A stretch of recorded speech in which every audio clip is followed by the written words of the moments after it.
Are you talking about the little dragonfly drone? They're like 6 inch, 8 inch wingspan. They fold out. No fucking way.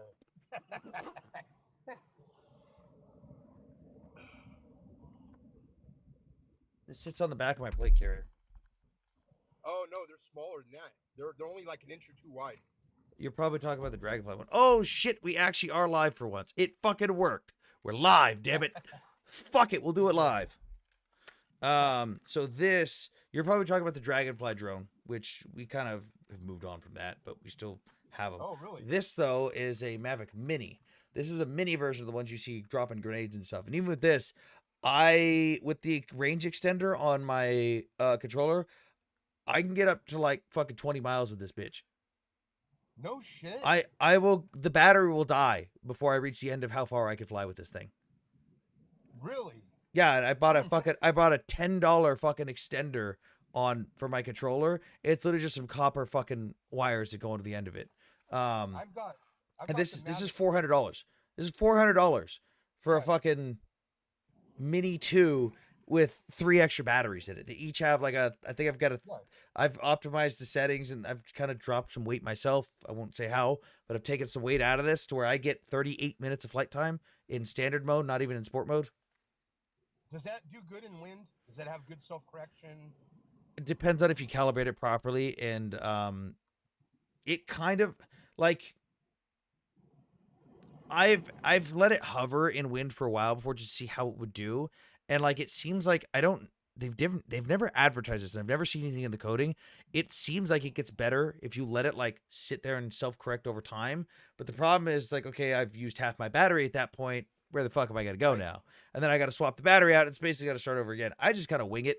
Like, oh no, I'm drifting. Time to just correct. On that one, do you have to spin it to sync it with satellites? Oh, where you do the like the bullshit Yeah, calibration. yeah, all that shit. Depends. Like if it's been in my case for a while, I do have to do the where it's I think it's you start it here, you rotate Spin it. it. Yeah, you rotate it once, and then you do this, and it gets the Yes. GPS, and then it'll sync, and then you can just go on your way. Right. Yeah. I have the Mavic 2 Air. Ooh, The Mavic 2 the Air. three is one of the most common ones for grenade droppers, but even now they've kind of moved on from that because China has banned export of those and import into Ukraine. And turns out DJI's software is really fucking vulnerable, and really easy to backdoor. So you're either going to see homemade drones that function the same, if not better, than a Mavic 3, or you're going to see a Mavic with some homebrew software made by the Ukrainians or by the Russians. Because like right now, one of the most common thermal drones is Mavic 3. It's the really fucking How much beefy is that Mavic one? 3 with the let's see. 10 grand. Let's see. So it turns out all I had to do was reinstall Streamlabs, by the way. Don't know why I had to do that. Because I wanted to get one. I think it was like 8 or 9 grand. Okay, This is a yeah, couple years ago. it's the one with the thermals. Mavic 3 thermal drone. Let's see. I want to go from the Mavic website. Let's see. Uh, bitch, how do I buy it? Sell it to me.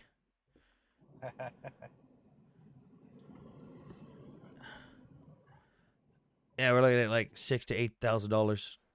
Yeah, it's got some Sounds like fucking beefy cameras on that bitch. yeah. Yeah, I was looking at that, but it was just more than I wanted to Do, spend for a do, you, drone. do you know how the Ukrainians have figured out, or at the beginning of the war, how they were using the Mavic 3s to drop grenades, by the way? Please tell. Light activated Arduinos for the dropper.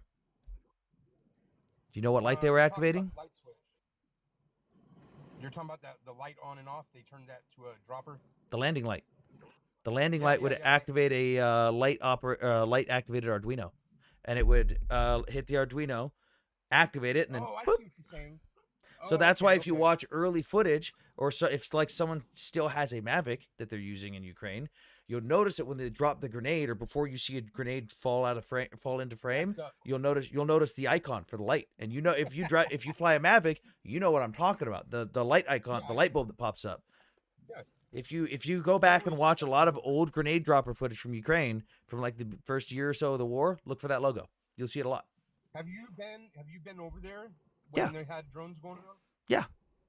That's got to be a terrifying sound for people that are there. So I was on in near the front lines, but I never got in any firefights or anything. I wasn't even issued a weapon. I Yeah. just had shit landing around me. The school that I was working at, or the training group I was working at, we had infantry course, medic course, leadership course for officers and stuff, and a drone course with ISR, observational stuff, grenade droppers, and even FPVs that were like dive bombing people.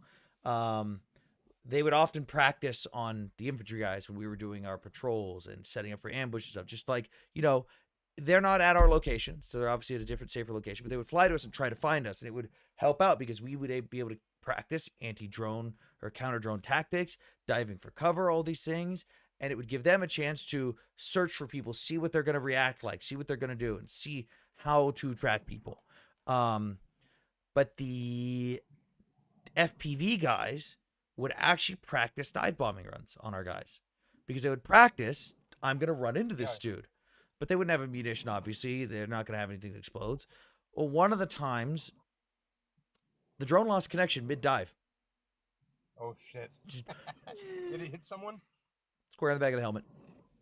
Oh, Jesus Did Christ. not hear it until it was 15 feet away. 15 feet My away. cousin had That's one- fucking terrifying. That you don't hear My something cousin until it's had 15 one feet away shattered. and then just you're dead. My cousin shattered his the first day he got it. I may or may not, on Halloween, I may or may not have had a dropper on this because even though this can't carry much, it's only 249 grams. It can't carry much. On Amazon, you can get what's called the gift delivery system. It's a dropper. It's a remote activated dropper. That's fine. I may or may not have been practicing dropping candy on children from a very high altitude. I dropped lettuce for a friend on mine. I was the first delivery, the first drop I ever did with this. I flew this shit like 3 miles to my friend's apartment. I dropped him a Ziploc baggie of crackers and cheese. Hey, that's funny. I dropped a Ziploc baggie of devil's lettuce to my friend from California. Special delivery. You know, these things are fucking terrifying. Like even I, like as someone who admittedly wasn't around drones much, like I was around the guys practicing. I've flown them. I've seen what they do, and I've had them practice on us. We were so when we weren't on the front, we were so close to the front that like I'd see a drone fly by, and yes, I know that our guys are practicing on us. Those counter drone tactics weren't fake. Because there was a lot of times when we couldn't guarantee that it was one of our guys training. There was times when it was like, oh shit, I don't recognize that drone. That could be a Russian drone. Oh fuck, our position's been revealed. So we would actually be diving for cover, moving around. Like it's scary, dude. I hear drones even now, even in the States, and I've got a fucking head on a swivel. Like I hear a drone and I go, if I can hear it, it's too close for comfort. What the fuck? I can't even imagine what it's like being someone who actually gets hit by those things fucking daily. I've been around the drones, but I haven't heard anything that loud. Like in real life, I haven't heard a drone that loud. Those drones that they have over there are loud as shit. Yeah, the FPVs are fucking terrifying. Here, let me see if I can find the video. Russian soldier hiding from FPV drone in French. Is Ukraine coming up with all these tactics mainly by themselves? Because it Somewhat. seems like they're rewriting war altogether. Like I'm impressed. It's not rewriting war. It's just using a different weapon. Same thing, different weapon. Not just the drones. Like it just seems like the attacks that they're doing, like they're really. It's really intelligent. It's not hard to adapt when your enemy is still using doctrine from the fucking 60s. Like for the most part, Russian military doctrine is quite literally Soviet military doctrine with the words Russian Federation slapped on it. Yeah, I know the doctrine well. It's expend your enemy's ballistics by sending waves of troops. Well, it's not even just that. It's the fact that most of their battle formations are predicated on using a nuke on your enemy's position first. Like most of their battle formations, like if I've got Russian military doctrine books and Soviet military doctrine books, the idea of not using a nuke on your enemy before you push a position was genuinely laughable. Like they could not, when it came to limited and unlimited warfare, that thought of I'm not going to nuke my enemy was fucking stupid to them. Like, Yeah. and the problem is they've changed they haven't really changed their nuclear doctrine, but they've changed it to where, like, okay, um I'm not just gonna nuke every trench that I push, obviously. But the problem is they haven't changed their battle formations and their tactics to account for that, because they figured out, oh shit, if I just nuke everything and send my guys in immediately after, it's kind of not the best for my guys too. Even though they don't really care about their people, which is weird. Um, Yeah. but yeah, they haven't really changed their doctrine at all. It's just Wow. like, you still, and it pisses me off when Ukrainians do the same thing. Like, the classic strategy of, let me send a lone tank out to the middle of butt fuck nowhere, just see what happens. It's like, what No are you way. doing? They're like, recon tank. It's like, no, stop No it. way. Stop. Stop what you're doing. Are they using weapon mounted drone, like a tank with like ballistics on it, like rifle ballistics, Wait, wait, you said rifles? drones with stuff mounted on them? Yeah, like a tank or something, like tracked drones. Oh, you mean like little ground drones? Yeah. Yeah, sometimes. Yeah, there was a good video of one the other day. Actually, it's looks like a little fucking mini kid's tank toy. Drives into a fucking it drives into a it's a UGV, unmanned ground vehicle. It drives into a cellar, and then you're like, huh, where'd it go? And then boom, everything's gone. Are those real fast? Depends. Did you read them books they use this? The books behind me, I've read most of them. I haven't read all of them. I just got a stack of new books that I also got to read. I've got 1, 2, 3, 4, 5, 6, 7, 8, 9, 10, 11. I just bought That's 12 new funny. books a couple weeks ago. That's funny. Before I got on here, I was sitting there looking at all your books. I always want to know what everybody else whenever I see those books and, Uh huh. I'm talking to an expert at something. All right. Like I always want to know what their books are. Here, you know, I'll I go want. through them actually. Hang on. Let me fix my camera.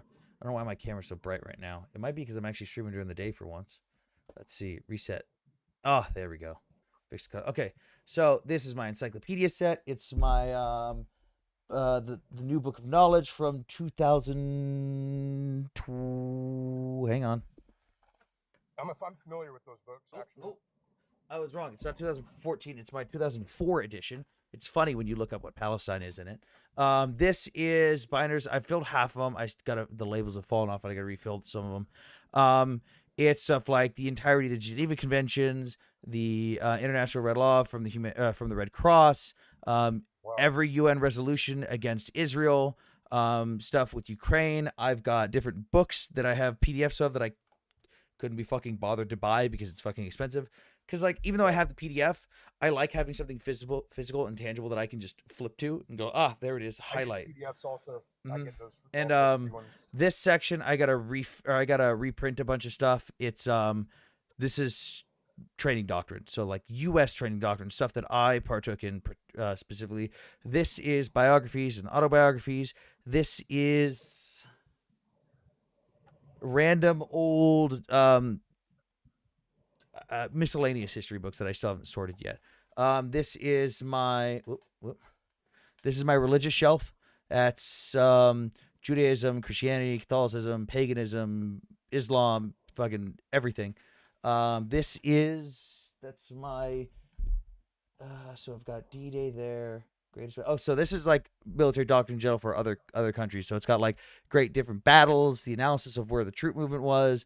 I've got Russian military doctrine books, Soviet military doctrine books, NATO military doctrine. Then we've got World War II in the Middle East right here. Then these two books are this is clocks and chronometers. This is ship rigging stuff because a lot of these books are from my grandfather. He really fucking loved ships. This is U.S. naval history. This is physics, shop books, and mathematics. So like I've got a couple. There's a couple different versions of the Pocket Ref book. If anyone knows what that book is, it's one of my favorite Yeah. fucking books of all time. I've got my Pocket Ref. I've got a physics ref book. I've got some. Do you like hard reading physics stuff? Not math based, but hard reading layman physics. I mean, if it's something that applies to something I'm doing, I've got really bad ADHD, and like instant gratification is a thing for me, which is a big problem. Oh, So like if it has something to do with a project I'm actively working on, I will dive yeah. headfirst into it. If it's something that's not of interest to me, even though it would be really neat to learn, but it doesn't benefit me, it's really Yeah. hard to Stay um focused on it. yeah. It's really I hard. follow you. like it to the point where like if I have to force myself, I can. But it's one of those things where I'm going to have to sit there with a highlighter and like fucking this has got to be important. Highlight, and I'll end up with half a page highlighted. It's like, well, that didn't fucking help If me. if you ever do look for a book that you want to have to read like 30 times to understand anything, it's Richard Feynman on quantum electrodynamics. Jesus Really Christ, fucked. Richard Feynman. Yeah, it's a QED. QED. QED. There's a couple different ones, but one has a sentence before QED. I have a friend on here who theory of- actually does. He's a pretty fucking smart physician or physicist, and I don't know why, but his videos are really entertaining to me, and actually I can actually pay attention. It's Dr. Blitz. Okay, on YouTube. Really fucking smart dude. I love paying attention to his stuff. We don't agree on everything, but we have plenty of fun joking around, DMing each other. Great dude. One of the fucking That smartest QED people I've book's ever met. fucked. That's hard shit to understand. Oh, Jesus Christ. I'm a Just the nerd. I don't know if I'm idea that is much of a fucked. nerd. Yeah. By the way, I know you mentioned people hiding from drones. I've got something for you. Hang on. We've been trying to get a hold of you about how you lost the game. Fuck off, Lion. What's some good books about the Ukraine war or the history of the conflict? I haven't found any good books that cover everything, but if you want something just basic on Ukraine itself,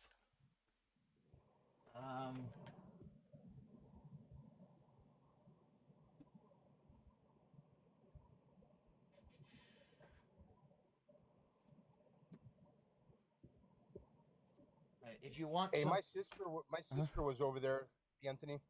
uh, how long ago was that? It was when they first went into Crimea.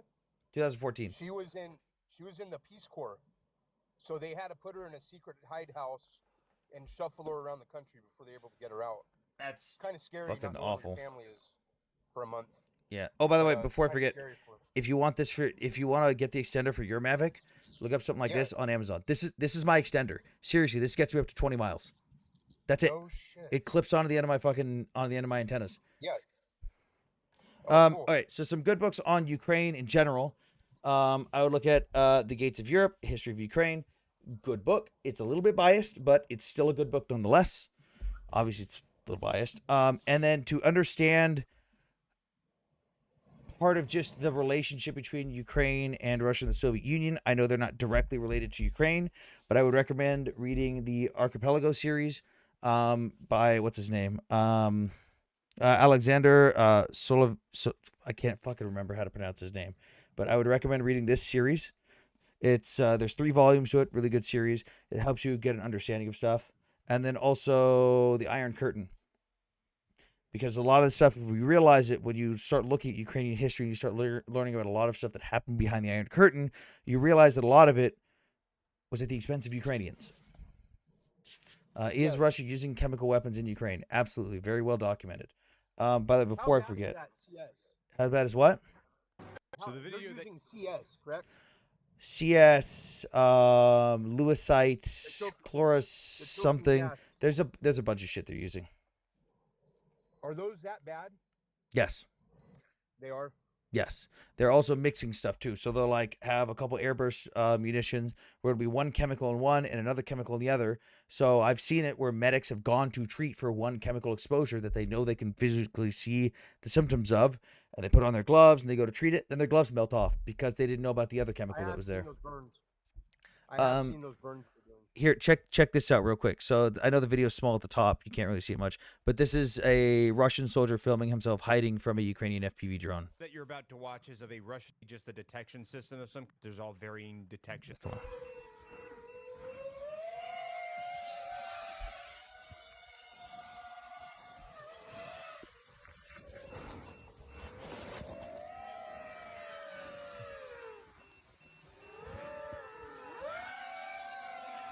That's a Ukrainian FPV drone looking for a Russian to blow up. That shit's terrifying, dude. That is absolutely fucking terrifying. Pretty sure I saw a dude from Chosen Company speaking on them using chemical weapons against Ukrainians. I'm friends with a lot of guys from Chosen Company, and they have had chemical weapons used against them as well. So it wouldn't Almost be surprising. 7,000 documented attacks. Yeah, it's a very well documented thing. And of course, every time they Yeah, like do they they have like do it, they 7,000. yeah they don't get called out for it much because it seems like the world just doesn't give a fuck. But when it does make headlines, conveniently 1 or 2 days after, Russia goes, "Look, Ukraine's doing it," and they have this like Yeah. fucking bullshit. Sorry, cyber lion beat you to it. Uh, are there paintball battles using drones? Fucking probably. Can't drop me from the comments? Sure I can. Watch this. Mute. 1 minute. 7,000 goddamn. I don't know. It probably is fucking 7,000 in all reality, but I know that the ones that I know of confirmed, there's about 2,000 documented cases. If we go Yeah. to, is this it? Nope, that's some moron that I need to do a video Like on. you're saying, Anthony, about the way that they're using the weapons and adding stuff, Uh-huh. so it's not treated. With what you're talking about, a lot of people don't understand on what Russia is doing to the citizens and to the troops. They're doing shit so fucked up and dirty. For instance, when they're doing the attacks on Kiev, they literally wait until they get home from curfew, and then they've been engaging their sirens, 24/7 and all these times to stress out the public further. It's You know what I mean? it's psychological warfare because Yes. you're so Russia doesn't launch as They're many playing a air prank raid with the strikes people. at during the day, but when you launch them repeatedly at night, it's a psychological warfare. If the Ukrainians aren't getting sleep, they're not getting a night's rest. You're bombing civilian areas. There's people in Kyiv right now, the capital of Ukraine, fucking 12 hours from the front lines, openly talking about how now they feel less safe in Kyiv than they do on the front lines. Yeah, it's Um, just the attacks that they're doing on the public. It's oh, an attack on the people, dude, Here we go. European and it's intelligence really confirms horrible. intensifying Russian chemical weapons use in Ukraine. Dutch and German intelligence agencies reported that Russia is increasingly using chemical weapons, including the banned agent chloropycerin, I don't remember, in Ukraine during ongoing war. This escalation follows years of suspicion confirmed incidents since Russia's full-scale invasion in 2022. Moscow denies it, but there's plenty of fucking videos. There's plenty of videos of it. There's plenty of photos of people being injured and being treated for explicitly chemical weapons exposure. So I know there. I think that's chloropicarin. I think. I don't. One, I one think of the, that's one how of you the say most it. I might be dangerous ones wrong. I've seen is lewisite. Is what? Lewisite. Uh, is that? Do you know if that's a nitric acid base? Here, let me go over it. Hang on. Because the chloropicarin, that's not nitrogen, but they also have nitrogen ones, and I know that stuff burns brown when it catches on fire, and that's how they know that they're using that stuff. That's the one that's leaving burns on people, I believe.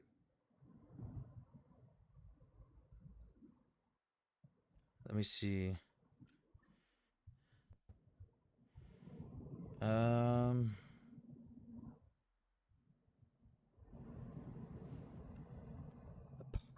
Apartheid was I?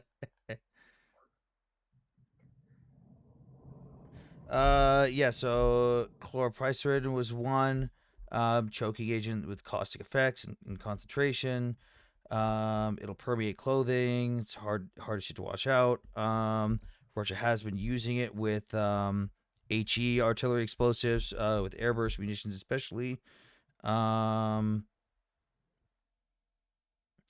and the skin burns as well as coming from lewisite.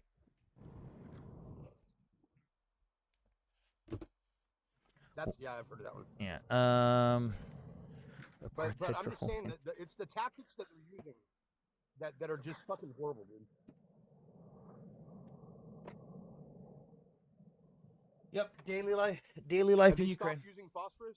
No. And here's the thing: it's like if they were using, they have not stopped using it. Here's the thing: too, if they were using certain kinds, it wouldn't be a big deal. Like illumination, that's totally fine. And even if you can even pull plausible deniability. Let's say you use illumination flares and they just happen to land on a civilian area. Oops! Like you could easily make the case for that being legal because illumination is legal. Smoke ones, you can use smoke to technically. I mean, it's not. You're not supposed to use it on civilian populated areas. It's supposed to be discretion is supposed to be advised, but there's nothing that says you can't just smoke off a position and oops, I have smoked the position and now the guys have to evacuate. Like red phosphorus grenades are a regular fucking thing. Like the smoke systems, the smoke screen systems that most of our vehicles use. That's red phosphorus. That's legal. White phosphorus though, you can use flare and smoke legal at all times. It's chemicals or it's the gas that's banned at all times, and it's the incendiary that you're not supposed to use over civilian populated areas, but they're doing that on a regular basis. When did you serve in the Middle East? I didn't fucking get a chance to go over there. I got yoinked off of 3 fucking deployments. Ouchies all day long. Yeah. Mm-hmm. That's that white phosphorus. They're using it, and it looks like fucking rain, dude. Like they're just covering the fucking cities in it. Yeah. At least they were. Let's see. Russia white phosphorus. Yeah, so I'll pull up a video right now. Is it Mariupol that they used in that? Depends on what region it's in.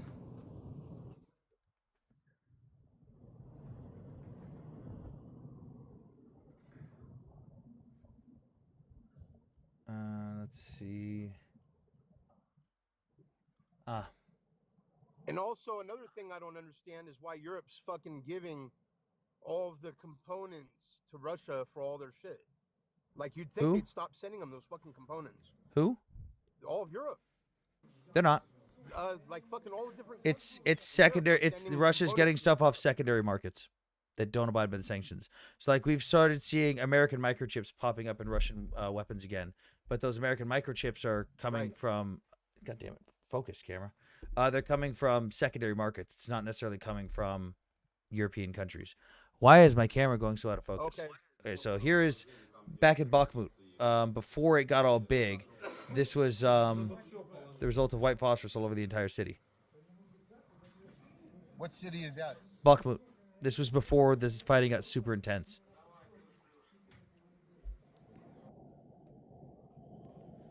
Yeah. Yeah, I've seen videos of that one. Let's see. I know there's some other good videos of them using it in like Avdiivka. See, and also another thing that they're doing is they're using those sirens against the people. So the people are getting used to hearing the sirens and nothing happening. So then they just quit fucking getting up and going into the shelter. No, that's just complacency. They've gotten over it. Oh yeah. Like I was the same way when I was there. Like I just kind of got over it. It was like whatever. If I die, I die. I just stopped giving a fuck. I mean, you have to come to that conclusion. You can't just keep getting up and going into the shelter. You can't. Here was Avdiivka. This is white phosphorus falling over the entire city. Oh my god. And this isn't like illumination. This isn't thermite, because technically thermite doesn't count as white phosphorus and isn't technically banned. You can use thermite explosives, oddly enough. Specifically, white phosphorus is not allowed when used in this form. But here they are using it over the entire city. Oh man. Yeah, this is from fucking 2 years ago. Nobody gave a fuck. Everyone just let it slide. How long do you think this war could go on if Ukraine receives proper support? What would you think? Dude, even if they stopped receiving support, they would just keep fighting for years and years and years. They're not going to give up. If they do get the proper support, if they get the support we promised them, and they literally just get the equipment that we told them they could have, probably another year or two for the war, realistically speaking. I'm glad you didn't go. I went twice, and I'm here to tell you I'm glad for you, man. Dude, I will say this. I'm kind of... Dude, fucking being on the front of Ukraine fucking sucked. I hear a lot of guys who went to the Middle East going, man, take me back to Iraq. Take me back to Afghanistan. This shit sucks. Black market? Not necessarily black market. The other one you're not allowed to use in civilian populated is the... Yeah, so again, the 4 forms of white phosphorus are smoke, illumination, incendiary, and gas. Gas is always banned. Incendiary, you're not supposed to use over civilian populated areas. Now, there's contention whether you can use it on an enemy position. If you want to get literal with the verbiage of the law, the verbiage of the international law says that you cannot use it even on enemy positions. The spirit of the law and how you read it, though, kind of leaves that up for interpretation on your own. So yeah, and illumination is pretty much always used or legal. They should give the Ukrainians Agent Orange to maintain the moral high ground. Out of curiosity, do you talk? I'm sure you do. Mhm. I'm asking if do you hear them talking about where they're moving all of our resources from Homeland Security, FBI, et cetera, and taking it where it should be and putting it towards immigration? Have you heard of them doing that? I've heard of stuff, but I'm not privy to all the details. Yeah. LX, what's up? What's on your mind? Sorry, my husband was going to talk to you. He just got told me he needs 2 minutes. But you just said were you on the front line in Ukraine? Yeah, I was volunteer training Ukrainian soldiers on and near the front lines. I didn't serve in combat, but I definitely had my fair share of shit landing around me. Wow. Okay. Okay. Fair play to you for that. And how come you were able to leave then after that? Because I was a volunteer. I was there on my own dime with my own equipment, my own supplies. Just went. Like I wasn't under contract. I wasn't under the military. Summer 2023. All right. Okay. So it wasn't like too long ago. Okay. And what would you from being on the from doing that? What would your stance on it be now? What do you mean my stance? Like, are you saying has my stance changed? What do you think of the whole thing? Like, do you support? I think Russia is ruled by a dictator who has openly admitted that he doesn't recognize Ukrainians' ethnicity or ethnic identity, that they don't deserve to exist as a nation, that he thinks all of Ukraine belongs to him, per his own words. They've committed massive amounts of war crimes. They've stolen tens of thousands of children, deported people to work camps.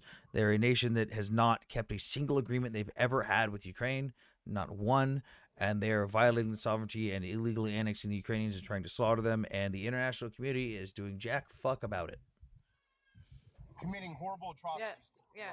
So you would agree that Putin had a good reason to do what he did. What?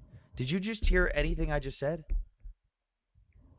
What good? You just told me that Ukraine is being ruled by a dictator. No, I said Russia. No, Zelensky's not a dictator. Oh, you said all that about Russia.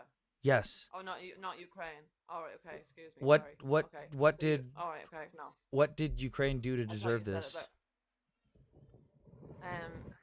What did they do to deserve it? They were They were. I'm gonna make a big prediction right now. What did they do to deserve to have Russia go in on them? They were up NATO's whole. Cool. So that's not true. But when is the one and only time Ukraine has ever applied to join NATO?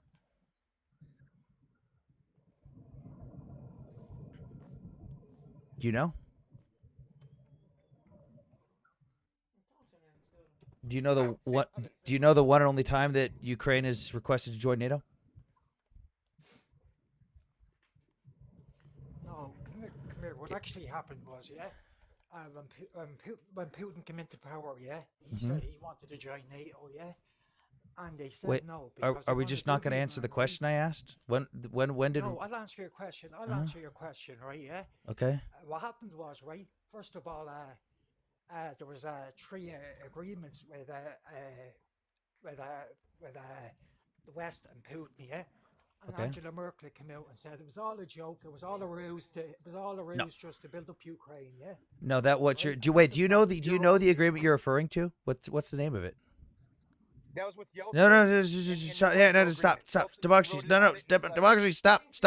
That's the wrong. You're thinking of the wrong period. I know what he's talking about, but don't give me any help. LX, what agreement was that called? What was that? The Minsk agreement. Specifically Minsk 2, which was violated by Russia within less than 12 hours. Yeah, because Minsk 1, is it's also violated by Russia within less than 12 hours. And then Minsk 2, she came out and she said So can I still get it? I still haven't had an answer to my question. Hang on. Hey, buddy. No. You came in hot. You haven't. You said a whole lot of words and you haven't answered. When they went to Turkey to negotiate. Oh my God. No. Stop. Shh. You don't just get to come in and railroad the conversation. I don't know who the fuck you think you are or what the fuck you think this is. I asked a question, you said you would answer, and then you waffled on for 3 fucking minutes with not a single thing you said being factually correct, and then still did not answer the question. I ask again, when did Ukraine apply to join NATO? Because that was the claim, that Ukraine was all up NATO's butt, is the exact words that your wife said. So when was it that Ukraine applied to join NATO? Please answer that question and that question only.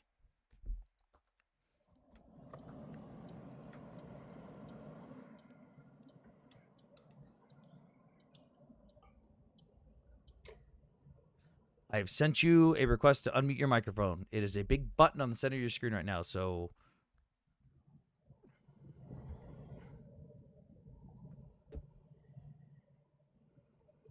In democracy, don't help them out because I know exactly what they were doing. Actually, yeah, Jeopardy music. Good call, Cyber guy.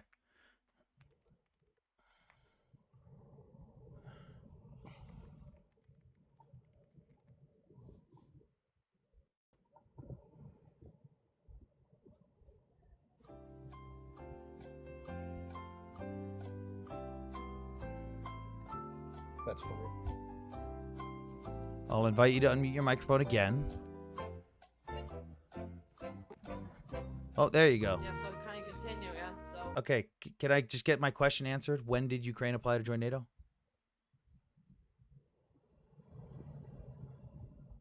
You both said you would answer that question. I tell you what, no, I can't give you a date for that. I can. They asked. No they, kidding. No, I tell you what, they didn't officially, did they? I don't know whether they officially asked to join NATO. They did. But it was implied they wanted to join NATO, and Russia Wait, didn't want that. wait. Of course, NATO on their doorstep. Actually, and hey, wait. Hold on. One point at a time. 1 point at a time. Slow down. A conversation works where you say something and I respond. Cool. Sorry. A conversation works where you say something and then I say something and you say something. And we go back and forth with this. So you said that Ukraine showed interest. Yes, they did. Because they saw after 2014 when Russia invaded, oh shit, Russia lied to us. They did invade us. They're probably going to do it again eventually. But even then, they didn't actually apply to join NATO. The one and only time Ukraine has ever actually applied to join NATO was 7 months after Russia invaded the second time, September of 2022. But here's the thing. You said that Russia didn't want NATO on their doorsteps. Would you believe me if I told you that there was a document that Russia signed allowing for NATO to be on their doorsteps and to expand? No, look. Put Okay. it this way, Joe, right, yeah? Wait. What if I showed you that document? What if I showed you that? Send it. First of all, the West turned around and they said to Ukraine, "You're never going to join NATO, right?" And then what happened was, right, about 3 weeks into the war, right, when the stupid media. Yeah, that's no. We're not moving on. We're not moving on to the claim that Boris Yeltsin. No, we're still on this topic. We're not pivoting to another point. No, stop. We will get to that eventually. No, one topic at a time. One topic at a time. We're not going to jump to different talking points. We're sticking to one topic. We're not talking about your whole fucking Boris Johnson bullshit. I don't care about that yet. We will get to that. We are sticking to one topic at a time. I asked you if I said that Russia signed a document agreeing to NATO expansion, would you believe me? You said no. I would like to show you that exact document. I would like to show it to you. I have it here on the screen. If you are willing to have a cohesive dialogue and willing to be open to changing your mind or seeing an opposing view, I have this document that I would like to show you. Are you okay with that?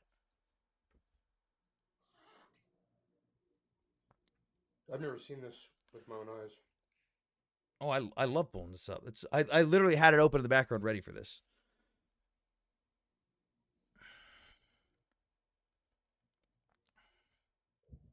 Okay, I've invited you to unmute your microphone again.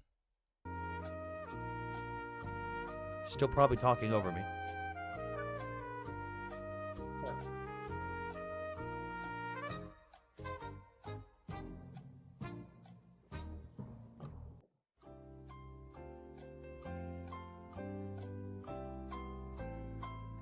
Yeah, I got to see Gorbachev give a speech at Norman University at OU on the Cold War. Pretty fucking epic. I have all of Ronald Reagan's diaries in one of the sections. I've got his entire diary, like all 5 books, and I can't wait till I get to the section where he's talking about like his meetings with Gorbachev. I'm curious if they blacked anything out on that and redacted anything. Alex, you're still probably talking. I've invited you to unmute now a second time. I have the document that I would like to show you that you did not believe existed. I would like to go to one point at a time rather than continuing on and waffling on about shit that we're not on to yet. We will get to the talking what you brought up, but that is not the topic of discussion at this very moment.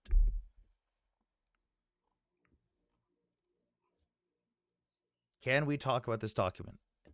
Alex, again, there's a giant button on your screen now that you're probably not looking at that tells you to unmute your microphone.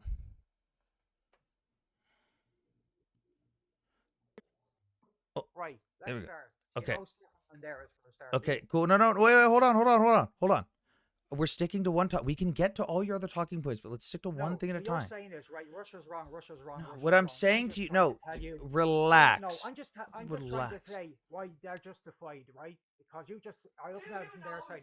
Oh my God. Do you know how to have an adult conversation? He doesn't know. So if you don't know, Do you know how to have an adult conversation? I'm not talking to you anymore because if you Okay, bye. I don't give a shit. You fucking. I don't know what it is with the Irish and supporting fucking terrorists. Go eat some goddamn fucking potatoes. So for those that don't know, Russia did in fact sign a document stating that NATO could expand.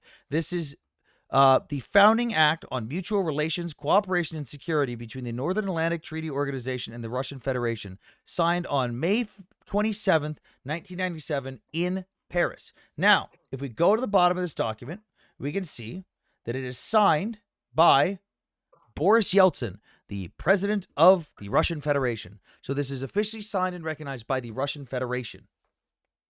If we go to, we don't even have to read the whole thing because it says the same thing multiple times. But if we just go to page 5, literally the first page with text, NATO has expanded and will continue to expand its political functions. And it states that multiple times, Russia agreeing that NATO will expand and even offering assistance. So I don't know what this whole thing is about NATO. They're not allowed to. Russia literally agreed to this and signed a document stating they could do so. And a lot of their claims that they're talking about right there, the person that just jumped on, they're trying to make a claim that when Yeltsin met with NATO, that was part of the discussion. No. They're not even making that claim. They're referring to, they're mixing up stuff that they don't even know about. They're mixing up Minsk 1 and Minsk 2. They don't know anything about those. They're referring to the conversation between James Baker and Gorbachev, which I guarantee they don't know anything about. Okay, hang on. They're going to come back up. LX, if you and your husband can have a fucking adult conversation without interrupting and switching topics, I will allow you back up. But in order for this to work, we have to stick to one topic at a time. I am totally okay with talking about Stefan Bandera. I am totally okay with talking about the Boris Yeltsin thing, but you have to stick to one topic.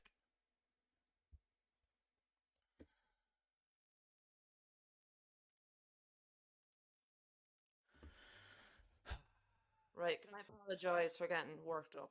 Okay, that's fair enough. Did you hear me speak about the document that I just showed you guys? I'm gonna let you speak to Emmett, and I'm gonna stay out of it. Did you guys see the document that I just showed at least, or did he see it? No, did you? Where'd you send it in my message? No. So it's on screen right now. It's below me on the camera right now. It's Sorry, yeah. Yeah, so this is a document titled "The Founding Act on Mutual Relations and Cooperation and Security between the North Atlantic Treaty Organization (NATO) and the Russian Federation." It was signed in Paris on May 25th, 1997. If we scroll down to the bottom, we can see that it's signed by Boris Yeltsin, the president of the Russian Federation. And if we go to almost any page, but we'll just start on the first one, page 5, with some basic text, it says multiple times in this document, NATO has expanded and will continue to expand its political functions. The Russian Federation, whether Putin likes it or not, agreed to NATO expansion and even offered assistance. Now, if he didn't like that, he is more than welcome to come to the negotiating table and say, hey, I don't like this document. Let's talk about this. But instead, he just said, I don't like it. Invade. Like, there's like, if you want to renegotiate, that's a totally different option, but you don't just get to get angry and invade. What you're saying to me is NATO can say we're going to expand and we'll do what we want, and Putin can go fuck himself. That's basically what you're saying, yeah? No, what I'm saying is Russia agreed to NATO expansion because... They were killing people in Donetsk. What I'm Yeah. saying So, is Russia agreed to exactly. this because at the time, as Boris Yeltsin said, he didn't like signing this, but he agreed that if Russia wanted to change their ways and move on with the rest of the world, they could not be known as the big bad Soviet Union anymore. They could not be known as the people that were invading other countries. And if they wanted to work forwards to peace and prove that they were Okay, not what bad countries Russia did they anymore, invade before that? What countries did they invade before that? Chechnya twice.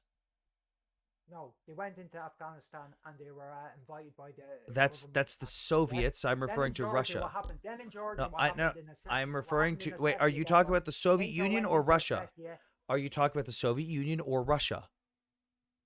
Listen to me, my friend, right? I'll tell you what's happening, right? Yeah. Uh, they went into Georgia, right? Yeah. They backed them, right? As soon as they Are you came down capable of to having a Iran State, right? conversation They and done a sticking to queer one point? revolution, right? Yeah. And what they done is they had an Okay. agreement. They said, If you're not gonna have a conversation, I don't give a shit. I don't give a shit.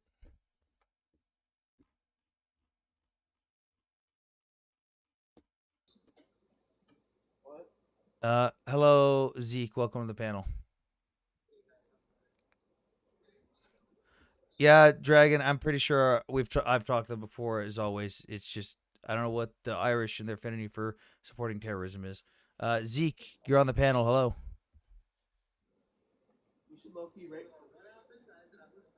All right, I think Zeke is unaware that he's on the panel. They organized coups in half of Europe.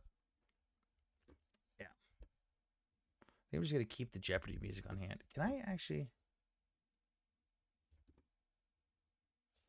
Is there a button to stop the music if I play an audio?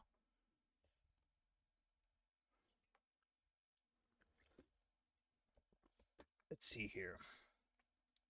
Jeopardy music, 33 seconds. Okay, I'm going to download this MP3. Download YouTube MP3. No, you beat around the bush. No, LX, that's how a conversation works. You stick to one topic at a time. You don't bounce around with shit just because you got debunked on something. You don't know anything you're talking about this conflict. Not a single thing you stated at any point in that conversation was factual. Not one.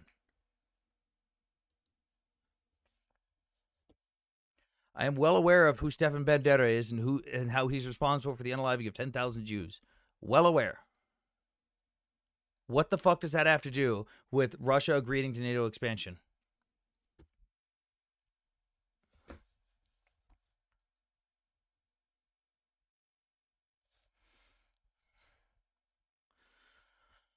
I wonder how they'd feel if we just started talking about the IRA.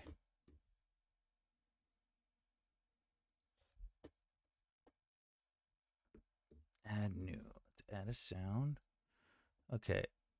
Does this work?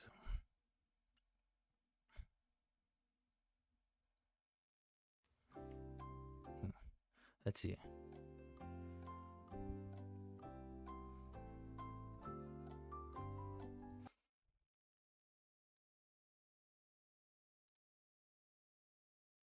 What?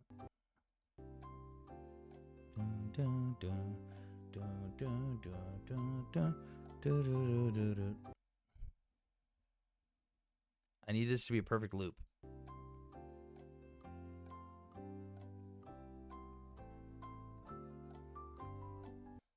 There we go. That's perfect. That's the perfect loop.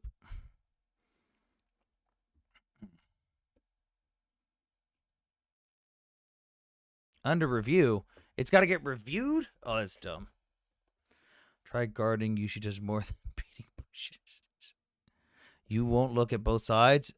LX, I have probably forgotten more about this fucking war than you will ever know. I have probably forgotten more than you will ever know. I am smarter than you. I know more about this war than you. I know more than the history than you. You know nothing about this. It would probably serve you well to open your ears and listen for once in your life. If I didn't know both sides, why would I have the counter to the Russian side? Where the Russian side is, well, NATO is expanding. Well, absolutely. NATO expanded. More countries requested to join NATO because they were afraid of the Soviet Union and afraid of Russia for good reason. Because guess what happens when you're not in NATO and you don't have NATO protection? You get invaded by Russia. Alex, I tried to educate you. You didn't listen. Not what you did not listen to a single thing I said to you.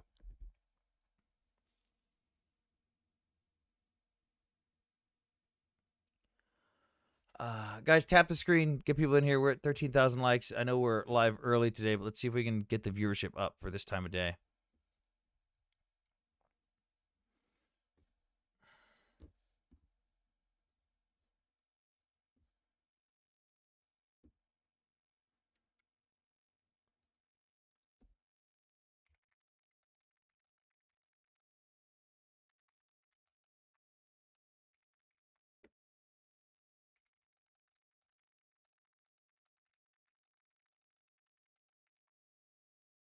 Let's see here.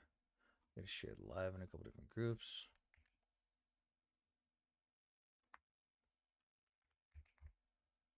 Bada boop.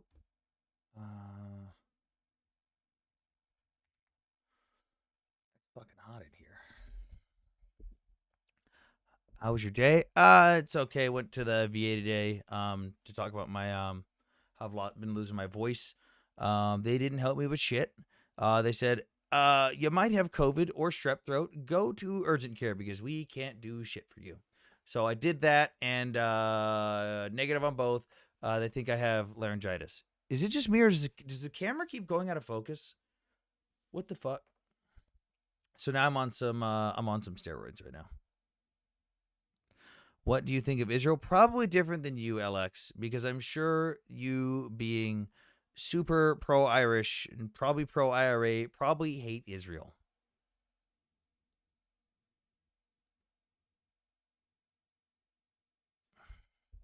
Cam looks fine. Okay, maybe it's my contacts going out of focus. But nope, there it is. I saw it. It went out of focus. I saw it. I got to fix that. I don't know why it's doing that. What's going on, Anthony? Long time no see, buddy. Hello, Val. What's up? What's on your mind? Nothing much. Just figured just to come up here, shoot some shit about the news about the what's it called, that Russian oligarch that just got arrested. Arrested, or are you talking about the one that got arrested or the one that got thrown out the window? The one that got arrested. Ah, okay. Yeah, he couldn't make he couldn't make it to a window in time. No, that's how it is. Yeah, he was the owner of one of the largest gold investment firms, I believe. Yes. So, seized assets. Yeah, they're gonna. The decision comes tomorrow if they're gonna seize his assets or not. Okay, something's wrong with this camera. What the fuck is going on? Oh, they're gonna seize his assets. There's no question of it. They're gonna seize his assets. They're gonna seize everything. They're not gonna seize just his assets too. They're gonna seize the camera. Or not the. They're gonna seize everything. Auto exposure. Oh my god. Turning off auto exposure fucking makes everything better. Oh my god. More settings. Can I fix auto white balance? Oh. It makes everything more pink. Yeah. Okay. How do I fix the focus? Apply. How do I fix? You're perfectly focused. No, I can see it on my end. It may not be affecting you guys because it's on mobile and it's smaller. I can see it like unfocusing, and it's pissed me off. So weird. There it is again. Fuck. Reset. Maybe that'll fix it.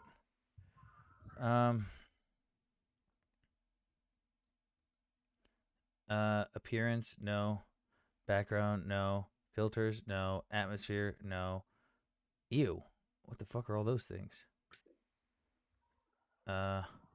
There's no focus adjustment. That's interesting. That's TikTok weird. does not have an autofocus. I just turned off auto exposure. What is it doing? Your face went fuzzy for like half a second. Oh well. Did you see the Russian transport minister shooting himself? Oh my fucking god! It's amazing how all these things happen and everyone thinks Russia's just fine. Oh no! What's Did you also hear the news? They started the largest offensive so far in the Zaporizhia region. yeah, conveniently going into Pekrov Square, those 100+ vehicles that the pro-Palestinians destroyed were supposed to be going. Yeah. What is Ross is pretty good. what is the biggest problem Ukrainians are having on the front?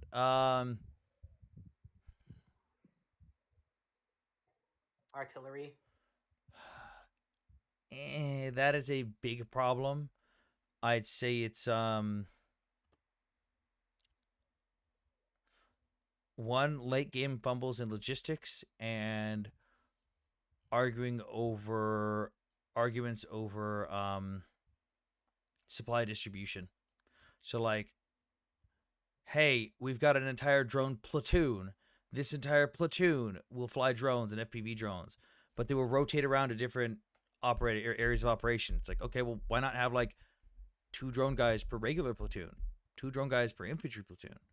It's like, oh, that might be a good idea, but also some of these units are dumb, and they get a new drone guy, and they go, we don't need drones. You stand in the trench now. It's like, what the fuck?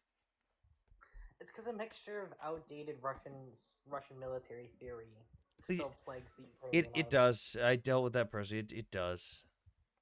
Hello, Palliative. Hello. How are you, Sam? Tired. I've just found a Jewish guy from Britain who knits and doesn't understand geography, so I had fun and made a video. Oh, I lost my job because of Trump. Wait, what? Remember how I've been saying for months that the semiconductor industry was suffering and things were going to get bad? Yeah. My goodness, I'm so sorry. It's 1,200 layoffs at my company in the last 6 months. I just got hit in the most recent wave. Holy shit. Yeah, it's great. My goodness, what are you gonna do? I have put in over 70 job applications in the last week and a half. Wow. Yeah, it's bad. I put in when I was briefly unemployed and I'm considered a low skill worker. I had to How are put, you submitting your applications? Indeed, LinkedIn, directly through the websites, How are calling you people. submitting them on Indeed? If it's through it linked, it just does it through it, and I will submit my actual resume rather than the Indeed one. If it tells me to go to the company website, I do that one. If it's on LinkedIn, it's usually directly to the company website. I'm calling people, everything. All of them on Indeed practically use AI. So go on Grok and ChatGPT and ask for a line of code that says read this, that AIs can read. Put that at the bottom of your resume and CV, because otherwise you'll just get factored out by numbers. But here's the thing: I'm qualified for all these things. It's not I'm getting factored out by qualifications. It's I'm qualified for all these. No. They specifically look for keywords and then shortlisted. The AI will automatically push it forward if it finds a keyword, and you can click the AI and This guy is so 6'7", dude. That meme is so fucking old. Jesus Christ.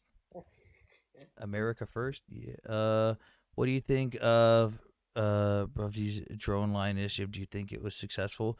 It's been proven successful in multiple different areas of operation. The problem is that I fear that Ukrainians are going to become complacent and too reliant on it. You'd think 3 years in, everyone would be on board with FPV. Yeah, it's tricks. The problem is you've got a lot of old school Soviet style officers still in the Ukrainian military that are part of the good old boys club that have basically survived long enough to where they're just there because they were there and stuck around in the first place, and they still use they still have a very strong Soviet mentality. Like, my soldiers don't mean anything. I don't need to have an NCO corps. I don't need to trust the lower level guys. Everyone below me is a moron. I don't need NATO tactics, like all kinds of shit like that. But then they see the units that actually use NATO tactics that fucking succeed, like in It is what it is. Do you condemn the apartheid state of Israel? Well, Israel is not a place, but also if you're referring to Israel, it by definition is not an apartheid state. I hope that answers your question. The only other thing I think that Ukraine's just been lacking on the front lines is armored vehicles lately. Both sides have been trading, according to Oryx, pretty evenly. Yeah. How trustworthy is Oryx when it comes to Russian losses? Every single thing on Oryx is visually confirmed. It's so accurate that it's literally how I found the um vehicle that I took a chunk of armor from and got in contact with the team that blew it up to interview them. Ukraine is losing. How do you go from what do you condemn Jisrael to Ukraine is losing the war? Are you like incapable of having a fucking coherent conversation where you stick on topic, or are you like every other fucking pro terrorist? Every other pro terrorist. I want to get that thing down actually. You want to get what down? This thing.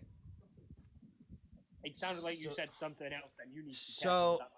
So this is a certificate of authenticity that I made myself using a bunch of different confirmed methods.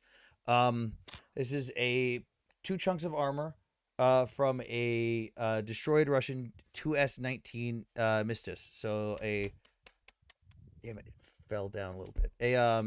Oh no, damn it, fuck. There we go. A self-propelled howitzer. So this says this piece of armor has been personally taken from a destroyed Russian 2S-19 Mista S self-propelled howitzer. The vehicle was destroyed near the Hostomel airport as Ukrainian armed forces moved to swiftly take back control of the surrounding area.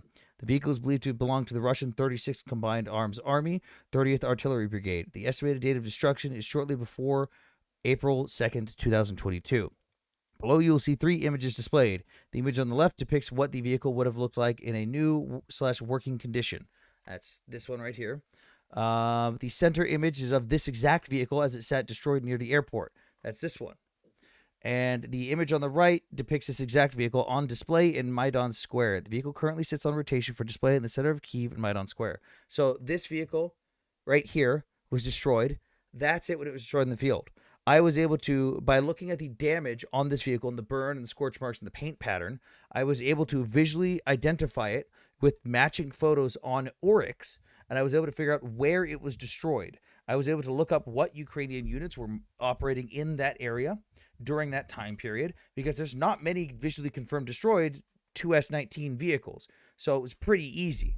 I was able to figure out what units were in that area, got in contact that destroyed this vehicle who had selfies of themselves with this vehicle.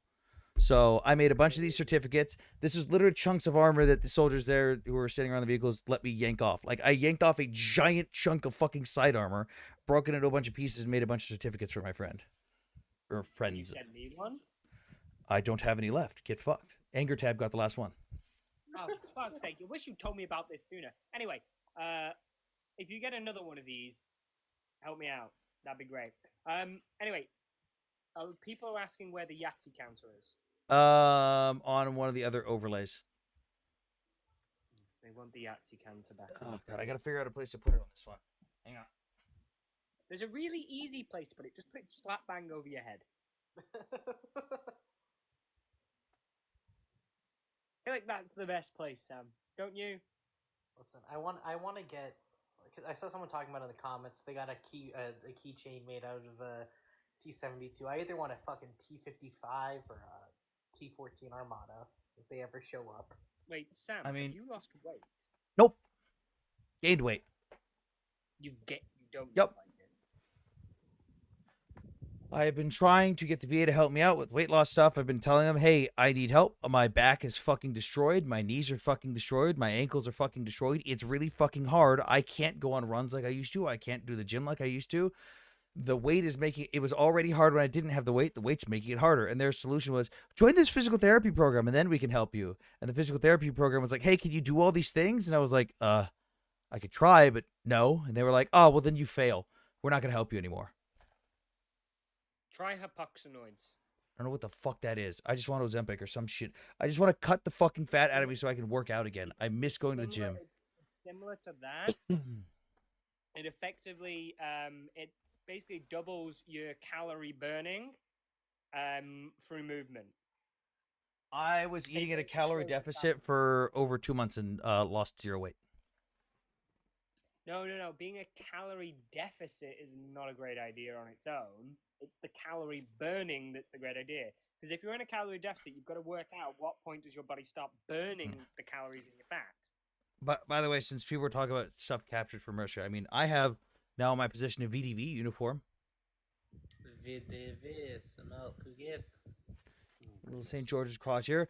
Also a VDV fucking plate carrier, which is just a goddamn airsoft vest that the Russians issued. The guy was pretty important, whoever it was, because those are VSS mag pouches. Not many people get the VSS. I also have this piece of a Russian Shahed drone that was shot down over the capital of Kyiv with a Patriot missile. So that's kind of dope. I feel like that's a bit overkill though. I'm not gonna lie, a Patriot missile versus a Shahed.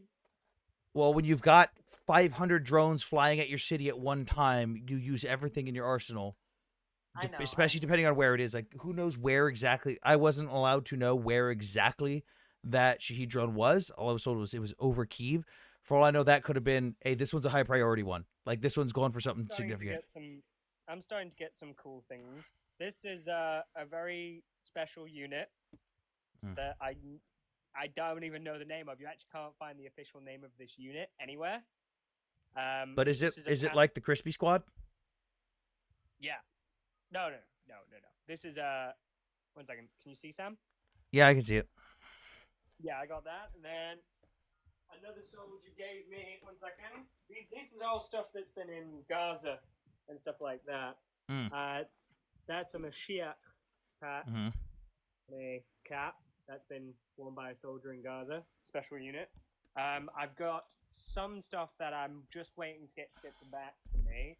One of them is a shell of a ballistic missile that landed. Neat. I've got a jar of dirt from a missile that missed me. One of them's the ballistic missile that landed near the Nitium airbase.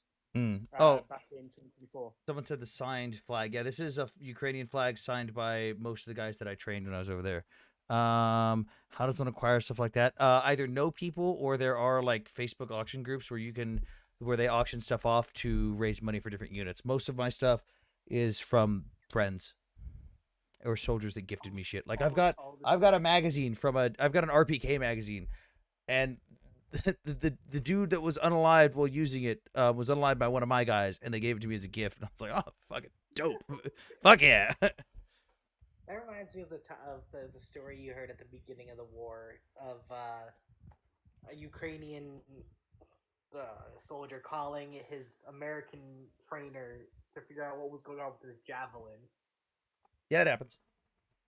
Oh, GT64, yeah, GT63 even. Sorry, you need to send me a piece of that. Wait, GT, for the love of God, fuck him. Let me buy it off of you. Actually, I can't buy it. Hang on, never mind. Never mind, GT. That would be irresponsible of me. I don't have money for that. I'm going out to Israel, so I'll get a piece anyway, and I'll bring some. Wait, you didn't comment on my beautiful steel babies? What? Oh, did you send me another photo, Mideast? Hang on.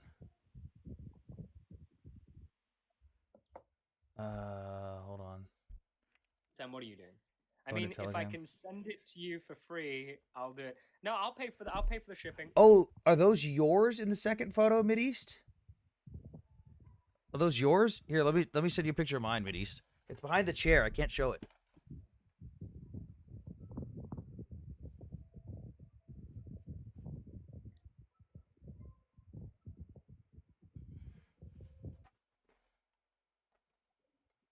So I'll send you a picture of mine, Mideast. Anthony, someone asked the question because I don't want to spread misinformation. Someone asked, is it true that some of the VDV soldiers drowned in the Black Sea in Odessa? Yes. At the beginning of the war, there was a plane that dropped them over the fucking Black Sea, and they all fucking drowned. Not a single living soul was found from that plane. That's hilarious. Yeah, they dropped them in the dead of fucking night, right over the fucking sea. Wasn't it because they were taking like anti-aircraft fire? I don't remember the exact reasons. All I know was seeing the video confirmation of people jumping from the plane, and confirmation that we found a bunch of bodies in the water. Let me see if I can find anything about why they dropped early. Many IDF soldiers admitted to. Oh, you can talk again, General. General, are you ever gonna come up, or are you just gonna fucking yell talking points? Sam, you're asking the wrong question. By the way, Mideast, that skull you see is 3D printed, and it's a wall mount. If you have a helmet that you want to mount that on Mideast and you want one of those, pay me and I'll 3D print it, mail it to you. It was but on how much- CNN. how much That you does charging? not answer my question, Raiden. Wait, how much you charging, Sam? I just have to look at the file and see how much plastic it takes. I just got to see how much electricity and Send me plastic. the pricing details and shipping, because I still want some of the mines. I'll pay for the plastic and everything. Because I've got my own I want- set of. I've got my the mines again. The mines priority goes to Ukrainian stuff right now. I'm still shipping them out, making those. One of my printers though is off the side and it's not doing stuff for them. Because it's not as precise. I like the stuff being precise. Yeah, you can use the less precise one, so long as I get a sort of copy. But I could 3D print you a skull that mounts a helmet. I mean, sure, that'd be great. I was thinking for around 30 minutes where the rocket fell. It went deep. I'm sorry. You had a rocket fall next to your house. Where like the first thing you said was, "Let me go dig it up." Yeah, Hold on. that's pretty Israeli. That reminds me of. Hold on. I don't know if you saw this palliative. I probably did. Listen, GT, do you know how to disarm Yeah. it? So this is from Iraq. This popped up on a Facebook group called Experimental and Home Built Aircraft. Hey guys, an Iranian Shahed drone landed next to my desert farm in Iraq. I was curious to wonder, can it be converted into a glider or a mini airplane? It's over 3 meters long and about 4 meters wide with a 4-piston fuel injection system. Everything is intact as of yesterday. I defused the warhead. And people in the comments are like, holy shit, there's no way this is real. And they reverse image searched everything. This is real. There's no other instance of these images popping up in the video anywhere. This is real. This fucking armed Shahed drone crashed next to a fucking farm in Iraq, and this random fucking dude was like, I'm gonna defuse it and make a toy plane. You know it's the Middle East when he defused it by himself. Yeah, he's like, I'm just defuse it. It's no big deal. They kind of have to half the time. Yeah, he even the photos he posted had the screenshot of him too, so you can see like the timestamp and everything. Dude, it's fucking hell yeah, brother. That's brilliant. Mideast, I you are not looking at my pew pew now in the chat. So I just pulled it up, Anthony. Apparently it was just mistimed. How the fuck do you miss time over a goddamn ocean? Because apparently there was a storm going on that night when they The, tried to crash the Russian counting system is not known for its accuracy. Listen. One you blat, saw how two quick- blat. I knew you were When gonna they go tried to there. attack Hamas, though, you literally just watch them fly over a fucking river in blind daylight. Yeah, You think they know what they're doing? yeah. Guys, tap the No. screen, share it up, do the dumb gift thing. I don't know. Get people in here. We're at an odd time. We're probably gonna be shifting the lives to earlier times in the day. By the way, since I'm looking for a new job, so I'm gonna be doing content stuff like 9 to 5. I'm gonna be doing job That is applications, so much resume better shit, for me. and all that stuff. Maybe I'll get a more American audience. Most of my audience right now is over half my audience right now is not American. And European. to clarify, it's not just European. It's like fucking 8% of my audience is like Israeli. Anything that goes to this channel, by the way, I still want to clarify, even though I am out of a job right now, I am still not keeping any of the money that comes to this account. So anything that comes to this account is still going directly to buying stuff or supplies for the guys that I personally know and worked with on the front lines in Ukraine. So I just want to make that clear. If you guys click the donation links and stuff in my bio and everything, unless it's specified, it's going to go to the guys in Ukraine. I've got enough money to save up for at least like a couple months, so I don't need it. The next thing we're working up to buying is we're trying to buy some plate carriers for one of the groups that I know. They just got a couple new guys in their platoon, and they showed up with absolute shit gear, and I'm not gonna let those guys sit on the front line with fucking shit gear. So we're gonna buy them some plate carriers. So what you're telling me is I should buy a bunch of airsoft plate carriers and mail them direct now. Okay, I'm gonna agree with you. That one right there is basically an airsoft plate carrier. I shit you not. It's so on American gear, it says bullet resistant because it's not bulletproof. But also our stuff is rated for like a standard Marine Corps IMTV plate carrier is level 3A. Level 2A. It can stop up to a 45, and it's fucking soft armor. So you can label it as ballistic. Nice. You can label it as ballistic rated, but it is not bulletproof, and it doesn't have a plate in it unless you put a plate in it. You can't label something as bulletproof or even bullet resistant if it doesn't have any bullet resistant qualities unless you put a plate in. Like if I have a piece of paper, I can't say it's bulletproof just because I put a fucking plate behind it. The paper itself is not bulletproof. But what stuff like that is, that plate carrier right there says bulletproof on it. It is a fucking airsoft plate carrier with the fucking official Russian Ministry of Defense patch sewn in on the back. And it's made of fucking nylon. It has an 1/8 inch thick sheet of foam to protect you and give you padding for the plates that go inside of it.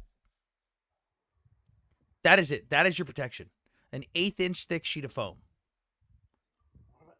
Also, aren't their helmets like fucking super low quality now? They're pretty much Some of just them. airsoft It's helmets. hit or miss. Listen, I just want to see. Did you hear about what happened with Chosen Company disbanded? Yeah, so Chosen Company did disband basically after the New York Times scandal with the fake article about all the false accusations with the war crimes and stuff. Even though they exonerated themselves and showed proof that the claims were entirely false and completely fabricated by people that were upset they got kicked out of the unit, they proved all of that. They even proved that New York Times intentionally lied and willingly published the article knowing that there was stuff out there showing that the claims were fake. They basically lost all sponsorship from the outside world. So they got no support from foreign donators. They got no support for extra gear. And even the Ukrainian military was like, hey, no. So they struggled for a bit. They tried to raise outside funding. Dude, they were even doing stuff like this is not a joke. They were going to do a fucking calendar and raise money. And a bunch of people, actually, the organizations who were going to be funding it said, wait, this is for Chosen Company? Yeah, sorry, we're pulling out completely. So they lost everything. Why? Because they were falsely accused of a bunch of war crimes by two people that got kicked out of the unit. What did you do? You remember the dude that I made the big exposed video on? The dude that said he was like in combat and stuff in Ukraine, but was like just fucking scamming people and harassing people, faking his own death and all that shit. Yeah, he was one of the people that made the false claims against Chosen Company. He wasn't even on the mission, but he said he was. One of the other guys also said he was on the mission, but he wasn't. Made a bunch of claims about a dude who was walking around executing Russian prisoners and POWs and stuff, and said it happened on this specific mission. I was there. I saw him walking around executing prisoners. Yeah, turns out he wasn't there. I've even seen the text messages to prove this. He was literally at the fucking base, texting in the group chat while they were on mission, complaining about not being on the mission. Date and time stamped and everything. On top of that, the dude that he said was executing people got fucking blown up at the start of the mission. His ankles were broken. He literally never stood up the entire op. He was crawling the whole time. I've seen the whole video start to end. He did not stand up one time. He did not interact with any POWs. And yet he was accused of walking around and executing people. And New York Times pushed this hit piece. And turns out the author just happens to be really close friends, personal friends, with one of the guys that made the accusations. Is that a vortex magnifier? No, it's Sight Mark. It's cheap. That's actually fucked. And yes, it's a MK18 on an MP lower. It was just a short-barreled AR. It was just like a normal SBR that I custom built. But Daniel Defense, there was a company that had a sale on the Daniel Defense upper barrel and gas block for like $650. L3 Harris on the friggin' laser beam. What? L3 Harris on the laser beam. What are you talking about? Oh, the only other thing I wanted to bring up before I have to bounce is did you hear about the Rochelle today or whatever it's called? The what? The armored personnel carrier that got donated to Ukraine from Canada, the Canadian one. Apparently, it took a direct hit from a Shashid, and the entire everybody inside lived still. Nice. Because even though it hit the crew department, Hold on, judging you hard right now on the site mark, dude. It's a magnifier. It's fucking magnifying glasses. Who gives a shit? Are the guys from Chosen Company still in the Ukrainian military? Just another unit? Yeah, a lot of the guys went to different units even a couple months ago when the troubles first started when they lost funding. A lot of the guys straight up went to other units. A lot of them are currently like in Third Assault Brigade right now, and some of them have gone to different units. The guys that were still in Chosen Company when they disbanded, I don't know where all of those guys have gone as of yet. Damn shame, I saw some of the footage. Pretty good guys. Yeah, they were fucking phenomenal. Is there any way to donate somewhere else than TikTok? Yeah, you guys can click the link tree in my bio. There's a couple of links. I think there's PayPal, to money apps. I don't want to say them out loud because TikTok apparently doesn't like when you say those words. Um, yeah. Ryan apparently has a neutral analysis if Ukraine is losing. Oh yeah, shit, Ryan. Welcome to the panel. Sorry. What's up? Do you think that Ukraine is losing or winning? You hear me? Losing territorially slowly, but when it comes to the overall objective, I think they're winning. Just purely based on the fact that we know that Putin's openly stated goal is to take all of Ukraine, and after 3 years, they have failed to do so while losing far more troops, equipment, and everything than Ukraine. And Russia, like, there's absolutely no way, even if Ukraine surrendered today and Russia took all of Ukraine, there's no way for Russia to come out at the end of this war in a better position than they entered the war. But can Ukraine like resist in a long scale war? Absolutely. The first few offensives, the Kyiv, Kharkiv, Kherson, Izium, and Irpin offensives came before the forward aid equipment arrived. Like, they did that without the help. That was before we were starting to help them a lot, and they did that on their own. They're more than capable when we don't fuck them. And even if they did fall, this is going to be a fucking long-term guerrilla warfare like Russia's never even seen. Like, fucking forget about Chechnya and Afghanistan. Oh boy, Russia's not ready for a long-term guerrilla war. Like, if they were to like actually capture all of Ukraine, we would see an immediate collapse similar to after Afghanistan. So what's the goal of continuing the war for Russia? Well, as Putin has openly stated with his own mouth, hold on, let me pull it up here. All of Ukraine is ours. That's his goal. This was from June 23rd. This is from June 23rd, 2025. Putin openly stated, let's see, he declared all of Ukraine is ours last week at a, what was this fucking meeting again? Kremlin's leaders' revealing statements is an indication of increasing blah, blah, blah. Oh, Putin's comments came on June 20th during his headliner appearance at the St. Petersburg International Economic Forum, flagship annual event that is often referred to as Russia's Davos. Yeah, so he wants all of Ukraine. That's his goal. That's pretty fucked. I mean, are we surprised that we saw the battle plans captured off of Russian officers in the first few days of the invasion, where like we could see their battle invasion plans, where they were planning to capture the city the capital in a couple days, and therefore take the rest of the country shortly afterwards. And their contingency plan was, at most, this will take 2 weeks. We'll be fine. We've seen that they've intentionally ordered the destruction of cultural centers and historical centers. We've seen that they've intentionally ordered the destruction of churches. We've seen that they've openly ordered the relocation of tens of thousands of Ukrainian children that they've taken to Russia and put up for adoption, put in military schools. We've seen them take Ukrainians and put them in slave camps. We've seen them intentionally wipe civilians out in areas where there's not even Ukrainian soldiers fighting. Like, this shouldn't be surprising. Yeah, but I was wondering if like Ukraine signs a treaty when it just like testifies that it will never either join the EU or the NATO, it will maybe calm Putin. But aren't we awarding the aggressor at that point?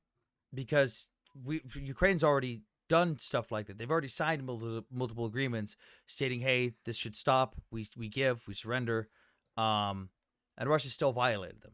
Even after the 2014 invasion, Ukraine wasn't really interested in joining NATO then. The public opinion was that, hey, we should probably join NATO. But it wasn't until 2019 that the Ukrainian government was like, yeah, we should probably work towards joining NATO.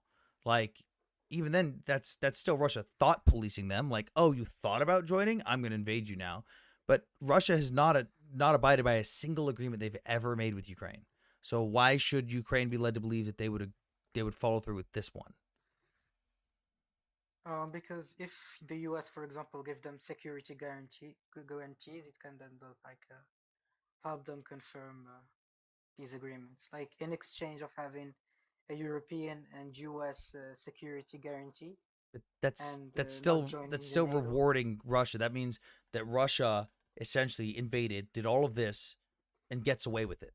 And all they get is what are their main goals is Ukraine not joining NATO. That's your award. You're still awarding the aggressor.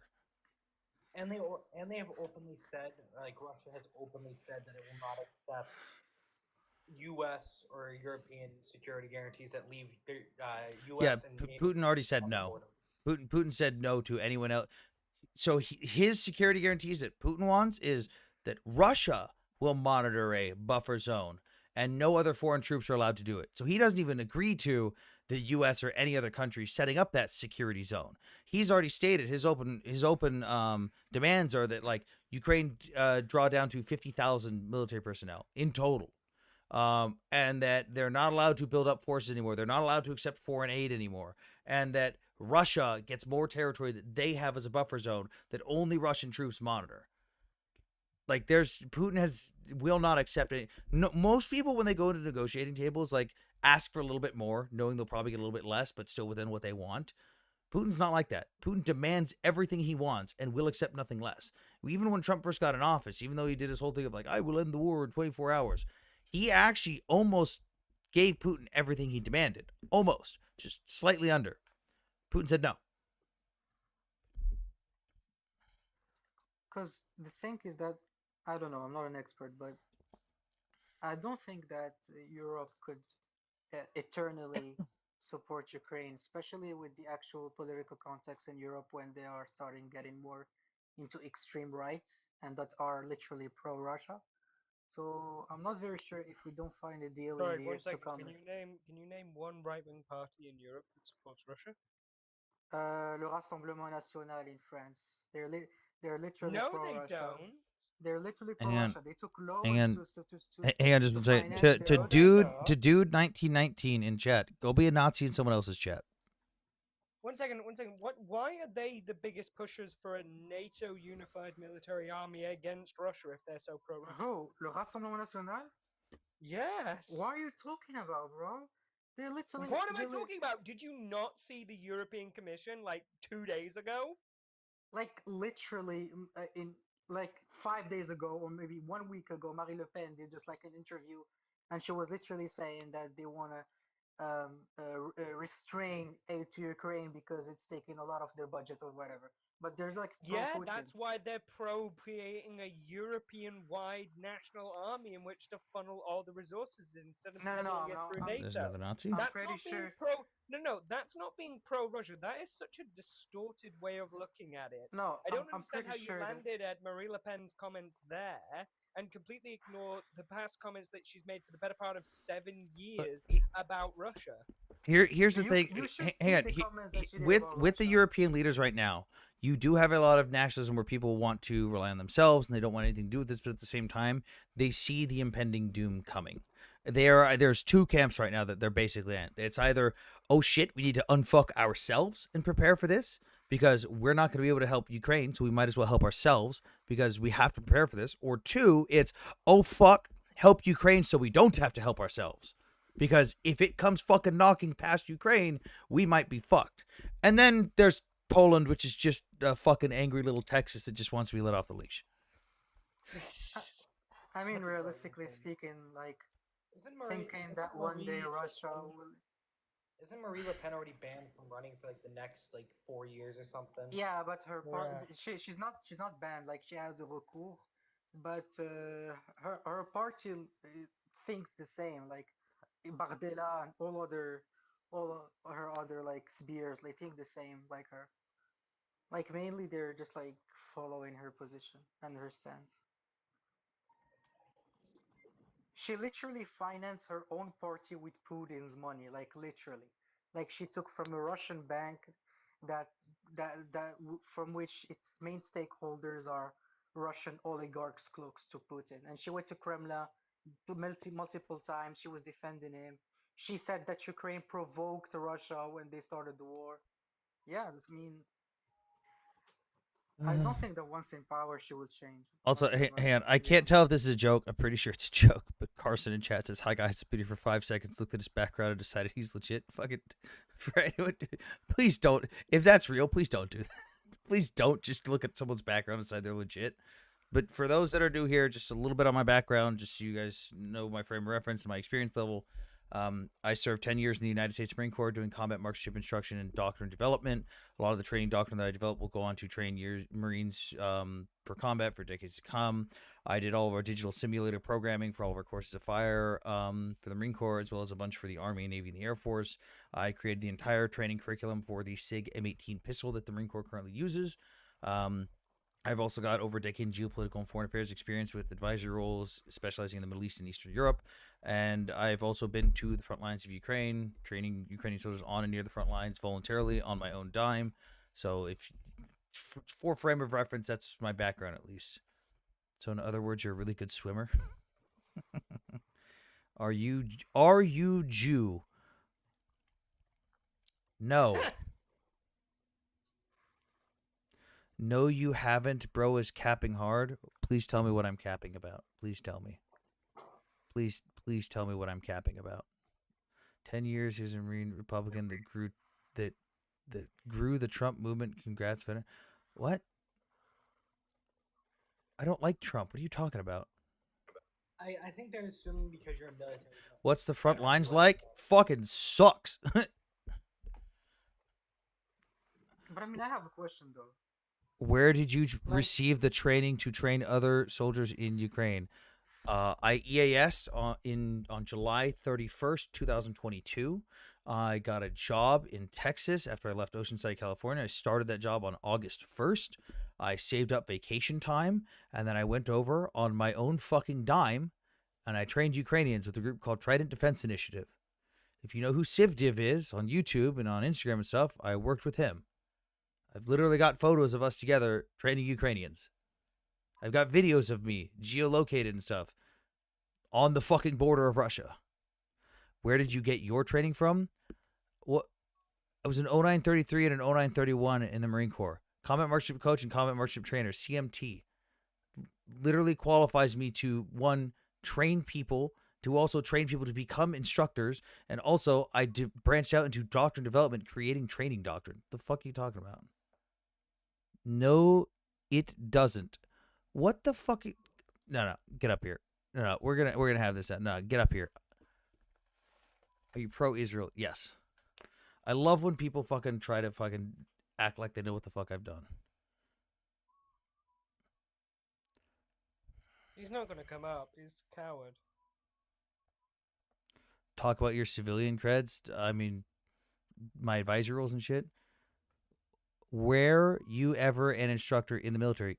Yes. 0933 and 0931. Combat Marksmanship Coach, Combat Marksmanship Trainer. That was literally my secondary MOS. What the fuck? Are you okay, dude?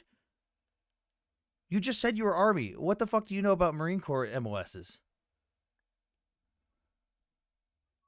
Oh, he's Army. Yikes. No, I want this man to come up here. Fucking, don't be a coward. He's Don't talk not gonna shit. come up. Don't talk shit from the comments. Come on up here. Don't be a coward. You expect too much of these imbeciles. Why did you leave the borders? Well, I went over there for free, so I came home to save more money in vacation time.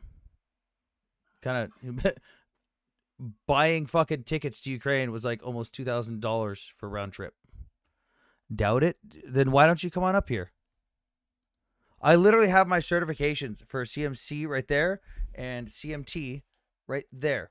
Those are quite literally my certifications for graduating the courses. Do you think Russia needs another wave of mobilization? They're currently in the middle of a wave of mobilization. You know nothing about it. Nothing about what? Oh. Hammer. Did you copy those? Copy what? He bought a round trip ticket. What a proud warrior.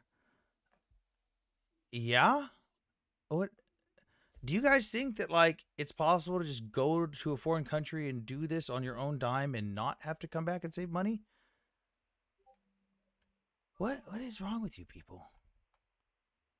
Your certifications are copied. Where would I copy them from? Russia currently is only using volunteers in Ukraine. That's not entirely true. About 30% of their military right now is conscripts, as at least per the Russian Ministry of Defense. That's what their current stats are. A soldier expecting to live. Oh my fucking god! These fucking people are brain What? dead. A man, what is wrong with you people? As a man who actively supports the murder of babies, sure, that's totally what I support. Thank you for speaking on my behalf. As a civilian, you cannot fly directly. I'm flying to Krakow and driving to Lviv next year. Yeah, so I ended up having to fly. I went with American for the first few flights, and then it was a Polish airline for the other flights. I flew from DFW to London Heathrow. Then I flew into Germany, and then I flew into Krakow, and then I took a local flight to Reznai fucking something right on the border. And then the next morning, I took a train across to Lviv. Then I helped move a bunch of supplies to Ternopil for a little bit. And then I took a train to Kyiv, sat around and waited for a couple hours, and then took a train to Kharkiv. Can we see frontline photos? Actually, I can quite literally show you. Someone in the comments just called you a mercenary. That you got paid millions to do nothing over there. Got paid? Dude, I went over for free. Also, you're not allowed to fight in Ukraine unless you are part of the Ukrainian military. You have to quite literally be a regularly enlisted soldier. Mercenaries are illegal in Ukraine. Let's see, where's the article? Here it is. So this is an article from the Ukrainian Ministry of Defense with me on the cover photo. That's me right there. And if we translate this, it talks about translate to English. Ukrainian military is being trained by former military personnel from NATO countries. Okay, look, that's me.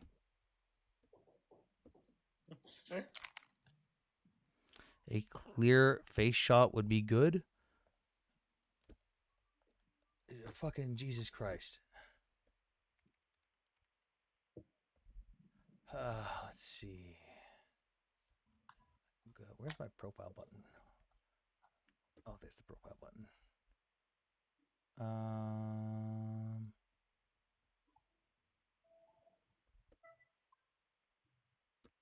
Here's oh, it's not getting bigger.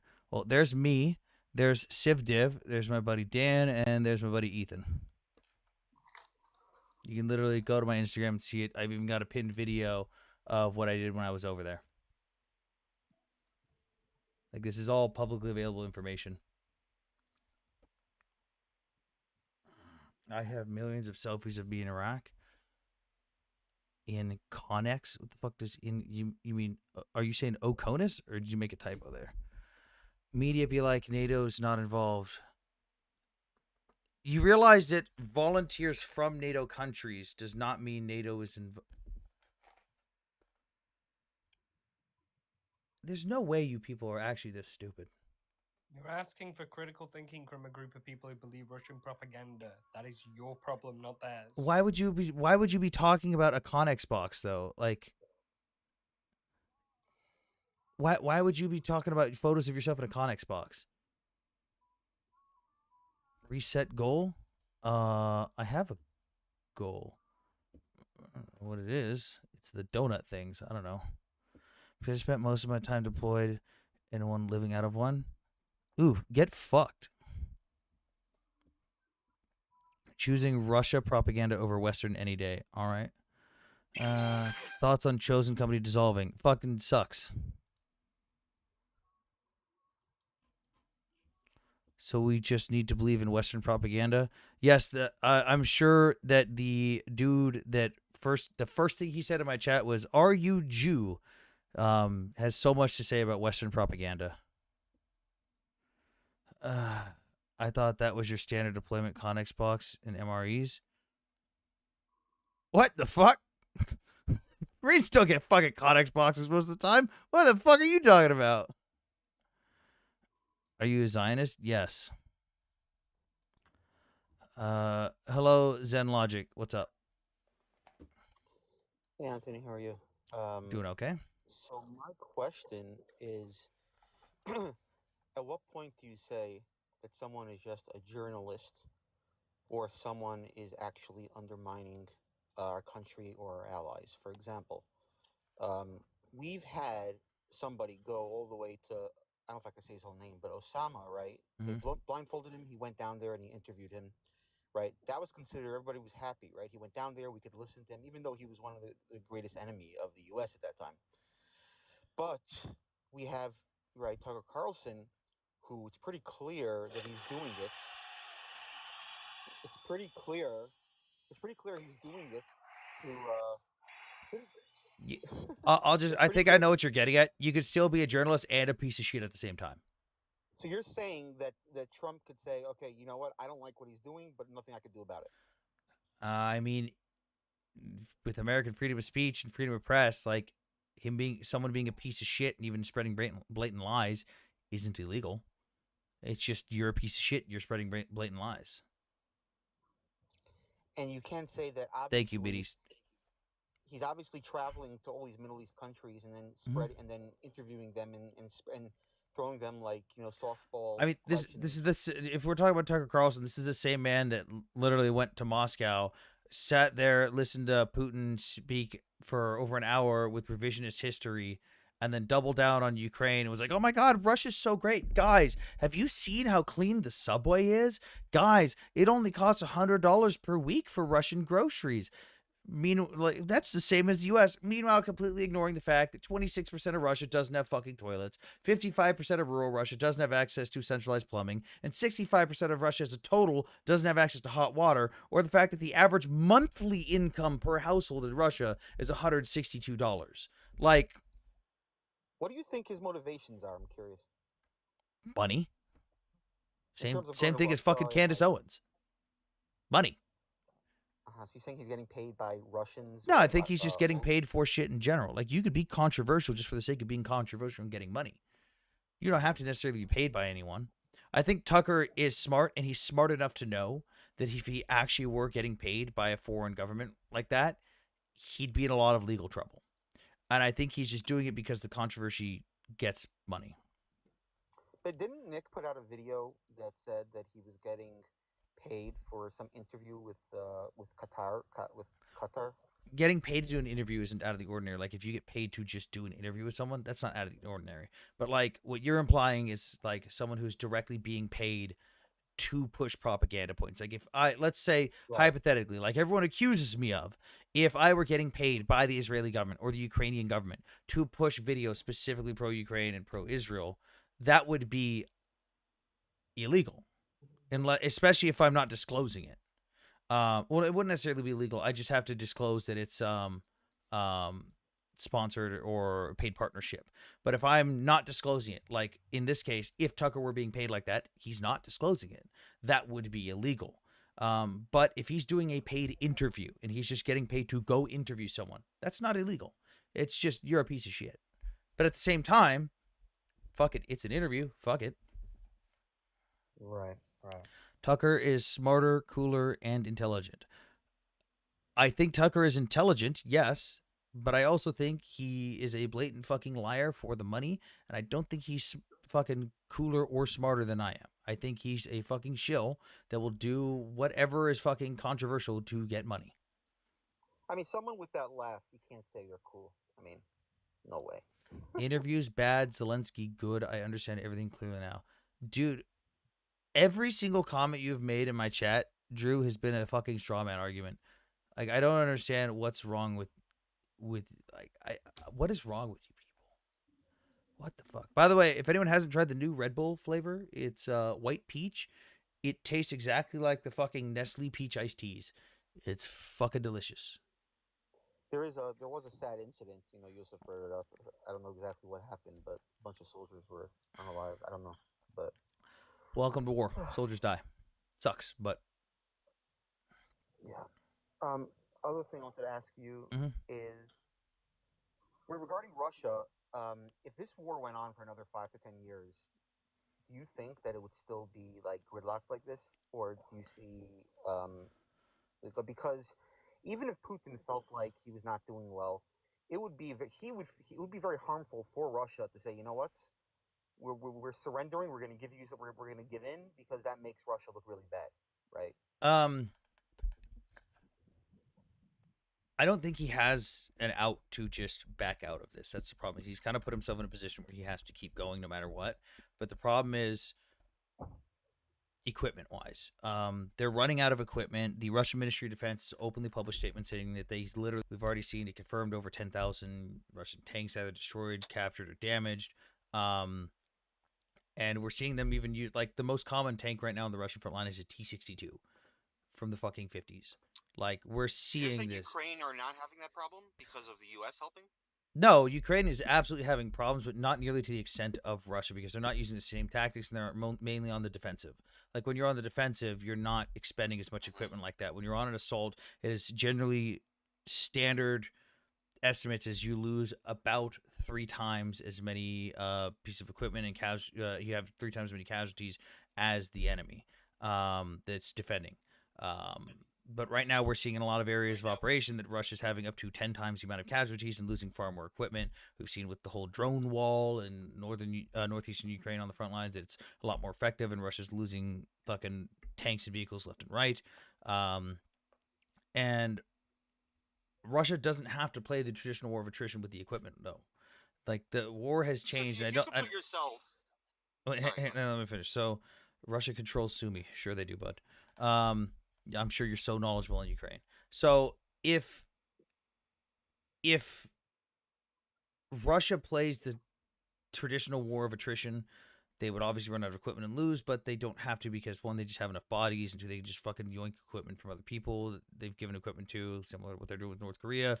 We've already seen a bunch of North Korean BTRs and BMPs on the lines. We've seen North Korean artillery. We've seen millions of North Korean artillery shells.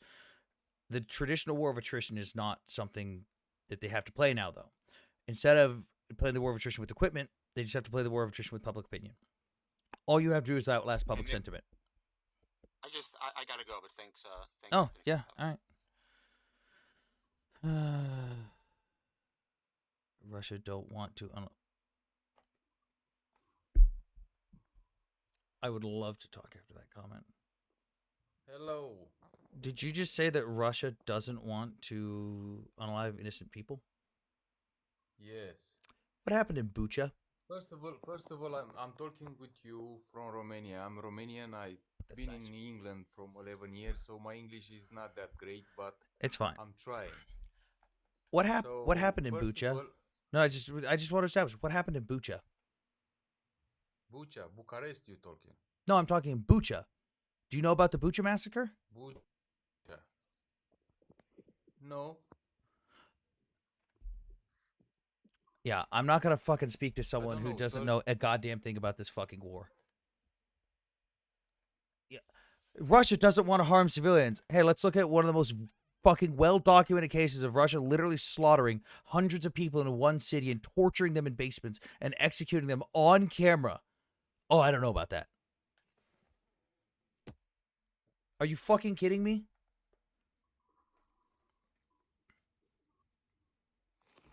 Oh, hey, Sam. Hello, Yusuf. What's up? How are you doing? Losing brain cells. Oh, really? Okay, so I was in your live a week ago, actually. And respectfully, I just didn't like how you said that. You see what's going on in Gaza. Mm-hmm. There's other stuff going on in the world that's way worse. Mm-hmm. You were mentioning Ukraine.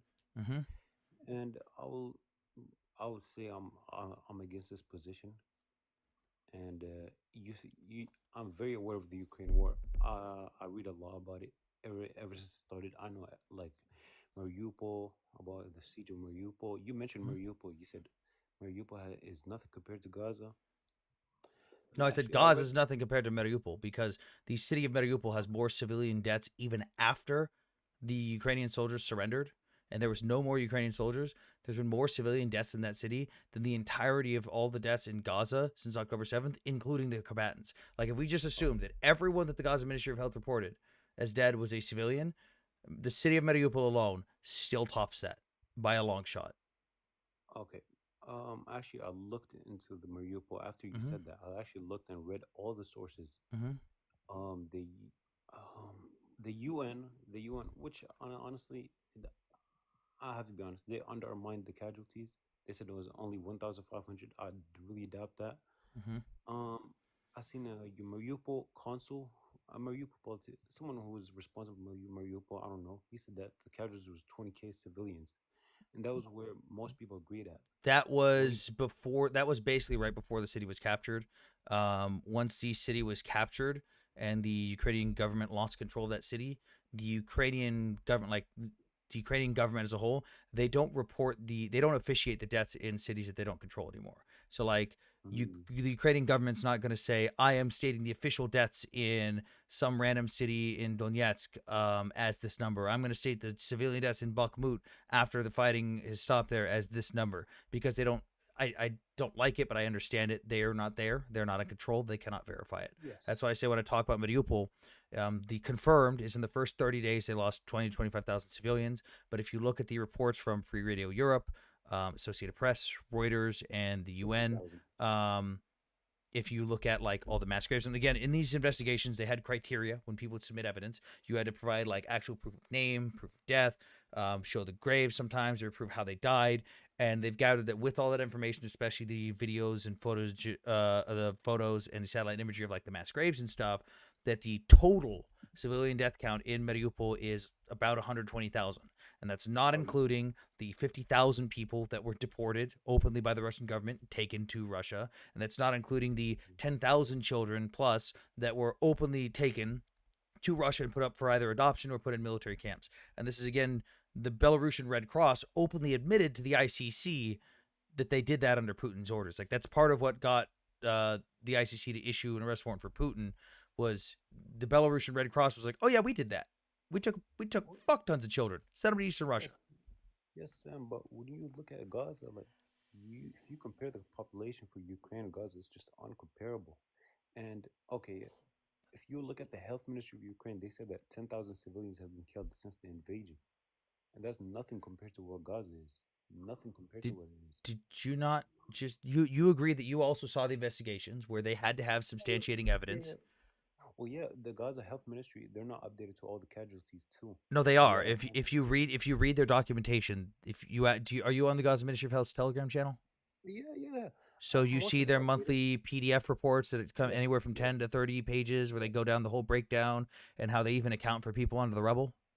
Yes, Sam, but you have to look at the populations and compare the populations. This is a 2 million population. This country is a 40 million population. People can't leave Ukraine. The one city of Mariupol started with 445,000 people. 120,000 civilians got wiped out of one city. We're a third of the population. Yeah, but that's the worst tragedy of the war. And that's with people being allowed to evacuate beforehand, completely defeating your narrative. Yes. That's the only city in Ukraine that this is It's the not worst the tragedy only of the war. city in Ukraine in which we could point to this happening. No other cities went through this except Mariupol for the Ukraine war. For that massive amount, sure. But there's plenty of cities in Mariupol or in Ukraine where shit like this has happened that just nobody gives a fuck about.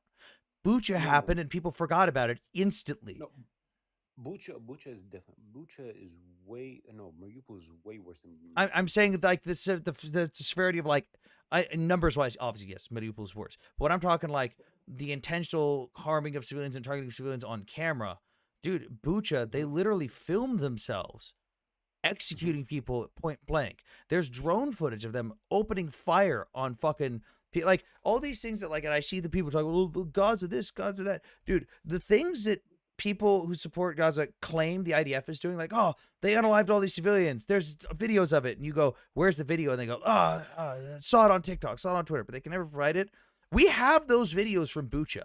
We literally have videos filmed by civilians and from drones of Russian soldiers executing people en masse. We have videos from Russians raping people in basements.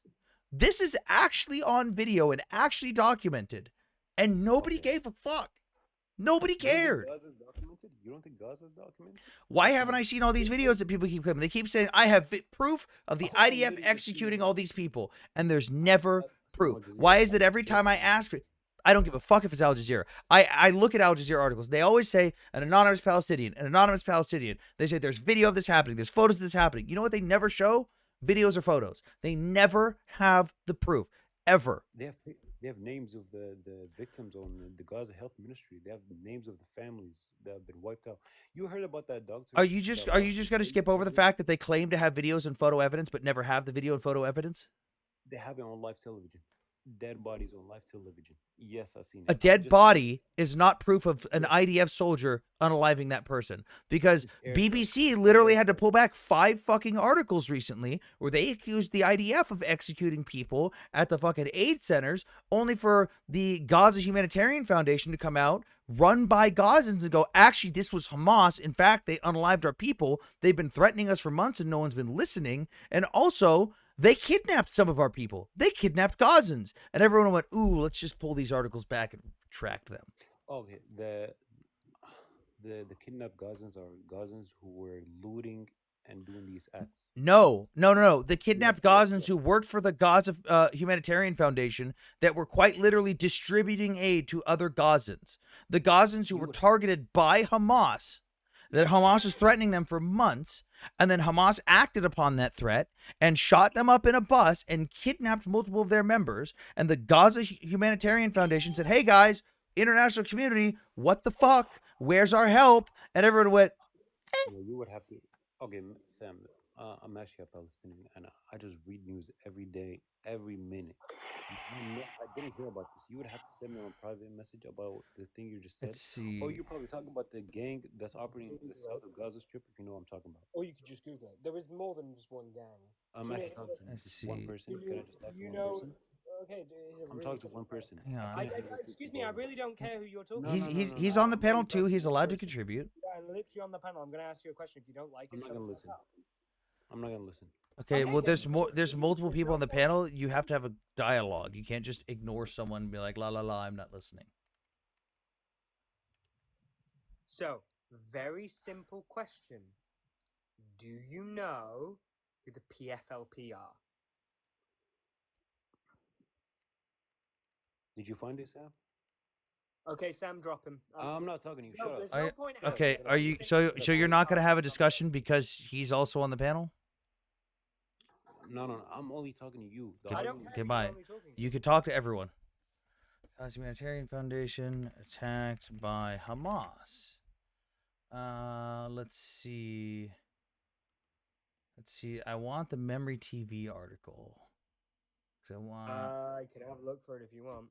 Oh, here's one by Al Jazeera.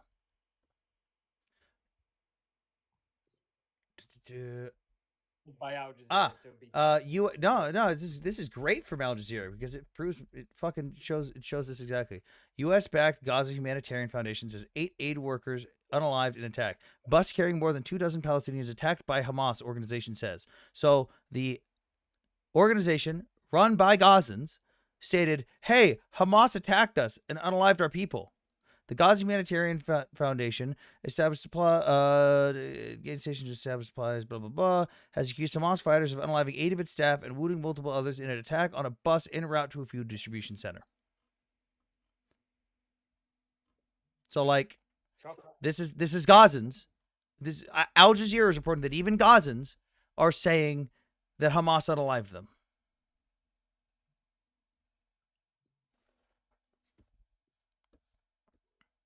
Oh, neat. I didn't realize he was. I support Israel. Trump moved all Ukraine aid to Israel. What? What? What's the claim? He said, I support Trump. Trump moved all Ukraine aid to Israel. What the fuck are you talking about? No, he didn't. Wow, so smart. One attack versus the 100,000 IDF attacks from the past 2 years. 100,000, you say? Is the other little coward willing to come back up and have a conversation, or is he No. just completely run out? Hey, how's it going? Hello, Viz. What's up? Hey, I appreciate you doing the live. Mm-hmm. So where do you see the Ukraine war going as of right now? I feel like we're not getting any coverage right now in America because of our administration is just completely opposed to helping the Ukrainians. So, where do you see the Yeah. trajectory of it? Depends on a multitude of factors. Like, one of the things going on in some of the think tanks right now is, hypothetically speaking, if the U.S. pulls out of support entirely, Europe has openly stated that with a 1.2% increase in budgeting across the board for aid, they could fill the gaps on the aid. There'd just be different pieces of equipment that wouldn't necessarily come from the U.S. anymore. You probably wouldn't get any more HIMARS rockets. Those would be relegated to be into the back. And I mean, as it stands right now, even most of the equipment on the front line is European. Like, if you've got a M249 SAW machine gun right now, it's probably Turkish. If you've got a fucking M2 Browning, it's probably Turkish. If you've got a bunch of different, most of the vehicles are European. Like, there is some American equipment, but it's usually the high dollar stuff like an Abrams or HIMARS, and your fucking cheap ass Humvees that are all over the front lines. So with a little bit of budget increase, they can fill that gap. They said it would be painful, but it's doable. There's also the possibility of Ukraine just saying, fuck it, even without aid from anyone, they're just going to keep fighting. And we know that they're not going to stop. They've openly stated they won't and can't stop. They're fighting for their basic fucking existence. And at that point, we'd probably see Russia slowly gain a little bit faster than they are right now, which, again, they've only gained 1% territorial control in the last now it's 16 months. In 16 months, they've gained 1% control of Ukrainian territory. So they'd probably gain a little bit faster, but even then, they'd be facing a guerrilla war unlike anything they've ever seen. Like, fucking take both times in Chechnya and Afghanistan and fucking quadruple it. Like, they're not going to be ready for that. There's absolutely no way that Russia comes out of this better than they entered it. Ukraine's not going to stop fighting. It's a simple truth of it. Whether that means they fight until Russia collapses economically, or they fight until Russia takes them over, and then they keep fighting even after that. It depends on how the aid goes and who is supplying that aid and how much they supply. There's no definitive, I can predict it'll be this, I can predict it'll be that. I can make predictions based on certain hypothetical aspects of it, but there's so much to it. Yeah. So bouncing off of that, kind of like, do you think Russia is like a dying country?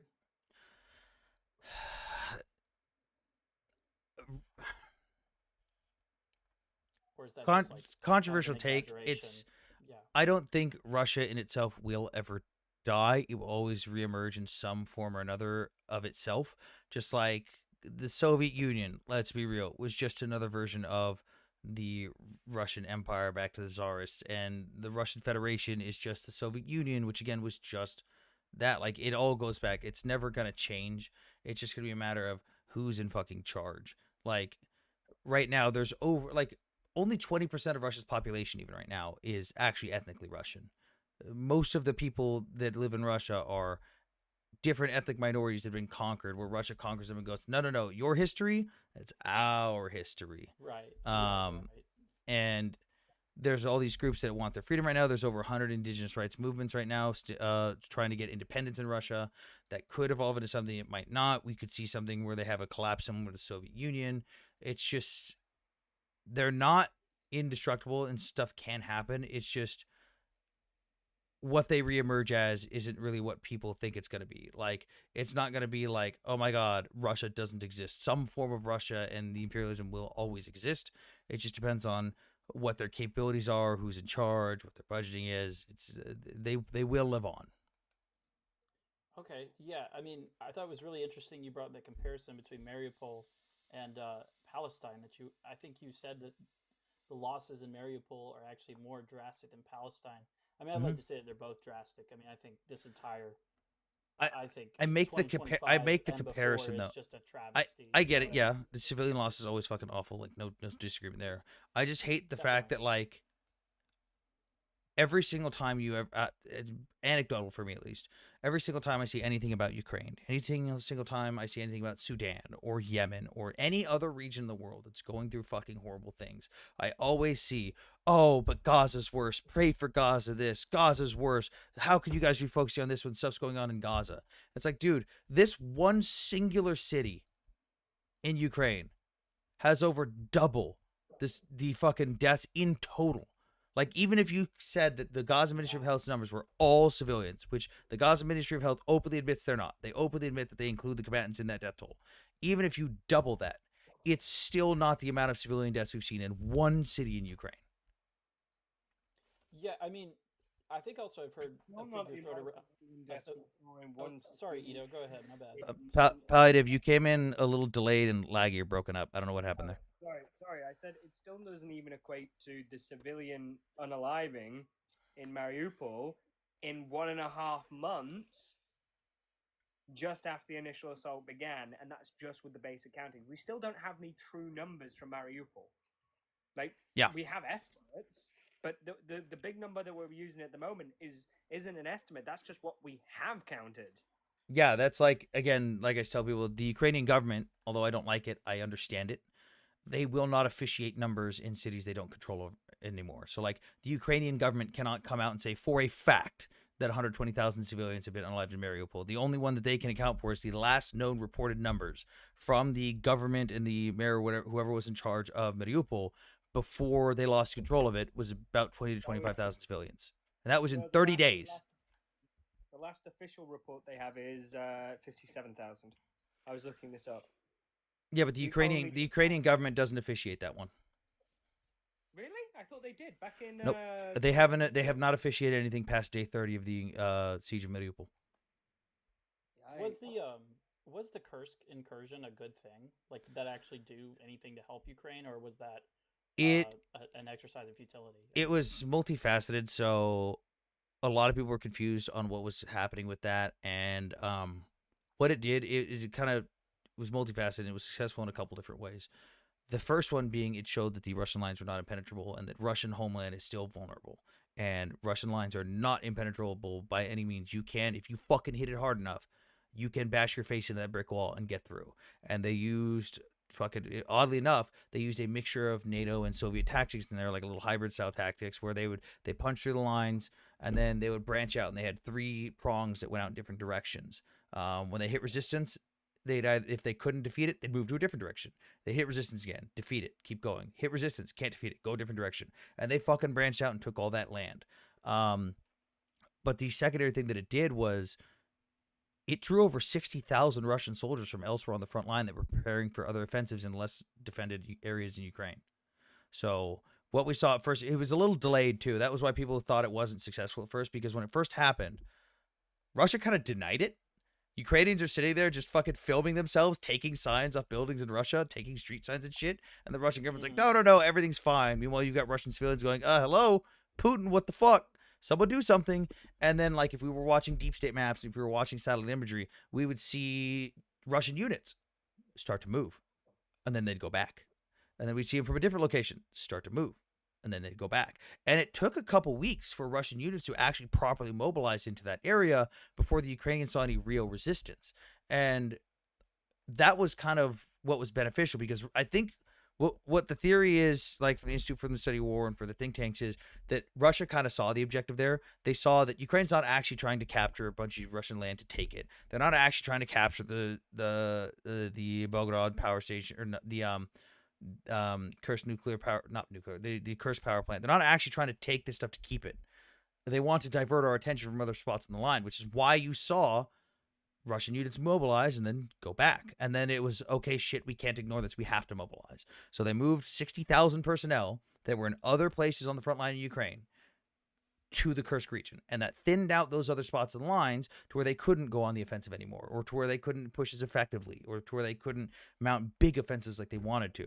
So it definitely succeeded in that aspect. But unfortunately, it took a little bit too long for that to happen. And then I think after that happened, there's some contention on whether Ukraine properly capitalized on that. Like, what was smart of Russia was to not take all their units from one area. we saw them take different units and spread them out and say, okay, I'm not going to take all the units from this area. I'm going to take a unit from this area, unit from this area, unit from this area, and they're all going to go up here. So like you did get a thinning of the Russian line, but you didn't get a giant weak gap where they could massively split. Because even the Russian soldiers who were countering the attack in Kursk even noted, hey, this isn't a lot of Ukrainians. There's not a lot of foreign equipment here. There's a massive amount of Ukrainians that are just gone. Where the fuck are they? And there was panic within the Russian military and Russian mill bloggers going, are they going to set up for counteroffensive now that we've mobilized people to this area? Are they going to try to exploit a weak spot? Can we afford a weak spot? Do we have a weak spot? But the problem was that never materialized. Ukraine never capitalized on that. There was a point where they could have probably found a weak spot because of mobilization to the Kursk region, and they could have taken advantage of that. But we never saw that. And that's one of the questions of like, in the think tanks and stuff from the Institute for the Study of War is, was that intentional? Was that a failure? Well, obviously it is a failure, but like, did they do it on purpose? Did something happen to where logistically they couldn't support it? Did something come up to where they found out that it wouldn't be successful, or there was a kink in the road? Like, it accomplished, yeah.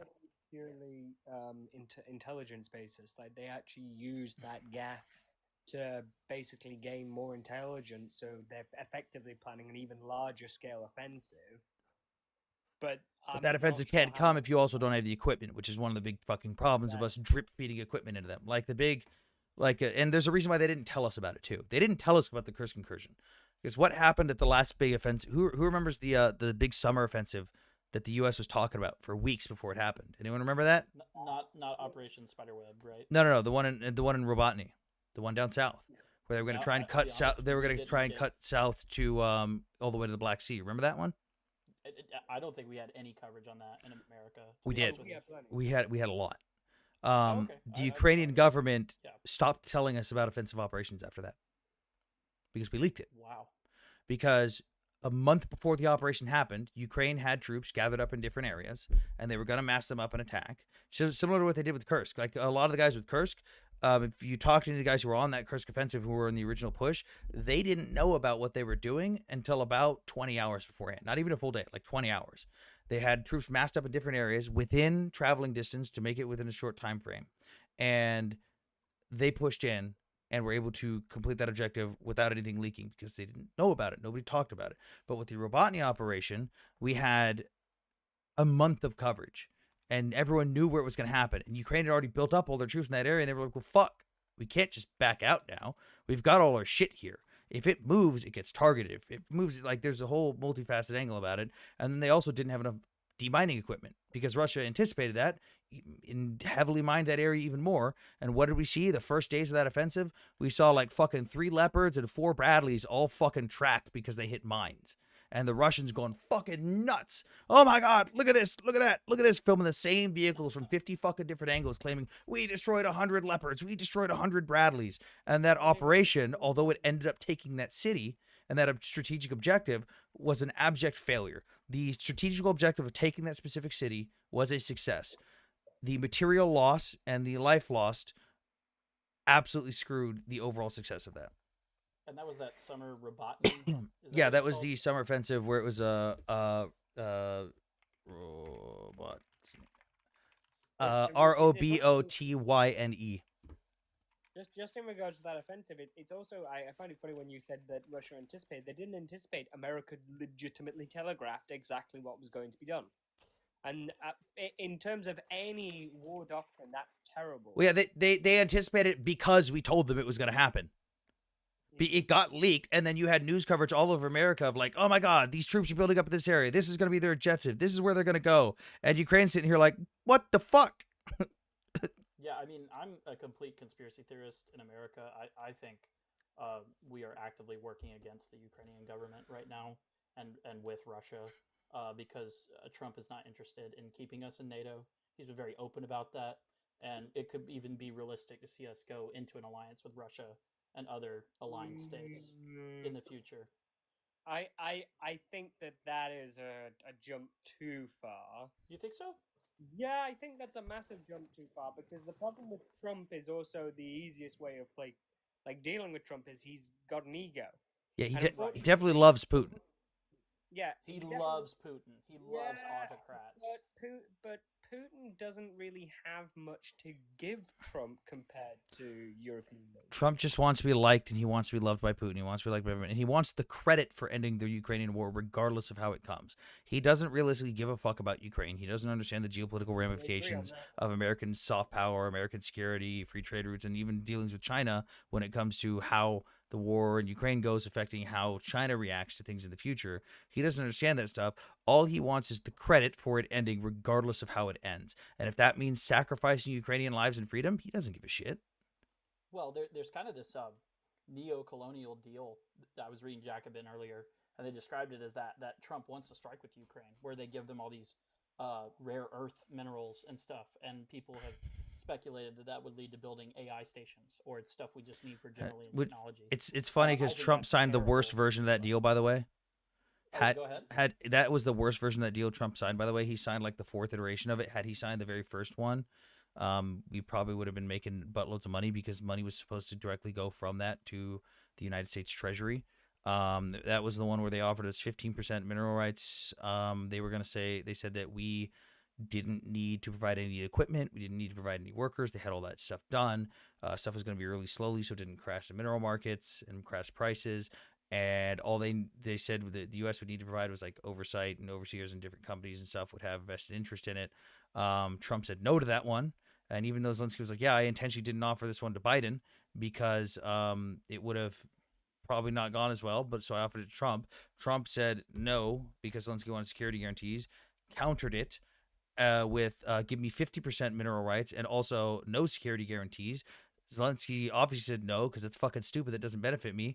Then Putin came along, and Trump and Russian media openly admitted this. They're like, hey, by the way, Putin's in talks to just give Trump the mineral rights anyways, because Russia says that land belongs to Russia anyway, so it's not up to Ukraine to give away. And then everyone's like, that's not happening. Trump didn't do that behind everyone's back. And then the White House confirmed it, and Trump was like, oh yeah, I was talking to Putin all night on the phone about mineral rights. Things are going great. And then after Zelensky had said no to the 50%, Elon got fucking involved, and Elon and Trump was like, in fact, give us 100% of the mineral rights, no security guarantees, or we shut off Starlink. And Ukraine was like, fucking what? Like, that's insane. That's like actually an act of war, honestly, because they use Starlink for so much. Oh, Elon shut Starlink down before mid-operation. Yeah, like there was multiple operations in the Black Sea that got fucking ruined. Because as the fucking drones, which are using Starlink for connection, were on their way to their targets, they lost signal because Elon shut off Starlink. It's a Well, we fucking don't have nightmare. to worry as much about that now with Elon, because he wants to screw Trump. So I say let Trump be more and more aggressive towards his posture towards Ukrainians. Yeah. Maybe Elon will fund Ukraine for the next century. Someone says, how come Zelensky didn't offer it to Biden? Just curious. He didn't have much to say explicitly on why, but the general gist of it was he basically thought it would be more enticing to Trump because it would be more of a win for Trump if he did it. Like, look what I did. Also, money. We benefited. See, America is getting something out of this. And also, Biden was also broadly more supportive, so there was no need for that carrot mentality to sort of just say, "Oh, help us. We've got this over you. You can take this as a consolation prize, effectively." But Trump is definitely that kind of leader that needs that consolation prize. I also think that's, pardon me, why Netanyahu's very good with Trump. I think Zelensky's not mastered this. If you know how to give Trump a win in the way he wants, he will practically sign and do anything you want him to. The problem is Zelensky doesn't really know how Trump functions. He also doesn't understand, although he is good at English, he doesn't understand a lot of the phrasings and stuff. Like, he doesn't really know how to communicate with Trump very well, period. Trump, I mean, a large part of the problem. Even his negotiators are still treating it like it's. I was reading a political studies institute out of Brown.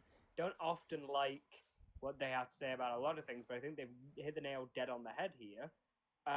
They are still treating the Trump administration as if it is the Biden administration.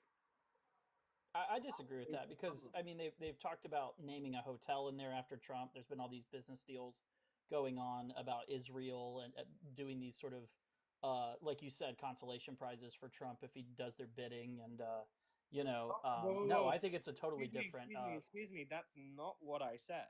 Oh, I'm sorry. Go ahead. At no point did I say do their bidding. It's a very odd choice of words, considering I was saying basically playing the political game. It's the same with any political leadership and deal in history. Can you clarify what you? I'm sorry, I might have misunderstood.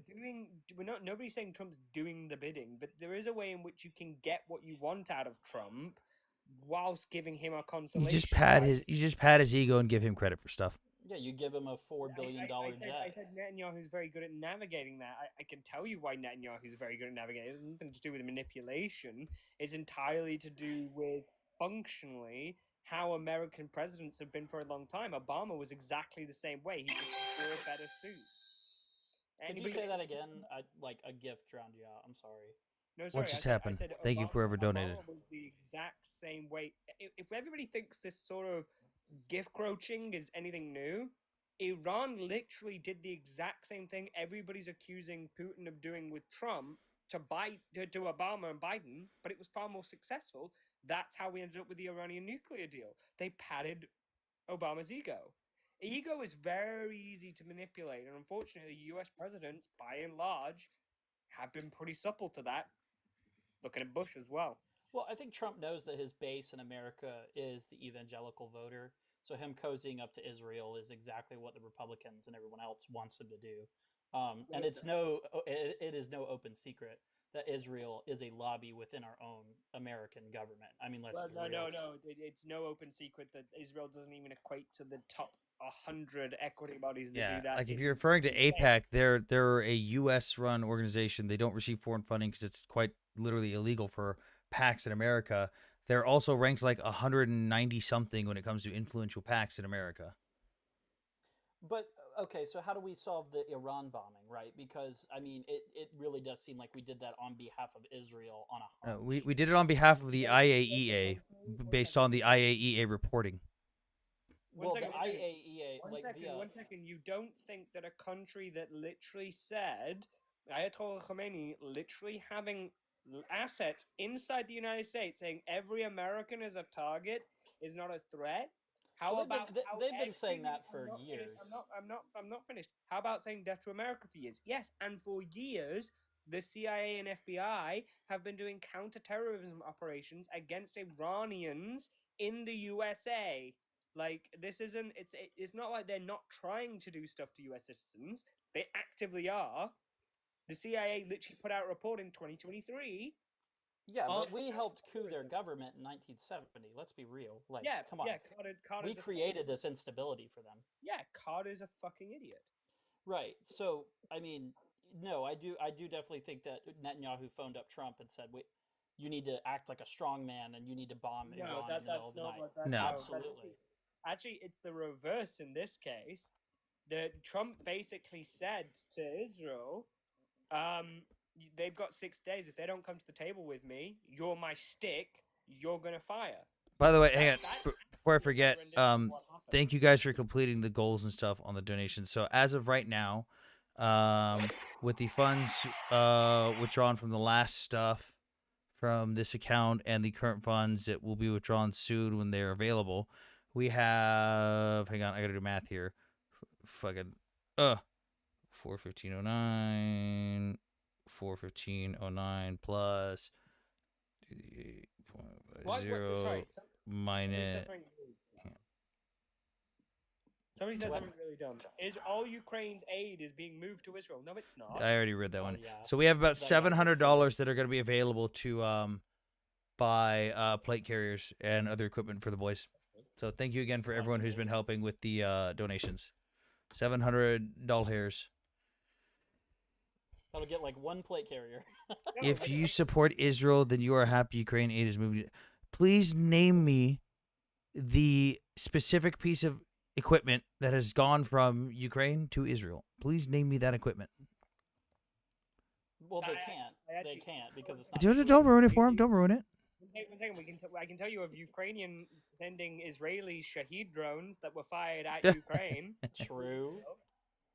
Yeah, what's the deal with the Shahed drone stuff? I've seen that all over like NAFO Twitter and things like that. because Iran was basically funneling drones into Russia. Okay. So an yeah, agreement. they're Iranian designed and made, but Iran via Russia requested build a couple Shahed drone factories in Russia. But surprisingly, they're higher quality than the ones that come out of Iran themselves. But a lot of it is also just a bunch of dudes fucking slapping shit together by hand. Like I literally have. This is a fucking Uh-oh. flap from a Shahed drone that was shot down over Kyiv with a Patriot. That sure has some Russian written on there. Yeah, it says don't touch. I'm touching That's it. crazy. But yeah. So okay, so you guys think Iran the strike was a good move? I mean, Yeah. 100%. I think taking out of Fordo, like, so here's the thing that a lot of Americans don't understand. Well, be careful now. Be Well, careful no, now. No. This is a consequence of fortune rather than favor.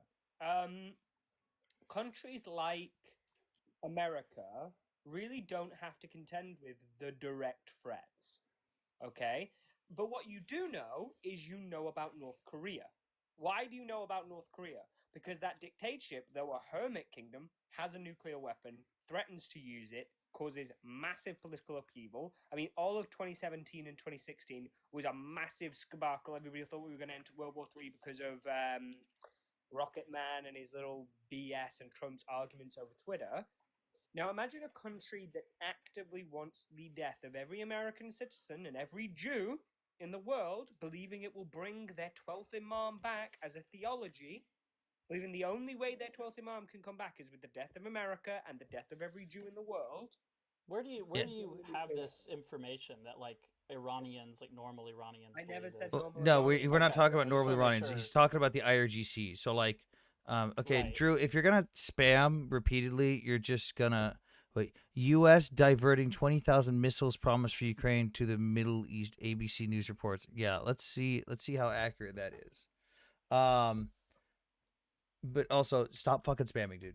It's like we're so close to having an intelligent conversation, and then Drew Big Balls. 20,000 missiles. When were they gonna get Sam. 20,000 missiles? Since he Oh my said God. U.S. would divert earmarks for Ukraine in the agreement with the Biden administration to the Middle East, where it appears U.S. would use them for their own force protection. We didn't have 20,000 missiles to give, so Zelensky's just wrong on this one. Wow, look at that! I'm able to criticize Zelensky. 20,000 missiles, because if it's self-defense missiles that the United States owns and we're using for ourselves, that's not going to Israel. That is openly stating that it's going to our own equipment, like THAAD and Patriot. And we don't At fucking American bases. what? At American bases. Yeah, the American base in Israel, the Space Force Center, sorry. and also different fucking U.S. bases in the Middle East. Like we've documented recently that the last attack by Iran was the largest expenditure by the United States of Patriot missiles in one fucking attack. So this isn't like he's giving it to Israel. One, we didn't have 20,000 missiles. I don't know where the fuck he's getting 20,000 from, because we've never even claimed to have that many to give in the first place. But two, they're not going to Israel. They're going to the Middle East as a whole, to U.S. bases. How do you fucking straw man your own fucking art? Jesus Christ. So I'm having a look into this. It's estimated projection. Intel. So it's a projection of how many missiles over a set period of time if the attacks persisted over a couple of years. It was a projection. Zelensky's reading off a projection that was to basically equate if the conflict continued with Iran. Oh, my fucking elbow. In Jesus. the same scale as Iraq and Afghanistan, but with the continuation of ballistic missiles. Also, welcome to the panel, that Intel guy. If you guys aren't following Intel guy, you should follow him. Intel, you speaking of, did he say again in the last few days that he's gonna send more aid to Ukraine? Did I miss a new update? He said it tonight, an hour ago. What the fuck, Trump? Yeah, June 9th or July 9th. What the fuck? No, June 9th. No, wait. This article's from June 9th. No, this is June 9th, but he's Intel says it happened again tonight. Hang on. Trump says he will send more aid to Ukraine. 55 minutes ago. What the fuck? He's trying to piss off Putin for that phone call they had. What the fuck? This fucking man. Jesus Christ. I'd like to say Hey, I'm surprised. the world is his oyster. He can do what he wants. For now. Dude, I swear to God, dude. This is Trump. This is Trump right now. I know I just told the world that I'm not going to do something. I'm doing it. Yeah, that's it right there. Like, what the fuck, man? Yeah, it's like he campaigned on being anti-war and then he bombed Iran in the middle of the night. Yeah, but that's all. Okay, he did. 1 second. I mean, to be fair, we kind of fucking he did actually tell them that was going to happen. Like, One second. what? One second. I'm really sorry. I really want to break this down because we keep on diverting off onto the other topics.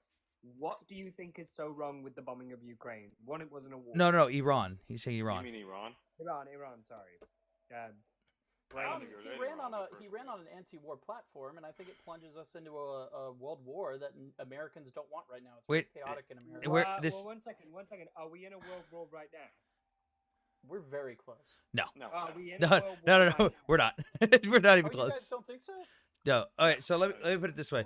We're in one right I could make the joke of nobody's been served steak and lobsters yet, so we're not going to war.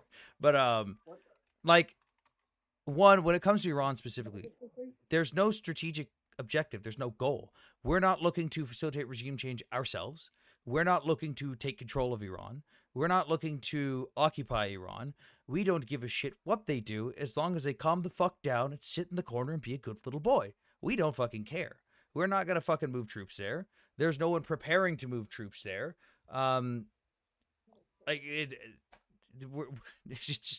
But didn't we get into this same problem, growing up? I mean, I grew up under Bush, right? We did regime change. We created tons of instability, and even more radical people took over. I mean, let's be real. Well, I think that's your problem, though, is that you're looking at this as this or that when there's a middle ground, right? And Trump proved it. Trump has proved it time and again. In fact, he did it with when he took out Iran's general in his first term. We could have gone all in a couple times, and Trump's like, nah, I'm just here to tell you to sit back down, and if you don't, I'll come back. Like, that's it. Like, so if someone bombed a nuclear plant of ours in the middle of the night, we would just go, wait. That's okay. okay. Because we have the capability to respond. Palliative, hold on. I think that's another misnomer. I'd also like to finish my statement. Oh, I'm so sorry. Go ahead. Because this is where we're getting into the crux of it.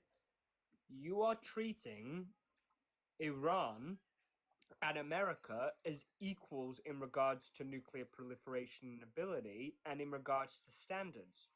No, they're not. America is not a signatory of the Non-Proliferation Treaty. Iran is. Iran is subject to that. So when it's a bit like thinking of it this way. It's a bit like voluntarily subscribing yourselves to rules and conditions in a contract and then complaining that you did it in the first place. Wait, hold on. Did you say we're not a signatory to the NPT?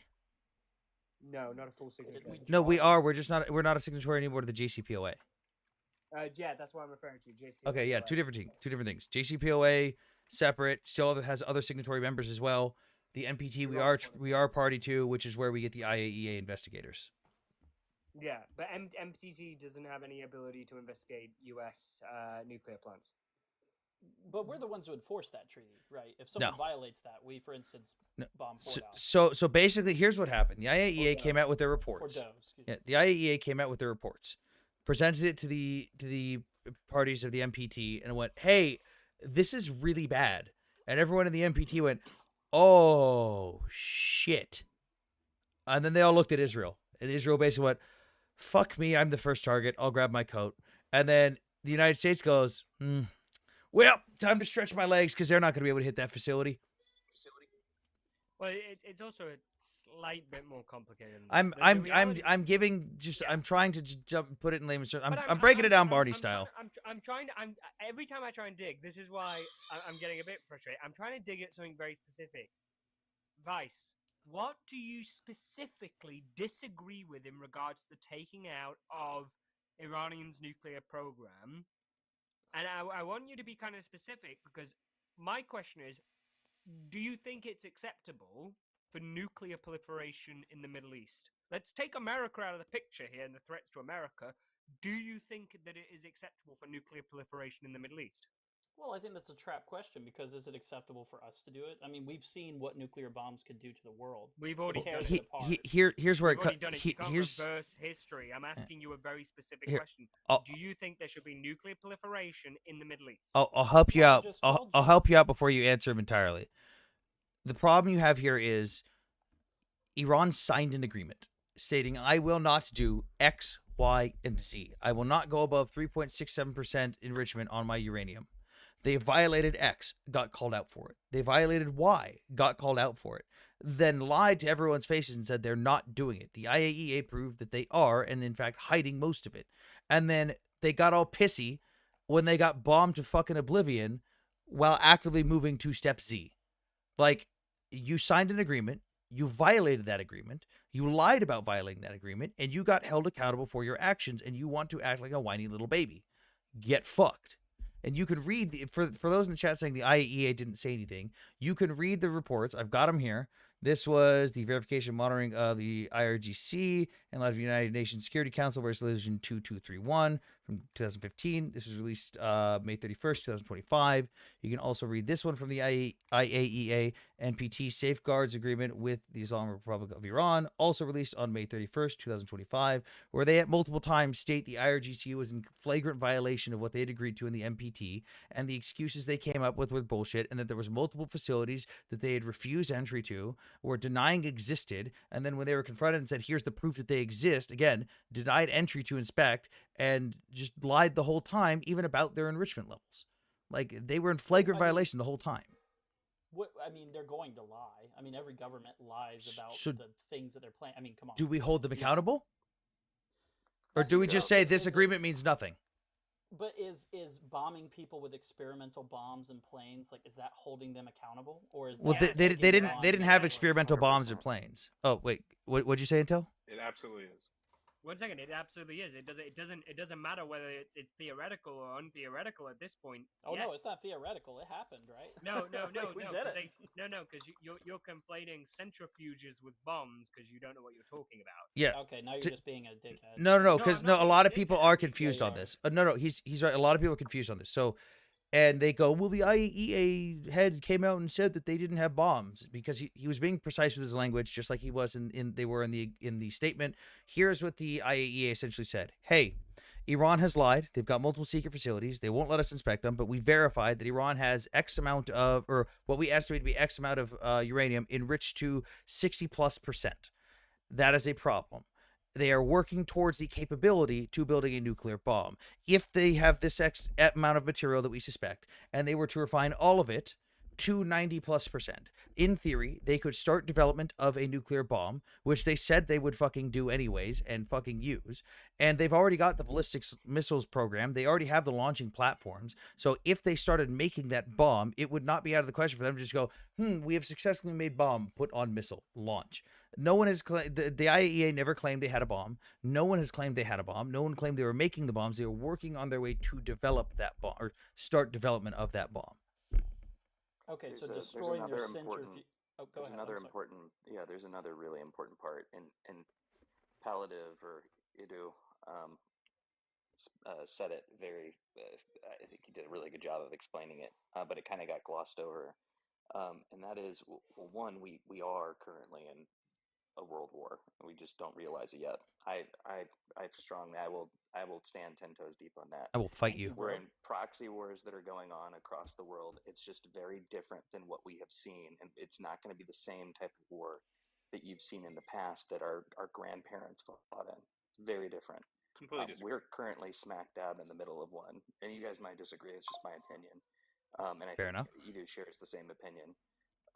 But what I think is really important here for you to understand, Busy, is that if you look at Iran, everybody thinks like the Mideast is like one size fits all shirts, right? They're all very different. They're very complex, all of these countries, and the way that they interact with one another. Iran, and when you said that the comment that Edu made to you about Twelvers, right, and what they actually believe in their book of Revelations, with taking out the West, taking out Israel, that's a big part of what they believe in. And it's the top people. It's like the top 10% of that country believe in this ideology. But that's all that you need. They're the ones that are in power. Then you have organizations like the Besiege that go out and enforce this through, Sharia law and making sure that everybody is being modest and doing all of these different things. This is a country that has a radical mindset, and you got to make sure that you're separating actual Islam from Islamist, which is two very different things. Sure. Yeah. They Yeah. have yeah. politicized it to get into to power. Khomeini did, and his whole belief system is structured around this and trying to usher in this apocalypse, right? By So the yes, then getting a nuclear weapon would be detrimental to the West and its allies. So I mean, I've heard that the not go ahead, just hold on, not hold on. just the West, because there's another key factor you're all ignoring, which is that whether we like it or not, it is the fact that Iran wants a caliphate. The IRGC wants a caliphate. Yeah, that's what he's talking about with the 12ers. One second. The other important side of it is Saudi Arabia, the Emiratis. They don't want to see this.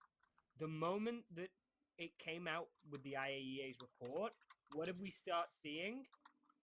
Saudi Arabia was petitioning the USA to do something about it, or they're going to start a nuclear program. That was direct messaging from the Saudis. At every single time that Iran has got closer and closer to nuclear proliferation, the Saudis have said they will do the same. By the way, It's not a Intel. question. It's not a question of, oh, think about Israel, think about America, think about the West. It's a question of, what is Saudi gonna do? Wait, someone says the Saudis are bought.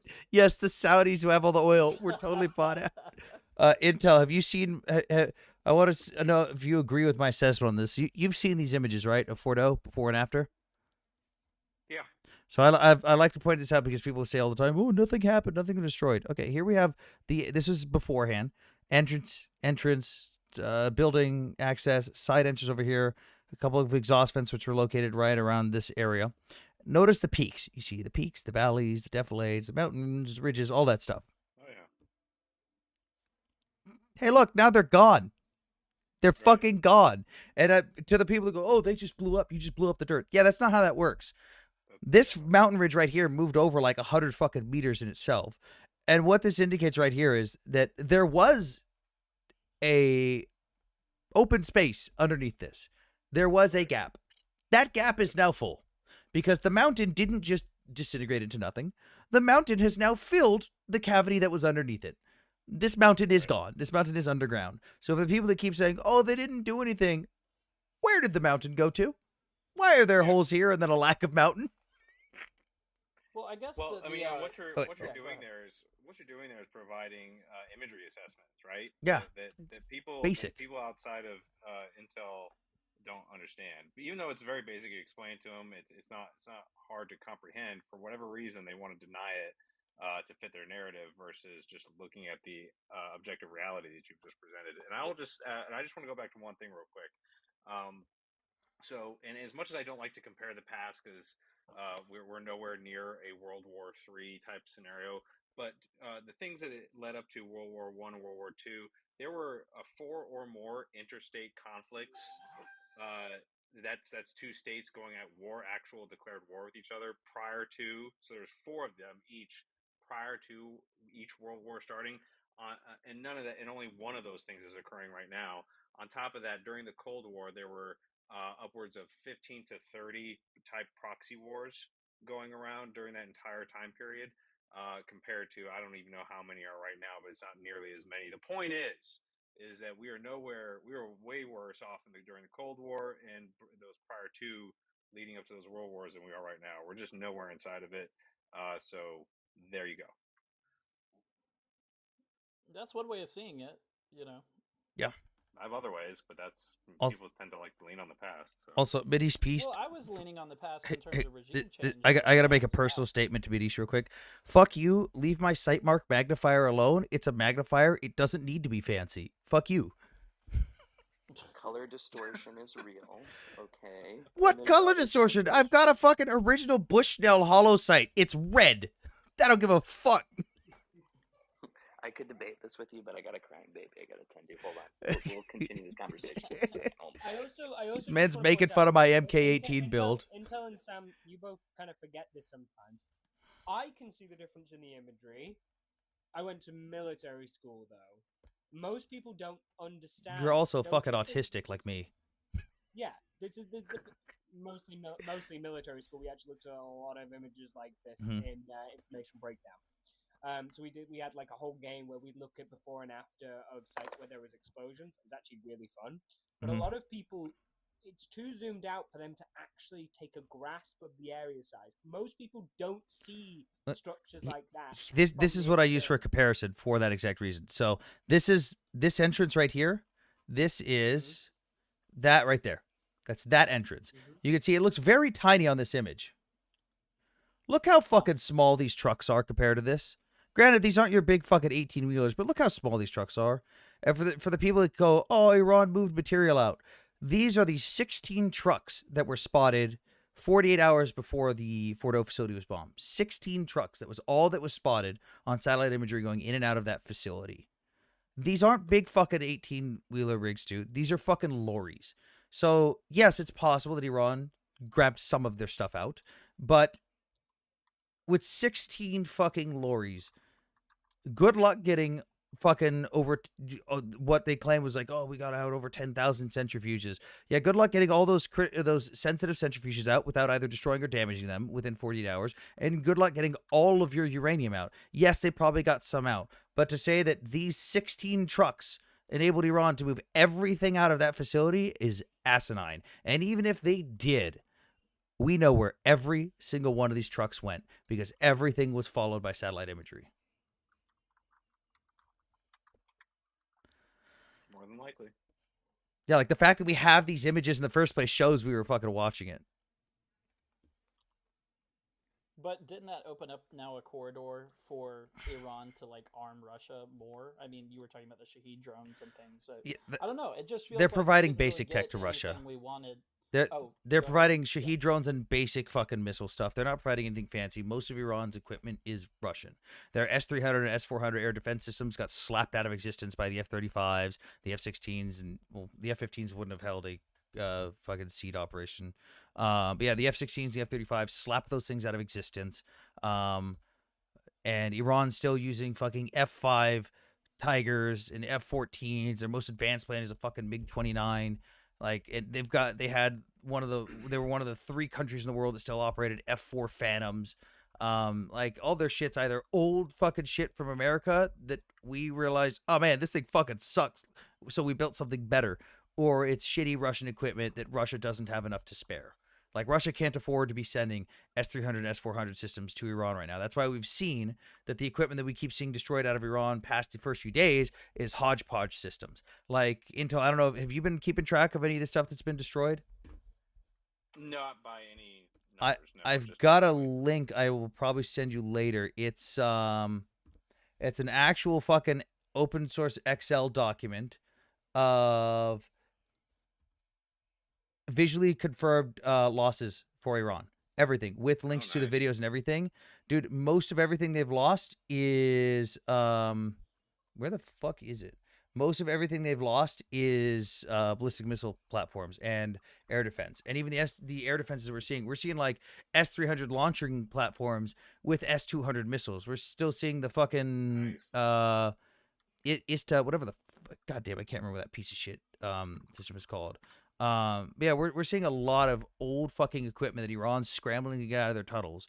Meanwhile, they don't have air superiority over their own fucking airspace. We've only seen them scramble 2 jets the entire time, a MiG-29 and a fucking F-5.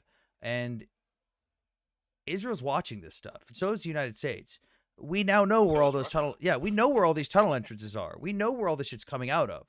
That's why you see the ballistic missile strikes that Iran's launching are diminishing in size. Because when they pull a launcher out of the fucking ground, Israel goes, hey, look at that. Slap. Yep. Yeah, I think what a lot of people are doing is they're doing this mirroring fallacy where they immediately assign the same metrics that the U.S. military has onto our adversaries.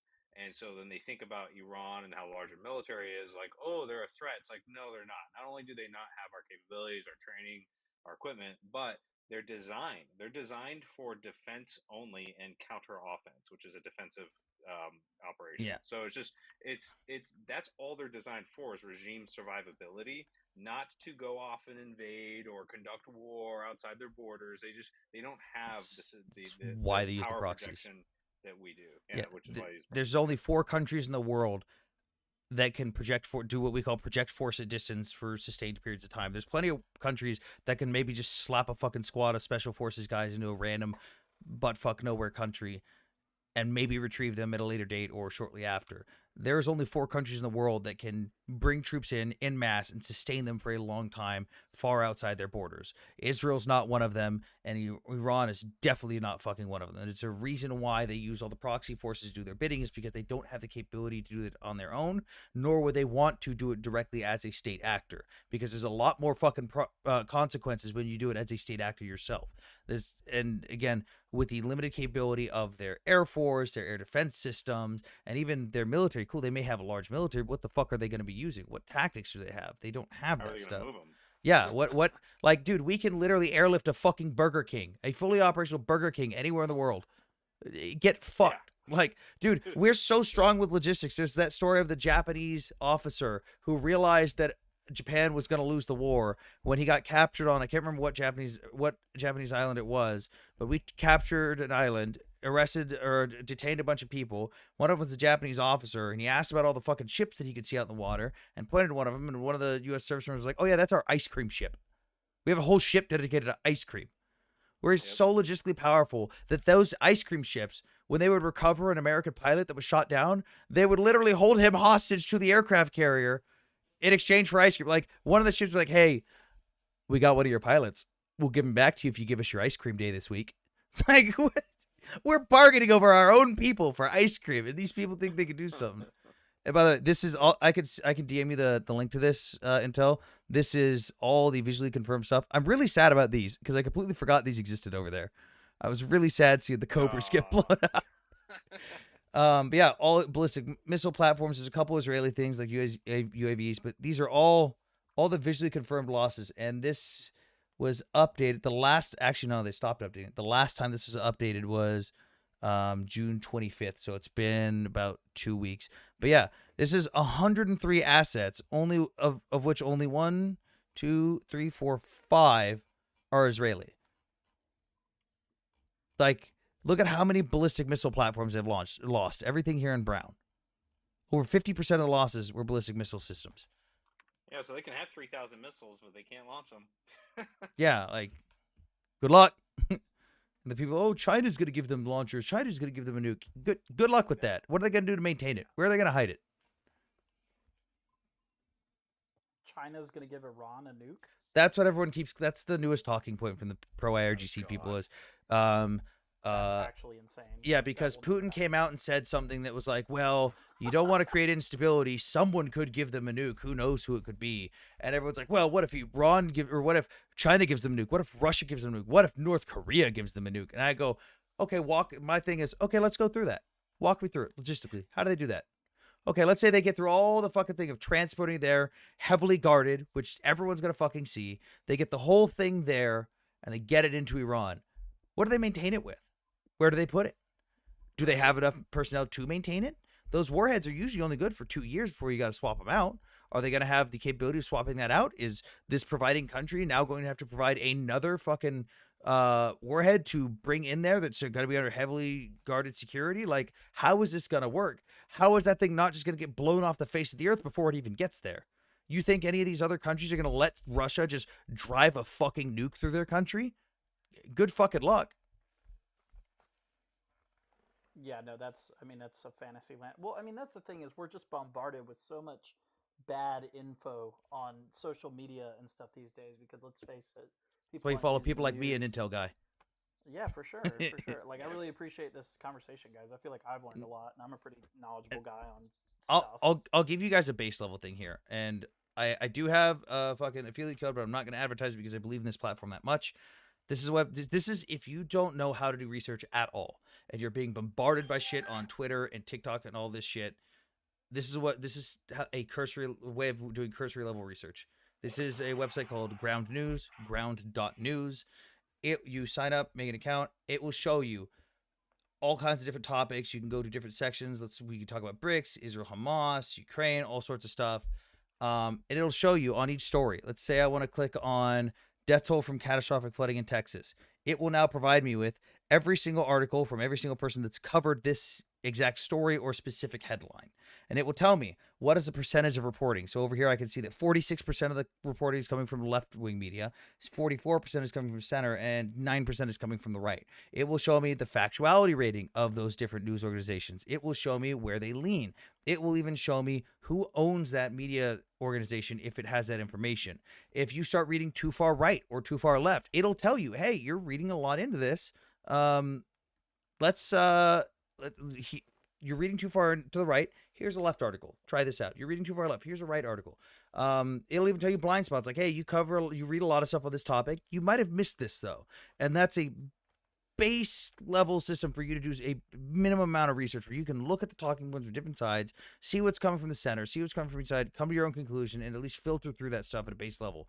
Now, if you're going to stick though to like social media and stuff, like I'm going to stick to Twitter and TikTok. I do this PSA a lot. Is you're going to see a lot of people who are just going to blatantly throw false information in your face for the purpose of clicks because it gets them money. You're going to see a lot of people who start videos with breaking news, guys, and then read a fucking headline and not tell you any details about what was in the article at all. You're going to see a lot of people that have never talked about a topic, but suddenly they're now experts and they've got this air of appeal to authority because they have a high follower count.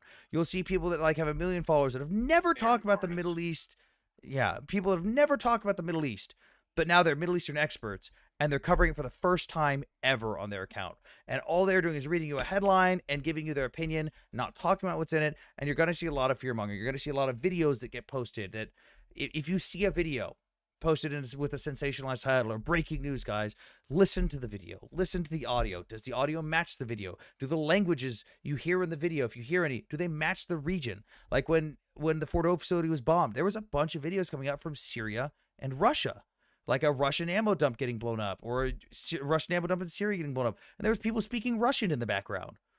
But people were like, oh my God, it's the video of Fordo. It's like, no. If you see a photo posted, it's the first time you've ever seen that photo and you can't find anyone else posting it, do reverse image searches. Throw that image back into Google. See who the first person to post it is. See if it's an AI generated image. Like the fucking pictures of the F-35 that got shot down by the IRGC.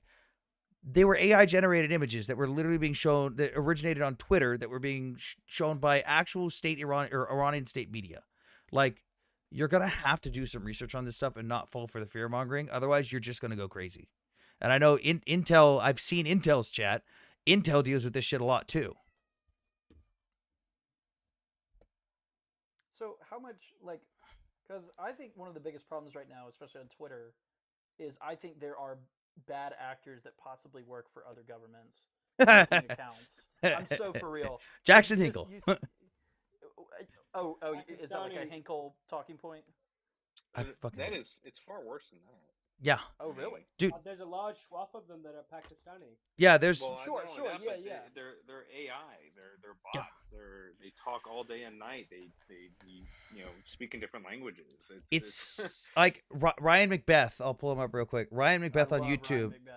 He's great. He does a lot of deep dives. So you've probably seen his YouTube channel where he goes over stuff like this. He'll go over and use a software called Cyabra, and he'll go over certain accounts that he can track down to different regions. Or like there was a phrase that went around where he partnered with someone else. It was Hawaii, not Ukraine was the phrase. And it was a bunch of people posting images of burned down stuff in downtown Lahaina in Hawaii and saying, this is Hawaii, not Ukraine. Why is Ukraine getting all this money and Hawaii is not getting anything? Leaving out that it was the state that was fucking them, not the federal government, leaving out all the details and pushing this narrative that the U.S. loves Ukraine more than they love the state of Hawaii and its citizens. And they were able to track down that exact phrase to the first 2 no-name fucking accounts that tweeted it out on the exact day they tweeted it out and follow the retweets until it finally got picked up by some random US politician who retweets it, and now it's got a big audience. Like, you can see a lot of these accounts. If you see something weird like that, dude, you could see what time of day they're posting. You'll notice that a lot of these accounts specifically post in certain time windows. They have specific language structure. Like, you can track down what a Russian bot account is because the Russian government doesn't hide it. They openly admit bot farms are literally part of their Ministry of Defense. They openly have bot farms. Yevgeny Prigozhin on his tax returns had 3 bot farms that were operating for the Wagner group. Yeah. Like, they openly do this. They literally, it's not a joke. I know people joke about it like, oh, you're paid by Mossad or you're paid by Ukraine. They literally pay people by the ruble for comments, and they don't hide it. They're open about it. But people just think, oh my God, there's a lot of people, appeal to majority. There's so many people talking about it. It must be real. They openly use bot farms to spread disinformation and to fuck with people and to fuck with the American mindset because people in the West don't know how to fucking handle this stuff. They don't know how to do their own research. They don't know how to handle fucking war. They're not, like, they know how to take advantage of us, and they're very open about it. They're not hiding it. And yet people in the West go, nah, they wouldn't do that. Oh, hell yeah, they would. We have, I mean, come on, look at the United States and how our education system is just, they've done everything they can to handicap it. I mean, even Trump appointed someone that wants to dissolve the Department of Education. I think this has become a roundtable discussion now. We got a lot of good people on the panel now. Again, if you guys haven't followed that Intel guy, follow him. Also follow Amanda. Intel, do you mind giving your background at least just for the chat so they can know who you are? Yeah, I was a 10-year intel officer in the Marine Corps, supported everything from infantry to the NSA to special operations. So he's smart. I just came up because I wanted to be on a 3rd panel with Middy's piece today. How many panels have you been on him? Middy's just busy with the baby right now. Middy's just like, I'm gonna drop now. He's busy with the baby. Oh. Well. Oh, until I love ground news. Thank you for putting it up. Yeah. Until you missed. I had some dude earlier claiming that CMC and CMT were not Marine Corps jobs and MOSs, and that they don't, in fact, certify you to train people how to pew pew. Was he like one of those guys that said, I would have joined, but... No, he was in. He said he was in the Army. I was in the Army. Oh. That's not a Marine Corps job. That doesn't qualify you to teach people things. It's, what the fuck? That's wild. That is... Like, what the fuck? Because it was about Ukraine. I was like, yeah, I went over there, did this and that. He was like, you're capping. That's a lie. You don't get qualifications in the Marine Corps to do that. I'm like, how the fuck do we train people then? If we don't have any instructors, how do we train people? What? We literally love this phrase, train the trainer. Like, we live that. Ooh, you haven't seen my newest things, but my newest toys, by the way, Intel. A VDV uniform. This guy no longer needs it. Very good. Awesome. A chunk of a Shahed drone that was shot down over Kyiv with a Patriot in April. Damn, dude. You're one of the lucky few. I also have a jar of dirt from the missile that missed. Not a fun night. I was like, I woke up in the morning, was like, ooh, let me just collect some of that dirt. Yeah. Cool, man. I remember when I was over there, I definitely didn't tell my wife where I was gonna be. I was like, no, I'm not gonna be anywhere near the front. And then I remember I was home a couple months later, and I was showing people photos of stuff I did there. And obviously when I post stuff, I wipe the metadata so you can't see where stuff happened and everything. But on my phone, before I post anything, the metadata is still there. So it shows like the geolocation on the map and stuff. My wife zooms in and goes, what's that red line right there? What, right next to your photo? Because like I see you on the red line. What's that? And I go, Russia. the backstop of our range was literally Belgorod. Oh my god. Oops. Hold up the jar of dirt. Keep her calm. Yeah. Well, oh yeah, she gave me permission to go. God, I remember. Was it? I definitely waited a while to tell her too that like when I first got near the front, I got to Kharkiv. I had been moving supplies for a couple days between Lviv and Ternopil, and then I took my train rides to get to Kharkiv. I knocked the fuck out as soon as I got into the place we were staying at. Just out. These fucking days of traveling, days of driving. I was fucking exhausted. Still had all my gear, and I wake up in the morning and the guys are like, "Hey man, you almost died last night." I was like, "What? What do you mean?" They're like, "Yeah, we had a air raid alarm, and it was actually real this time. There was a missile incoming, so we tried to wake you up, and you didn't wake up. So we just kind of went to the stairs and figured if he dies in his sleep. And the missile like landed like right down the street over there. And I was like, what? What?" It's kind of thoughtful. I mean, they gave it their all, and then they had to seek cover. You know, they wished you the best. You know, all right. Yeah, they said they like fucking moved me, and I just kept snoring. It's like, yeah, whatever. Hey man, I gotta drop, but appreciate having me out. Yeah, thanks for coming on. Always welcome here. You remember, everyone, follow that Intel guy. Great content. Very sarcastic too. Appreciate you. I'll be in the comments. See you, man. Just woke up. Anyone know what the big explosion in Israel was tonight? Anyone in Israel? What happened? There was a mass casualty event in Gaza Oh, for Israelis. I think 17 IDF soldiers injured.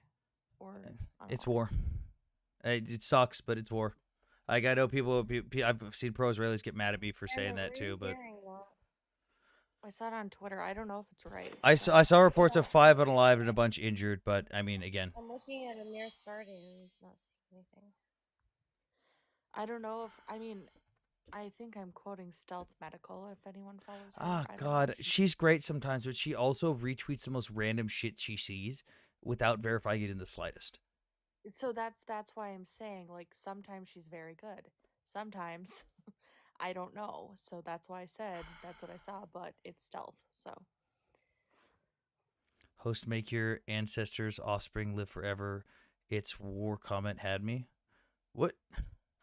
I mean, like, what do you want me to say? Like, it sucks that people die, but it's also war. Like, the service members know what they're signing up for. Like, it sucks. And I support Israel, but like, it is what it is. I think that now it's time for Israel to probably wind this down, because there's not a point in their young people getting continually ambushed to get a ceremonial, signing up by whatever's left of Hamas to say, fine, we surrender. They're probably not going to. They might as well get back the hostages, and it's not like Hamas is going to be running anything anyways. No, they need to clear them out. They're not going to accept anything less. Otherwise, this would have all been for nothing. What do you mean by clear them out? Hamas. Hamas? What is the extent of that? For them to completely disarm and for whatever leaders left to go into exile. Yeah, like cripple their capabilities to be offensive again. Like, you're never going to destroy the ideology. Like, there's still people in Japan to this day that think the U.S. should fall and would love to just grape across America. You're never going to destroy ideology, but you can definitely destroy the fucking offensive capabilities and say, no, you sit in the corner and you be a good little boy now.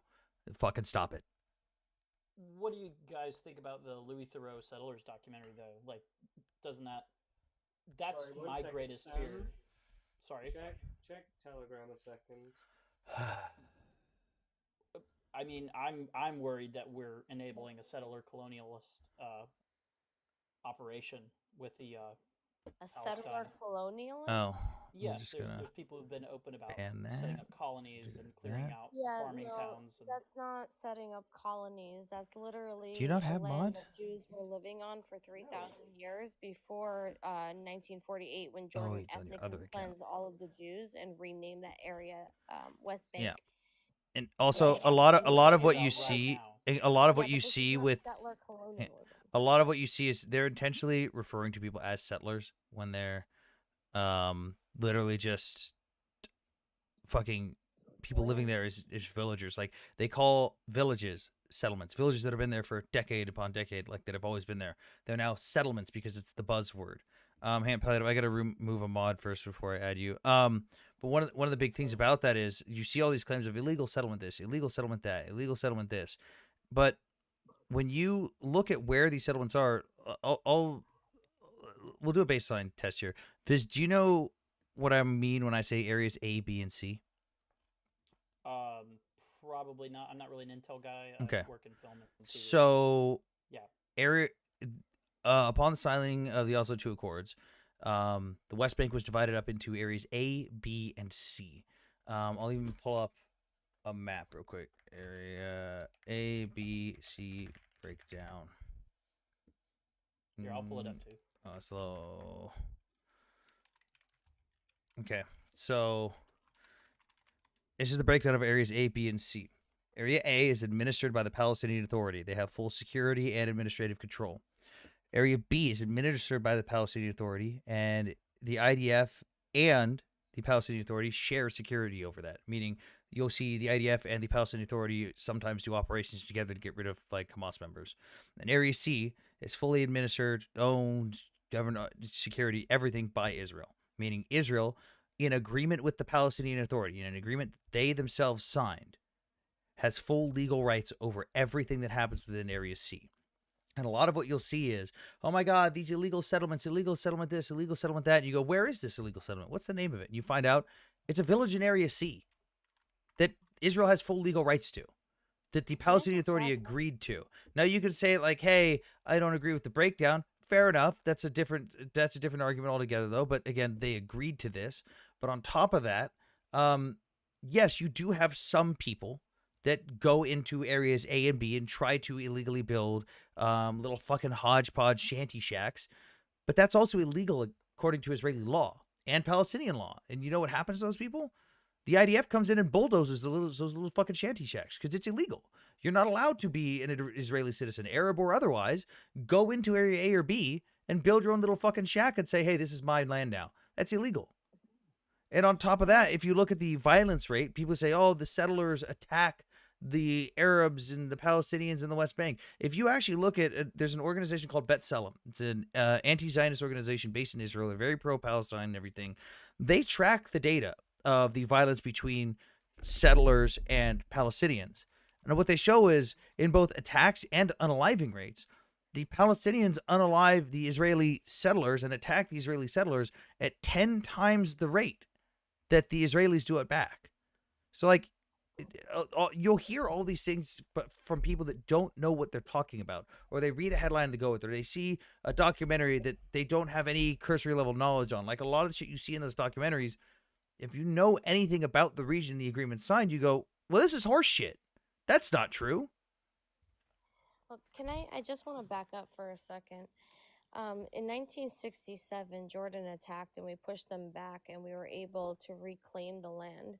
The biggest mistake that Israel made was not annexing. And the reason we didn't annex is because we put out hope that we could create some sort of state or some sort of agreement, which is where Oslo was born.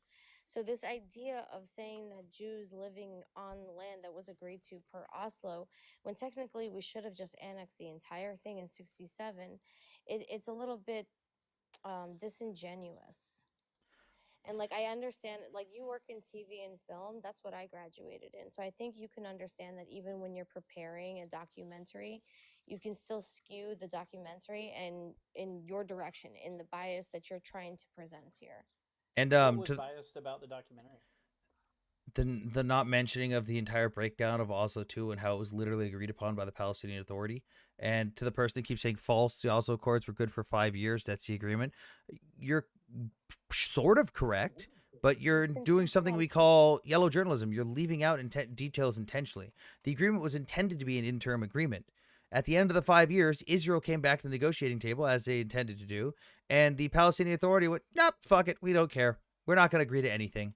That's not on Israel at that point. Israel maintained the agreement and abided by the Oslo II Accords, and the Palestinian Authority said, fuck it, don't care. That's not on Israel for that, and that doesn't mean that the agreement just disappears. Israel's still abiding by it. It was contingent on a lasting peace, and they did Intifadas 1 and Intifadas 2. So Yeah, 1 and 2. it agrees. It ends in a Palestinian state if the Palestinians come back to the negotiating table and, like Golda said, negotiate for a long-lasting peace. Guess what? They didn't fucking do that. So what's this like stuff we've heard lately about U.S. contractors firing on people at aid stations? So that comes from. Do I have Mistranslation. the Well, article? not necessarily. I Mistranslation? mean, No, hang on. I've got the article on it The right here. Gaza Here, Why hang on. are humanitarian Hang U.S. on. Hang on. contractors, for instance, like Blackwater, It's not even Blackwater around doesn't exist anymore. aid station? Well, you know what I mean. Like, So it's you know what they're used for, Canopy, all those guys. yeah, Triple Canopy. Unfortunately, it's been subcontracted out the ass. It's not even like the main group's doing it. It's literally whoever was the cheapest bidder on this one. Like these dudes literally showed up in fucking unarmored pickup trucks with no doors. I'm not even kidding. I saw their shit and I was like, I was considering applying for this. Fuck that. I'm not driving around where Hamas is with an unarmored vehicle with no fucking doors. But so it's U.S. backed. Gaza Humanitarian Foundation says 8 aid workers were unalive and attacked. This is, by the way, BBC did like 5 stories similar to this and had to retract all of them because they found out that they'd been lied to. What they're doing basically is they're taking the word of Hamas and Hamas reporting on this stuff because all the media that comes out of Gaza is from Hamas. They're not verifying it, and then they get fucking debunked on it later on, and they go, oh, shit. So what happened here was the U.S. contracting group is protecting this area. The IDF is protecting it to an extent too. But the Gaza Humanitarian Foundation, although they are backed by the U.S., is literally an organization run by Gazans. It is run by Gazans for Gazans. They openly stated that they had been threatened for months by Hamas. Hamas didn't like the families that were running that group because they have a beef with some of those families within Gaza. And they didn't like that they were basically eliminating Hamas's ability to steal the aid. Because what Hamas does is steal the aid. The UN has openly admitted this, and they sell it back to the Palestinians. They take control over it and create a black market for it because the aid is supposed to be free. You constantly hear people saying the food's too expensive in Gaza. That's why they're starving. That's why this and that. But the aid's free. So why is it being charged for? It's because Hamas is stealing it and using it to hold over the Palestinians' heads. But you have this. So the Gaza Humanitarian Foundation said that, hey, we had like 2 buses full of people and Hamas ambushed it, unalived 8 of our people, and then kidnapped some of them. And everyone fucking ignored it. And then a couple other claims came out that, oh, Israel was the one that did it. The IDF did this. The IDF did that. And in one of them, they even named a specific time and location and date. They said the IDF at this time, at this location, did this and executed a bunch of Palestinians. Except the IDF fucking clapped back and was like, really? That time? Cool. Here's the CCTV footage of that exact location, that exact time you stated. Guess what? There's no one being shot. There's no one running around. There's no one panicking. There's nothing. There's people walking up to the aid station. You see shit like this all the time, but it doesn't fit the narrative. And that's the problem is people see a headline, they run with it. And even if that story's been debunked, they never come back to it to revisit it, or they refuse to believe it's not real anymore. Like people, this is posted by Al Jazeera, where the Gazans are saying, hey, we were attacked by Hamas. They don't care though, because the first thing they saw was a BBC title saying Israel was the one that did it. You see this shit a lot. Yeah, but I mean, this is the IDF's word. No, it's not. It was an anonymous source. But Amanda, you wanted to tackle this one? Golda, you can't talk over me and just say I'm wrong. Because it's it was a fog anonymous of war. sources. No. This is she's not wrong. This isn't fog of war. This is what happening is, like I said, it's lack of journalistic integrity. Like when I still get people coming up and telling me that the Al-Ali hospital was bombed at the beginning of the war and completely flattened. Do you remember that story, by the way? The Al-Ali hospital being hit by a... Did you know that wasn't true? Of course. I wasn't really visited further in the news. All of our news revolves around Trump in the United States. I mean, I'm in the U.S. too. So every major news organization retracted their story on that one. Because what was found was that within minutes of it happening, the Gaza Ministry of Health came out and said that the entire hospital was leveled, flattened, and that 500 people were unalive. They somehow counted every single body within minutes. And then they said, look, here's us taking the casualties and the deaths to another hospital. But if you actually look into that, it's, okay, they showed up with like 15 bodies, but they showed up like fucking 10 minutes after the bombing happened. Let me look at Google Maps. Let's see how far this hospital is from the Al-Ali hospital. Oh, wow, that's a 45-minute drive from that hospital. How did they get these bodies that were bombed 10 minutes ago to this location 45 minutes away? Like, things didn't add up. And then we got the images of the daytime. So here, Ali Hospital crater. If you look at the crater, this is the impact. Here, I can't see it. Yeah, I got it. Icon. Yeah, So this is the impact right here. That is the entire crater from the impact of the missile. And what they claim is, and what all the organizations were claiming was, it was a 2,000-pound airburst JDAM fired by the IDF, which isn't even a missile, by the way. But they said, hey, this did it. What The is hospital it, is leveled. It's literally just a fucking bomb with a guidance package on it. That's it. Okay, but what's the also, bomb, though? but this is a 1.1 meter square by like 1 foot in depth crater. A 2,000-pound JDAM has a blast radius of larger than that. Like, this is not the crater you see from a 2,000-pound JDAM. A 2,000-pound JDAM has a blast radius of like 50 fucking meters. But the best part was, when we looked at the fucking hospital, hey, look, that's the hospital right there. With some broken windows. Completely standing. But they said it was leveled. And they doubled down on it. And it was the parking lot and some roof shingles and a couple burned cars. They still, to this day, I still get people coming into my chat that said, one, the IDF did this, and two, the hospital was gone, completely flattened. But if you look at any images immediately after, you see, well, that's a fucking lie. Not only is it not flattened, how did 500 people die if it was still standing? On top of that, those 500 names have not been removed from the Gaza Ministry of Health's death toll. Those 500 names are on that list, added the next day. They haven't been removed. And people still say this. Yeah, it wasn't even Israel. If you could see, there's actual video footage where you can see the rocket incoming, misfiring, because it was literally in the middle of a barrage of rockets that Hamas was firing. It fucking went down, and you can even see from the type of the explosion. It was a large fireball explosion. A large fireball explosion is not something you would see from a 2,000-pound JDAM. What that's indicative of is a rocket that has not expended its full fuel and still has a large amount of liquid propellant inside of it. It's like blowing up a fucking gas tank. You see a giant fireball, but not much damage. And that's what we saw in that video. A 2,000-pound JDAM doesn't look like that, nor does any of the missiles that Israel fires, even if it was a missile. So we saw a bunch of these news organizations retract their story, but we get people like the forensic architects who openly admit on their website they have no background in forensics. They have no background in ballistics assessment. They have no background in anything military whatsoever. Claim that it was 100% Israel, and people still reference that report. I still get people to this day, over a year later, coming to me and telling me that this was an Israeli 2,000-pound JDAM and that the hospital was completely gone. And this is what I'm talking about with the media is not verifying this stuff. They immediately reposted what Hamas said, did not verify it, didn't say alleged, didn't say anything. They just said this happened for a fact. And then days later, we saw multiple news organizations like BBC and New York Times even issue apologies for it and retract their statements. Yeah, I appreciate you covering that pretty thoroughly. I mean, apparently Human Rights Watch even said that it made an Israeli airstrike unlikely. So, I mean, I'm willing to believe that. I do think people probably did die as a result of any sort of damage around the hospital. It could have knocked out infrastructure. Yeah, but this isn't 500 people at a flattened hospital, as Hamas claimed. And it's also a misfired PIJ rocket. It wasn't Israel. Well, but wait, they're not for sure about that, Golda. Yeah, They're not no, they for are sure for about sure. No, we I can actually hang on. I've got they are for sure about I've that. got a There's write video up on it. footage Hold of on. Amnesty International came out and said it was likely not it. It was likely a misfired rocket by Palestinian Islamic Jihad. But you also hear about these stories of like these surgeons going over there in Palestine and being stripped of like medicine and supplies to bring over to the Palestinians. I don't know. There's a lot of really dubious stuff. I mean, both sides are really not like innocent in this debate, and I hate that America has been like pulled in the middle of it. But yeah, I mean, I don't know. I'm with whoever said that earlier that it needs to wrap down pretty soon before it turns into before it spills over into neighboring states.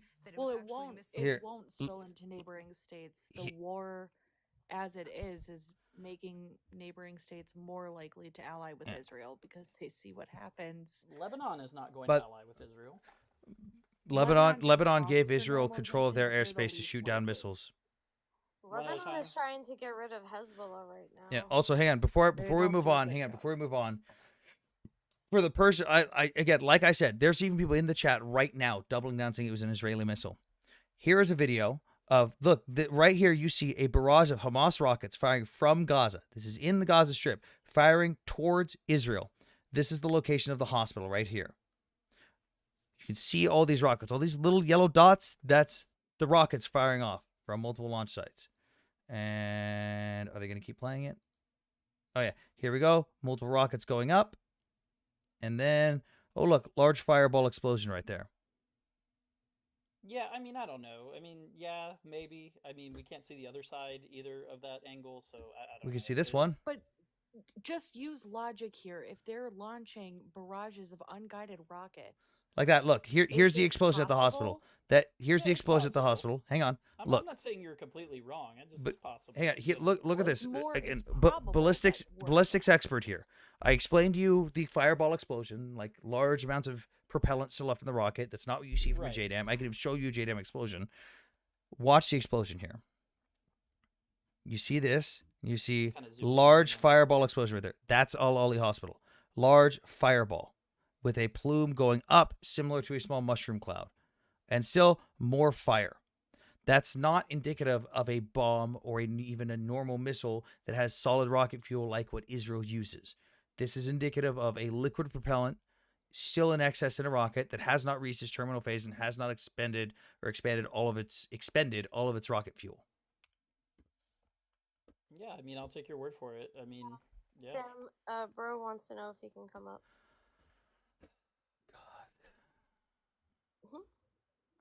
Hang on, I gotta bring Future up real quick. We probably have some news updates on stuff. I can Honestly, just- Anthony, I think a good video to show him, just so he gets an understanding of what's going on, would be the video of Matty Freeman from the AP I don't and have what any he like.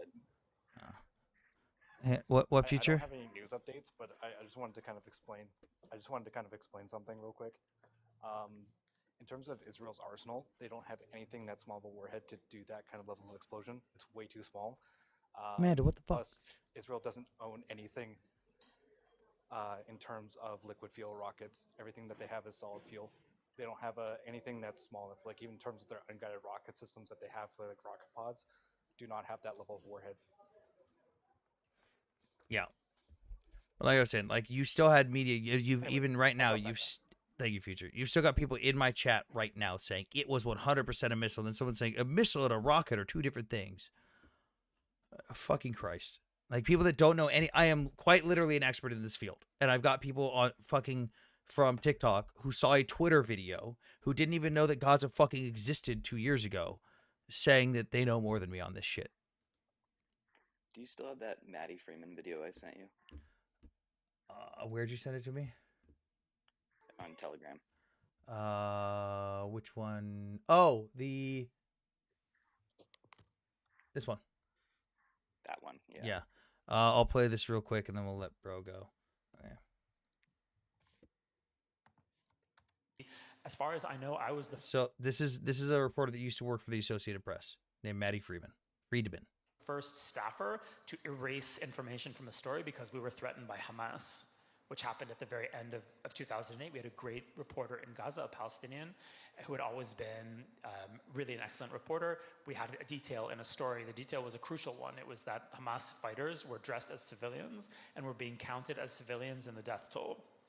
An important thing to know, that went out in an AP story. The reporter called me a few hours later. It was clear that someone had spoken to him. And he told me, I was on the desk in Jerusalem, so I was kind of writing the story from the main bureau in Jerusalem. And he said, Mati, you have to take that detail out of the story.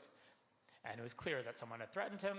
I took the detail out of the story. I suggested to our editors that we note in an editor's note that we were now complying with Hamas censorship.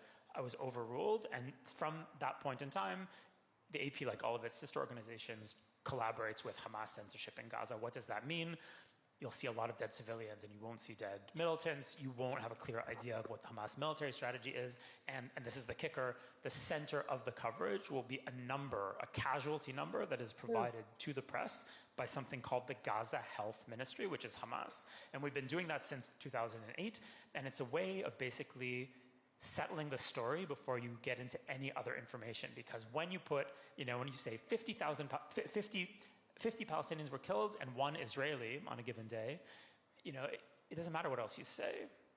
The numbers kind of tell their own story, and it's a way of kind of settling the story with something that sounds like a concrete statistic, and the statistic is being, given to us by one of the combatant sides, but because the reporters sympathize with that side, they're happy to play along. So since 2008, certainly since 2014, when we had another serious war in Gaza, the press has not been covering in Gaza. The press has been essentially an amplifier for one of the most poisonous ideologies on earth. Hamas has figured out how to make the press amplify its messaging rather than covering Hamas. There are no Western reporters in Gaza.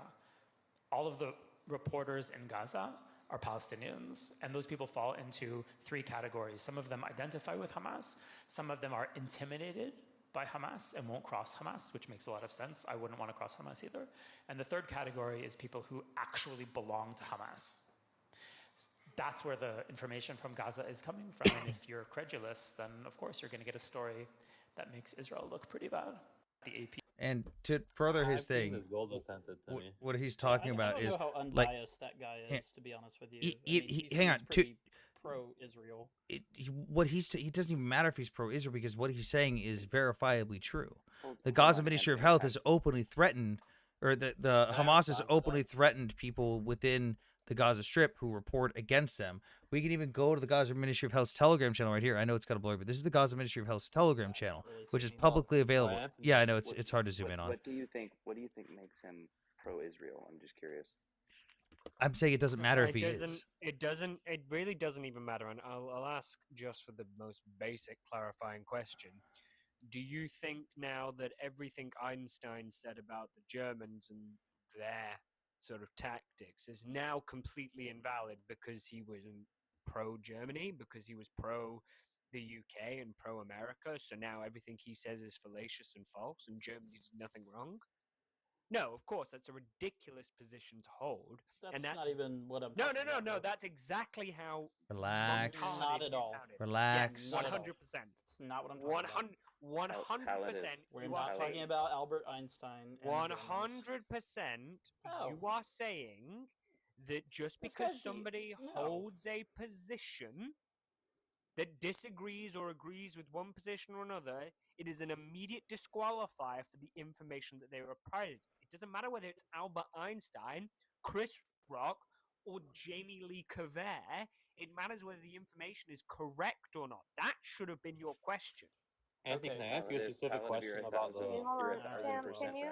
Sam, can you check what I just sent you? Yeah, hang on. Bro's been waiting. Hold on. What is your question, bro?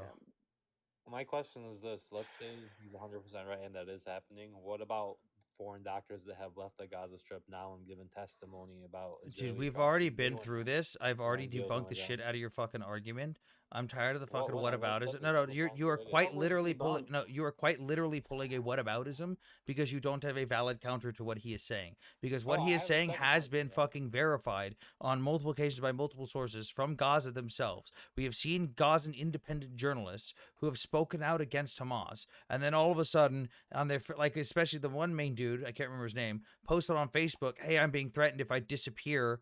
It's probably fucking Hamas." And then all of a sudden, out of nowhere, 2 weeks later, he makes a post that says, "Hey, I'm sorry. Everything I said about Hamas was a lie." And then no one ever sees him again. Like, are you fucking kidding me? I don't understand how you can debunk what I said. There's thousands. Now I'm talking about this specific conflict, just in Gaza in general. Thousands of. Bro, again, immediate whataboutism. I'm not talking whataboutism. You quite literally said, "What about this?" That is textbook definition. Whataboutism. If I brought up Vietnam or something, I would agree with you. But I'm talking. This guy made a specific claim that everything coming out of Gaza goes through a Hamas censorship. I said, yes, because fucking Hamas controls the media that comes out of the Gaza Strip.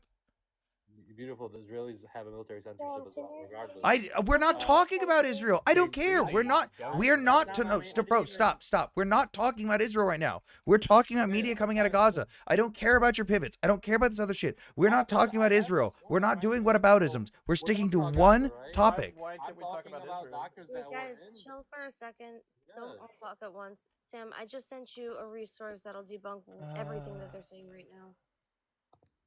So, if you're gonna have a source that debunks every single Gaza doctor testimony, I do want to speak out about Hamas intimidation threats, assaults. I just don't understand. Specifically about the threats that people receive from Hamas, okay, about what information is allowed out of Gaza. I'm not. They're talking about threatening families. They're talking about threatening you, your family, your wife, your children, people that you care about.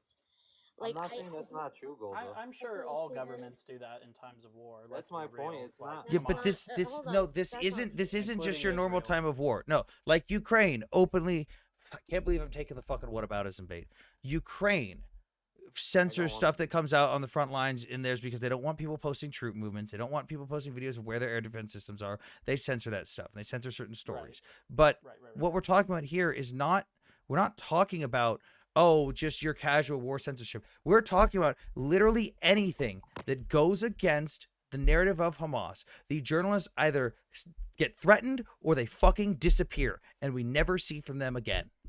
This happens time and time again. It's reported on by Gazan journalists, and every single time, what do they see? We never see them again. Gee, I wonder why the fuck that happened. Well, do we have any proof that they were killed by Hamas or by the IDF? I mean, I have almost 60 testimonies from. I'm just asking questions. Like, I have 60 come on. testimonies from I have a doctors. question. Okay, never mind. I have a question, bro. The other night in Nick's live, when you said, "Thank God Hammer's not going to be on this planet for much longer." That was LOL. Matt's live. What? Oh, Matt's live. What was that? What did that mean? Yeah, you just talked about conquering all of Mexico. You said the better peoples deserve to conquer the entire planet. And my point was people like you, boomers with a conquer mentality, are going to be. You don't get to be on our lives anymore. You don't get to wish for my death. You don't get to be here. You're excluded from now on. You don't get to be around. You don't get to wish for someone's death because you disagree with their political opinion. Go fuck yourself. Sorry, Sam. You can't be up here. That's not I would acceptable. just say for Vissy that's on the panel to answer what was his face that just got kicked off because he said stupid shit apparently. If you look at the European hospital, for example, those doctors came back and specifically said, "Oh no, we haven't seen any schmerist in the hospital or operating out of it." Well, when they boomed that hospital and the world was in an uproar because they hit another hospital, guess who was found in a tunnel underneath the hospital unalived in the airstrike? I mean, just answer your question. Like Mohammed Sinwar, like Okay, literally one of the leaders of H group. Like Dude, we even It- saw it's so- we saw reports from Hamas that how many times have we been told that Al Nasser hospital was fucking destroyed beyond recognition? Everything gone, everything. Yet when Hamas did a big hostage exchange and exchanged the Israeli prisoners, we saw them literally film themselves walking out of the front of Al Nasser hospital. Then they said it was destroyed again. It was completely gone. Yet just a couple days ago, we saw reportings, I'm looking for it right now, we saw reportings from within Gaza of a firefight happening at the Al Nasser hospital, inside the hospital. But guess who reported it and why it didn't get big media? It was Gazans who were against Hamas saying, hey, Hamas literally opened fire on us inside the hospital. And there was plenty of videos of this firefight. But you know what we didn't see? Fucking media coverage, because this hospital is supposedly destroyed. How are they having a firefight in this hospital if it doesn't fucking exist? But I want to go back to something important. Vissy, my question got interrupted, but I want to know what makes you think that the AP journalist that like literally left his post and is speaking out now, what makes you think that he's biased? Well, I mean, he's written. I mean, just the way he's talking about the situation. I mean, okay, so we're talking about like combatants included in the death tolls and things like that. Well, what makes a combatant, right? Because like what the previous guy said before he was removed is that the surgeons that have come back to the United States have said that they have seen gunshot wounds on children and things like that. I'll go through These that are too very, if you want. As a layman, personally, that is very shocking to me and really radicalizing in a lot of ways. You can't Bullets deny from- that. Bullets from who? I mean, just Palestinian people being operated on. Yeah, but how do they know where the bullets came from? Well, how do you? I mean, let's I be real. don't. I didn't make the claim. They're the ones saying it was from the IDF, but how do they know that? So They Hamas use the same- is shooting its own people. They is that they what they they they call it? literally they literally do film themselves doing that. By the way, They Yeah, film I it and mean, they you'll post. see all these Here's videos the of, thing like, that doesn't get covered. on the Hamas back of the Hamas head. has a All right, public. one person has to talk. Or Hey, else sorry. I can't. Like, Hamas has a can't follow. publicly available Telegram channel. They quite literally post themselves beating to death and executing Palestinians who go against them. Nobody fucking covers that. And when people do, we get told we're fucking liars. When Hamas openly posts it themselves, yeah, you can't post that shit on TikTok, obviously. But like the whole thing of like Israel's I don't snipe. think anyone should be in those Telegram channels. That sounds dangerous. Oh, I'm in. but, I'm like, in them. the I'm way- in fucking all of them. Yeah, the intel guy. Hey, well, that's the thing. It's like I need to be in. I would be I would not be intellectually honest if I weren't looking at the other side's media like that, even just to see what they're posting, even if I don't agree with it, even if I know that Hamas can't be trusted and they fucking lie all the time. I'm still going to look at their story. I'm going to see what they claim. I'm going to look at the other side and see what they claim, and then I'm going to look at what the facts that are available are. And 99.999% of the time, Hamas is lying out their ass. Now, the story about Palestinian children being sniped in the head, which is what he likes to bring up. He likes to bring up. He was the guy before me. Yeah, let me see if I can find it. It's a New York Times opinion article. Who knows the actual title for it? Anyone remember the actual? Guy, he's a surgeon. He's like Palestinian. It's a New York Times article. The one with the undamaged bullet and no entry and exit. Yeah. Not Is this a normal it? war. Doctors say children have been targeted by IDF snipers in Gaza. It's on the Guardian. I'm looking for the original one though that came from the New York Times, because New York Times released it as an opinion piece. But here's the problem with that. Hang on, Gaza children. I gotta go, Sam. At some point, you gotta respond to your WhatsApp. I asked you. I will check it in just a minute. Hang on. Let me pull this up just in case some fucking images pop up. Okay, so here's the images from it. New York Times at a opinion piece they released with a bunch of doctors that claimed that Palestinian children were being sniped in the head and shot by IDF snipers. And they said, "Hey, we're signing our names, stating this is real. We verify this. We're putting our credentials on the line." And everyone went, "Cool. Do you have proof of this? Because testimonies are great, but proof is great." And they said, "Yeah, in fact, we have X-rays. We have autopsies to show that this is real." And one of the main I don't think you can put stuff like that. and one of the main images they used was these three images, specifically this one on the right. This one on the right was their cover photo, and it was the main image they used. They said, "We took this X-ray. This is factual. This is real." But here's the first thing. Before you even get into analyzing the ballistics of this photo, because fucking terminal ballistics of when a projectile enters a target is a very specific thing that is very hard, easy to analyze. People reverse image searched the image, and it was claimed that it was from Gaza from 2024, but yet the image had already been posted on a subreddit called r/news with Jingjing in November of 2021 of cadaver testing. So the image that they said was their image, was 100% real, was already proven to be not from them. Meaning, I'm already questioning everything now. And what it ended up being is you can look at all of these images. And you can see there's a big problem with these images. With terminal ballistics, what you should be seeing is this. One, every single one of these bullets is not deformed in the slightest. When a round enters a target, especially when it goes this deep, you're going to see bullet deformation. You're going to see either the tip bent a little bit, you're going to see the whole bullet curved, or you're going to see some spillage out of the back where the lead kind of pours out of the back. We don't see that in any of them. We also don't see an entry wound. There is zero entry wound. You know, you could say, "Oh, well, there's a crack here." That's not an entry wound, though. That is something unrelated to this. And even if it was, you would see. Show 'em the reverse I will. Hang on. You would see a bullet trajectory, meaning you would see a wound cavity. I would be able to see a pathway behind the bullet showing, hey, here's an expansion and decompression of this area, showing where the bullet came from.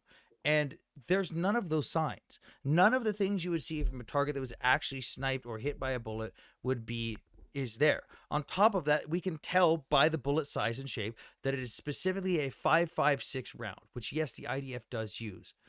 Snipers don't use a 5.56 round, nor does the IDF have any snipers that are using 5.56 rounds. Well, I mean, sniped can be a pejorative term. But they're it's saying, kind of but the like claim, someone fired on the kid, claim in is their what I'm saying. report, the claim in their report was that it was snipers specifically, like in hidden locations, just individually taking shots at children specifically, not like your average fucking idiot infantryman just ho ho ho pop pop pop. No, they were saying it was specifically snipers. Like none of what they presented as evidence was proven to be factually correct in any way, shape, or form. And on top of that, I'll show the image, the Well, reverse I was more image. referring to like the testimony of Feroz Sidwa, but You also got to remember, my guy, that when a 5.56 round enters a skull or any part of the body, that round is designed to tumble. So the amount of damage, like that entry, the amount, like the brain matter that would be in there, would look very You would see different than what you're seeing in fragmenting. the You'd see X-ray. a bigger wound cavity. You'd see Yeah, slush. Sam, And if this you this is the reverse image search, by the way. Now the original Reddit post does not exist anymore, which means when you click on the link, it just takes you to the subreddit. It doesn't take you to the post because the post doesn't exist anymore. That happens with Reddit. But it was posted on November 30th, 2021, and the post was about cadaver testing. It if you wasn't scroll real. down to, you'll see the Times article that reposted it. See? So the National like reported that Dr. Sidwa like just since we're using articles and stuff said that like hospitals, sanitation, water systems, and roads are being deliberately destroyed by IDF strikes. Like that's the stuff I'm worried about. Where it is like journalists like Chris Hedges are now saying that this is turning into a genocide. It is turning into a humanitarian catastrophe. Except here's the thing: whenever we see something with a bombing or I mean, I anything, don't really support but Hamas. Like that's no, not. Really I'm not you know saying what I that. mean? Like, that's I'm not crazy. I'm not saying that. But I'm saying is the accountability here is you're non-existent. taking the side of the terrorists over the It's- side of the IDF. That's No, future. It's a hang on. Future. That is 100% a 5.56 round. It doesn't have the width of a 7.62 round, and even then, it's not the right length for a 7.62 by 3.9 or a 7.62 by 5.1 or by 5.4. That is specifically a May I 5.56 round. just, Oh, yeah, one may I last just thing. address something? One last thing.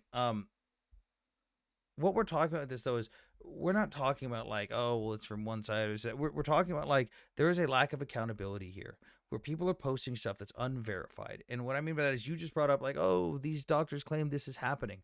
Why is it we never actually see proof of it? When Israel does fuck something up, guess what? There's fucking footage of it everywhere. Everyone has those photos and those footage from the Gazans themselves. But when they make these large, vast claims of all of these things, you know what we don't see? Footage, photos. Everyone's got a fucking cell phone there. Everyone's filming everything. Why is it that these critical moments of massive crimes they're accusing Israel of, there's no proof? Yet we see proof of all these other on things. the algorithm you're in, I guess, because No, I'm talking like doing the actual research. I'm not talking about just I happen to see it on my feed. I'm talking about I am someone who does in-depth research on this shit on a daily basis. And I don't see any proof offered of this shit. It's like when Russia came to the United Nations, they said, we have proof that we captured Ukrainian bioweapons labs. And the United Nations was like, oh my God, can we see this proof? And Russia went, no. You're so right. Like, No, you're right. No, you're right. Like, and that's been a big Republican talking point that there's these biolabs and that Ukraine engineered COVID and all this crazy nonsense. Like, it was a nightmare. This is the same model that's being followed by Hamas that's the IRGC. This is the Russian KGB disinformation model that they're following here. If you actually Ideological subversion. Yeah, if you actually use like critical thinking, most people, and you actually ask yourself, what sense does it make for the IDF, the most scrutinized army on the planet, even before October 7th? We know that's not true. We know that's not true. With the Mossad, the Mossad's one of the most like it's not about Mossad. I'm talking. Stop! intelligence. Stop No way. interrupting me. I'm not talking about Mossad. Well, you said I'm not using critical I'm thinking. talking about the IDF. Okay, I'm talking about claims made against the IDF. I'm not talking about Mossad. The IDF is the most scrutinized army on the planet. They had to provide receipts for absolutely every single action that they do, even before October 7th. And now they had to provide those receipts not just to the UN, but to the ICJ. So it doesn't make sense for them to sit in a sniper's nest for however long it takes to sit there, days, weeks, hours, doesn't matter what it is, and waste ammo on pew-pewing children. The ICJ wants to indict Benjamin Netanyahu. I don't know what you're talking about. They what? Holy crap. They have a warrant for his arrest. Hang on. Stop. They have the ICJ did not do that. The ICC did. The ICC has a warrant, but a warrant is not an admission of guilt. A warrant is just that, an arrest warrant, meaning they don't necessarily have proof of anything. The ICC even stated they just want to investigate it. They didn't even give Israel a time to submit their counterclaims to the evidence presented to them. And on top of that, it wasn't the ICC as a whole. It was one dude that petitioned for the warrant and got approved for it. A dude who was quite literally in the midst of a bunch of SA accusations and investigations, who submitted it in the middle of those accusations and investigations. A dude who has openly been anti-Israel and anti-Zionist his entire life. It's coming from a single person within the ICC who happened to get it approved. This isn't like where the justification for Putin getting his ICC arrest warrant was quite literally the Belarusian Red Cross openly admitting to the ICC, "Oh yeah, here's the proof. Putin ordered us to do this. We quite literally stole over 10,000 children from one city and sent them off to Eastern Russia to be adopted and put into military schools." They showed the proof and they showed the receipts and they admitted it. This is one dude, and even then he still gets to defend himself. For my point. My point is that, again, Israel would not sit in the sniper's nest and pew pew children and waste ammo on that and waste bad publicity on that. It doesn't make any logical sense to actually do that. And again, yes, I am showing the screenshot here because I specifically hid all of the pew pews and everything. This is age group. I have another screenshot of them where you can see them wearing their bandanas and wrapped around their pew pews. Okay, shooting. You'll be careful. You could get the live taken down for shit. I understand that. Be careful, lady. Can you stop?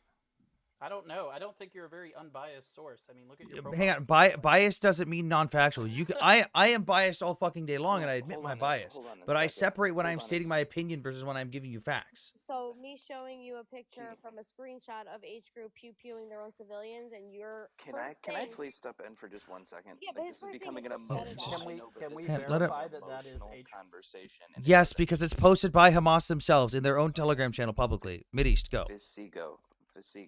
I'm Visigoth. sorry. Visigoth. I'm sorry. I'm sleep deprived. I have a little one. That You're all good. I got gotta check off pretty soon too. Yeah, I would just tell you that you're having an emotional response to the things that you are seeing online because you're not supposed to see them. All right. I just if everybody could just calm down and have a conversation, hear each other out, that would be fantastic. Okay, she's presenting evidence to you, and you're saying that she's biased because of her profile picture. Yeah, that's what I'm Can- saying. can I- I mean, I don't know if I'm getting a fully objective. I mean, I like people like Chris Hedges who are reporting on this because I think that. Can I give you the reason? I mean, he's reported. Sorry, I Go thought. ahead. Sorry, it No, you're lagged good. out on my Go end. I ahead. thought you were done. I was. It's your live. It's your live. I was just. But I don't want to. I'll just. This is real quick. I like to give the speech a lot, and this is tapping into what Mitty said. Is you're not supposed to see this stuff, and I don't mean like you should be censored. This isn't allowed to get out. What he means, what I mean is, up until now, civilians have been spared from the gross fucking reality of war. War is fucking disgusting. It fucking sucks. It's chaotic. And up until now, the most you had was either historical photos and accountings or professional news correspondents escorted by soldiers in proper areas that were safe, talking about what was going on and not letting you see the gross reality of it. But now you are seeing a war which you're not even seeing that much coverage from Ukraine from it because the media just doesn't cover it.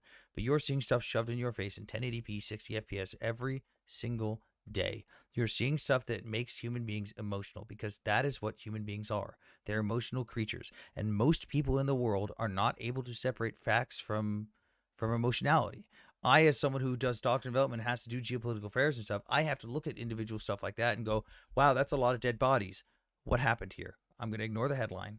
I'm going to look at the facts. I'm going to look at the data. I'm going to look at videos. I'm going to look at photos. I'm going to come to the conclusion what happened here so that I can come up with a concrete analysis of this and make a conclusion based on that analysis. But most people don't have that ability. They see a bunch of dead bodies and they don't even verify if, one, those dead bodies are real, because we've seen fake dead bodies all the time. But we see them go, oh my God, this is horrible. I just want it to stop. They don't think about how it's going to stop. They don't think about the ramifications of what their option for wanting it to stop is. They don't think of they don't separate the facts and the statistics from the emotionality of it. And I don't expect most people to be able to do that because most people aren't fucking trained in that. Like, as someone in the military, you are trained to be desensitized. As someone who looks at like war crimes and does geopolitical analysis, you are trained to desensitize yourself from this and separate yourself so that you can objectively look at this stuff. When I state my opinion, I give my opinion. When I am giving factual analysis, like if I get hired by an organization to do a factual analysis of a different area or different incident, I can't give my opinion. I have to give the facts of the case. And if I'm going to state my opinion, I have to be blatant with it and say that now this is my opinion and this is my assessment. I cannot be the emotional, bring in the emotional part. But So that's that's a how a lot part of of people are. Yeah, I that's a appreciate part that, of man. what Thank I you. was trying to get across to you, Visigov. But it's not the full part of it. The full part of it is these images that are coming out, which they're trying to explain to you, are sometimes, if you reverse image search them, they're coming out of Syria or other regions. They're purposely delivering propaganda out, different images to appeal to this form of emotion. You seeing them and be affected by them. You specifically said the things that you are seeing. How can you look at them and not see it that way? Just a You second, said Future. something along those lines a while ago, and that's why I'm trying to point it out to you, is that this is an appeal to emotion. And That's all they're doing, and they're using it to distort your judgment from looking at what's actually taking place in reality objectively. and to partner into that, what he's saying, I'm going to play you a little interview. I would encourage people to watch the full hour and 20-minute interview. We're just going to watch a short segment on it. This is from a former KGB handler named Yuri Bezmenov, who escaped the Soviet Union I and do a fled to the great United States. breakdown of that on my Yeah. page. He talks about I'm actually probably going to jump off. I've seen the Bezmenov interview. Hey, I really appreciate you having me on tonight, guys. Thank you for like having a conversation with me. I know it wasn't always pleasant, but like I feel like I learned something tonight. Your head's not up your ass and in the ground. At least you're at least willing to concede on stuff. Or we're like, okay, I can see that. Like, it's more than I can ask for from most of the fucking guests. And if Hey, Future guys, has take one care. last thing real quick before you want to drop, because Future does report war crimes to the ICC. Yeah, so like for me, like I do this on my free time and I do it for free. Like I'm not paid to do this stuff. Like I've seen a lot of bad stuff, and the thing is, like, when you're looking at like the stuff you see on TikTok and stuff, I get the emotional response. Like, war is really nasty, and for like the Ukraine war stuff, I've seen like civilians being castrated and stuff. It's not fun stuff. It's terrible. Yeah, definitely. And the thing is, like, I get when you see like stuff in like the Palestinian conflict and stuff, and you're like looking at the after images of like the Gaza Strip. I get it, where it's like, you know what, you have an emotional response, and you're like, that's fucked up. Probably shouldn't happen. War just shouldn't happen in the first place. To be honest, shouldn't happen. But the thing is, like, when you're looking at stuff with like the Gaza Ministry of Health, you're looking at what people are claiming as war crimes. The issue is like a lot of people don't understand international law that well, or in terms of like the ICC laws and stuff like that. They don't particularly understand it that What extremely constitutes a well. war So when you're crime? looking at stuff on, yeah, so like for instance, like, you know, like how a lot of people will say um, like the Palestinian conflict is like a genocide, right? You hear that all the time. Oh yeah, definitely. Yeah, it's kind of a dividing issue in America. I mean, we think Trump is either empowering it or But the what he's Dems are saying going is to stop it. most people don't actually understand the legal definition of a genocide, which comes from the 1948 Genocide Convention. They don't understand that, like, Right. there's some key verbiage in the definition of genocide where one of the main things is intent. Intent to wipe out a people in whole or in part based on a multitude of factors. But if your intent on wiping out a people in whole or in part, you don't provide them with hundreds of thousands of polio vaccines. If you're intent on wiping out a people in whole or in part, you don't have the lowest civilian to combatant death ratio in the history of urban warfare. If you're intent on wiping out a people in whole or in part, you don't have more aid going in on average every day than pre-war, including the private industry, into such a small region. Like, you don't set up massive humanitarian zones. Like, none of these things align with intent. Also, Future, you had some background noise. I could keep going all night. I mean, we could talk about. Oh the man, it's images fucking of, like, hot in here. I know, like But I really do appreciate Like- it, guys. Thank you so much for having me on. It's Like, fucking 80 degrees in my before you goddamn go real office right quick, now. What the fuck? I'll follow just you before you future, go real by quick. the way, to like see Yeah. what else you got to talk about. I'm really interested. I mean, wow, like we're Um, talking to ICC crimes people. It's amazing, you know. Yeah, so like just before you go real quick, like I'm not saying that Israel hasn't done war crimes. Like I've seen it personally. Like again, I it can name happens, quite a few from the 100% very shouldn't beginning. happen. Yeah, yeah. So like for one that's kind of like more well known to me is when they threw a flashbang in like a mosque. Yeah, that's a war crime. Shouldn't happen. 100% should not happen. But like the issue is like I highly suggest like going to people like Ryan McBath, Preston Stewart, a bunch of those guys who understand international law a little bit better, or me or Sam, so that way you can kind of understand. Like, granted, I focus on Ukraine, Russia, but if you want like more Israel Palestine stuff and understanding that side of things, Ryan McBeth is probably the more neutral party on everything. So I would highly suggest Ryan McBeth for that kind of stuff. Oh yeah, I already watch his channel. A lot of the normie folks are really into Ryan McBeth. I think they like his style of delivery. Like he's like jovial. Like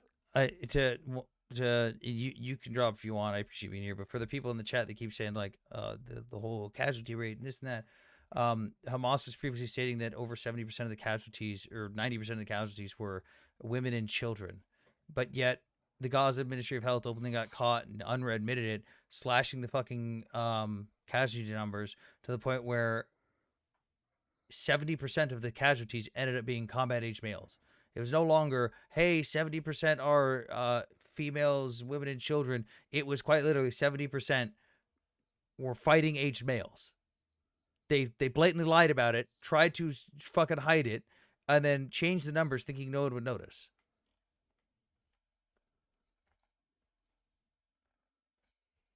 Yeah, I mean, I haven't seen those numbers.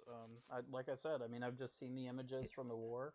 I've seen people trying to indict Benjamin Netanyahu on charges. I saw So, the Iran bombing. If you want to see the all feels numbers, like one big corrupt if network. you want to see the numbers, go to Google, type in. More like Israel getting Hold on, attacked on hold on, seven hold on. different fronts. And if you want to see the casualty numbers, go to Google and type in Gaza snapshot. You're going to click on the first link that's from opt.org. And you're going to click on this, and it's going to show you all these different different reports. And you click on the most recent one, reported impact snapshot. So right now, the most recent update we have is from July 2nd. These are reports. The source that it states on here, the source is the Gaza Ministry of Health, and it has the reported number of fatalities as 57,000 right now, and the identified as 55,000. And we've seen them multiple times drop the number of women and children, drop the number of elderly, and completely change how the statistics work. And the Gaza Ministry of Health has openly admitted on multiple occasions they do not separate civilians from combatants. That is why that reporter was speaking about how, hey, these numbers are fucking fudged. And if you just say, like, a lot of people will see this and go, that means 57,000 civilians. But that's not the case. And we know that because on multiple occasions, Hamas has admitted how many fighters they've lost or different supporting groups have lost. And they just kind of get quietly added to the toll, and the death toll will jump up like fucking 5,000 to 10,000 at a time. And everyone goes, they're all civilians. It's like it really skews the numbers when you don't look at it. Especially Yeah, like check when that it out. comes to like children OCHA. numbers. Yeah. Just Google Gaza other thing is, snapshot. All right. Yeah.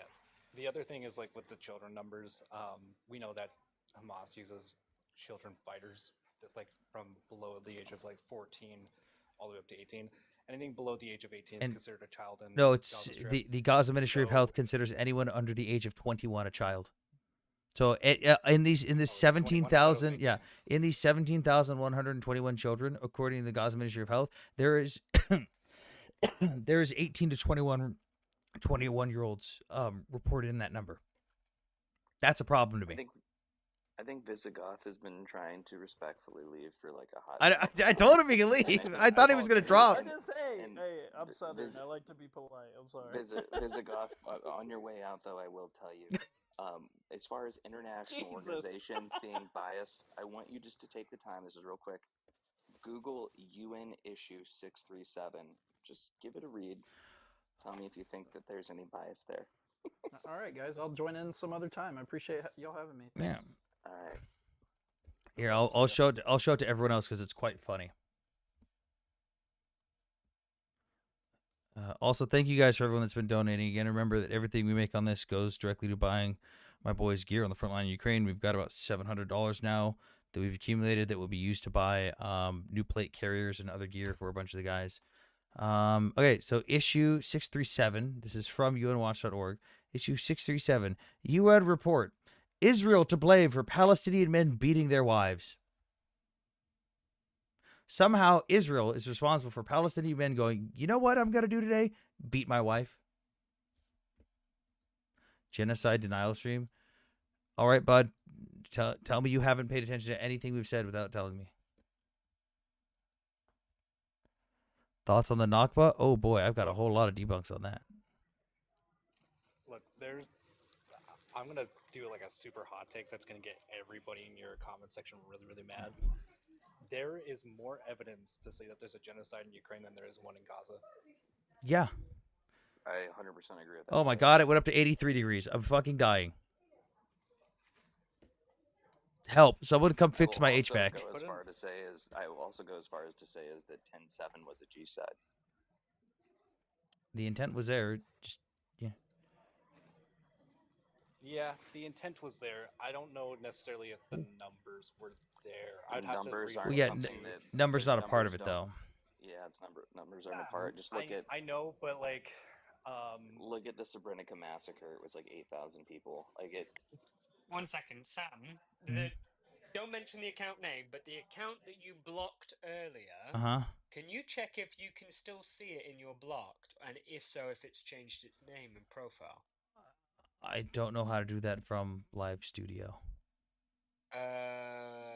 Shit. You should be, as a mod, be able to go through the blocked list and see if they're still blocked. I can see if they're still blocked. I can't see if they've changed their name. It's coming up blocked by you the 8th of the 7th, 2025.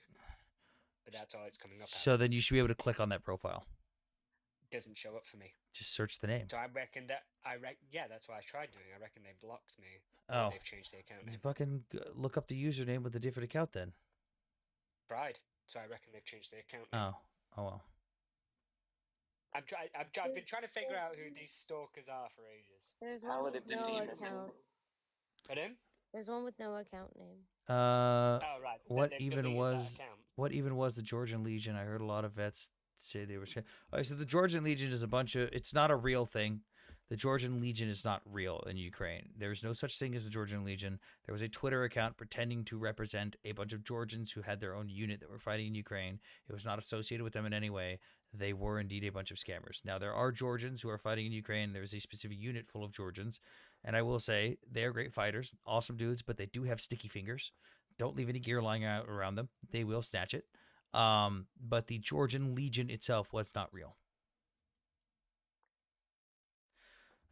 Did you Georgian miss me? Legion's not real. It can't hurt you. Do you have? How are you a geopolitical and foreign affairs expert? Do you have any degrees in international affairs? No, I've got. It's more field experience. It's not actual degrees, which kind of fucks me on a lot of stuff, like when consulting stuff. So I've got a decade in the Marine Corps with combat marshal instruction, doctrine development. A lot of the training doctrine I helped develop will go on to train Marines for decades to come. And part of doctrine development is knowing the capabilities of our enemies, the political climate, what their tactics are, all that stuff. I've also got over a decade in geopolitical and foreign affairs with like multiple advisory roles. I've done advisory roles for individual people within the government, congressmen, senators, different organizations and companies and stuff, specializing in the Middle East and Eastern Europe. And I've also got some time on the ground in Ukraine, on and near the front lines, training Ukrainian soldiers. So, like I said, it's I wish I fucking had a degree. You are just a redneck with degree in the army. He's been a bootlicker for a decade, but he's never became a Scott Ritter. What in the fuck are you talking about? Why would I ever be like Scott Diddler? And why would I be a bootlicker? Why would you want to be? Oof. Boots taste kind of good. MOS, my primary. There's always and will fundamentally always be something very wrong with you, and I think we all know what that is. Did you miss me? No. My primary MOS was a 2841 ground radio repair technician, and then I became an 0933 and an 0931, And when I was doing CMT stuff, I got to branch out into doctrine development stuff and helping create curriculum and stuff. Like the current curriculum for the SIG M18 pistol, I created that myself. That's all mine. Quantico uses it now. Do you work for BlackRock? My man, BlackRock is a fucking investment firm. Are you fucking stupid? Have these politicians you've been in? Foxhole cuddler. Have these politicians you've been in affairs with been mainly American? When it comes to politicians, they've all been American. Why don't you go and fight with your Ukrainian brothers? Oh boy, I love when people bring this one up. I love when people bring that one up. Hang on. Hey, this is a article from the Ukrainian Ministry of Defense. Armyinform.com.ua. That's the Ukrainian Ministry of Defense.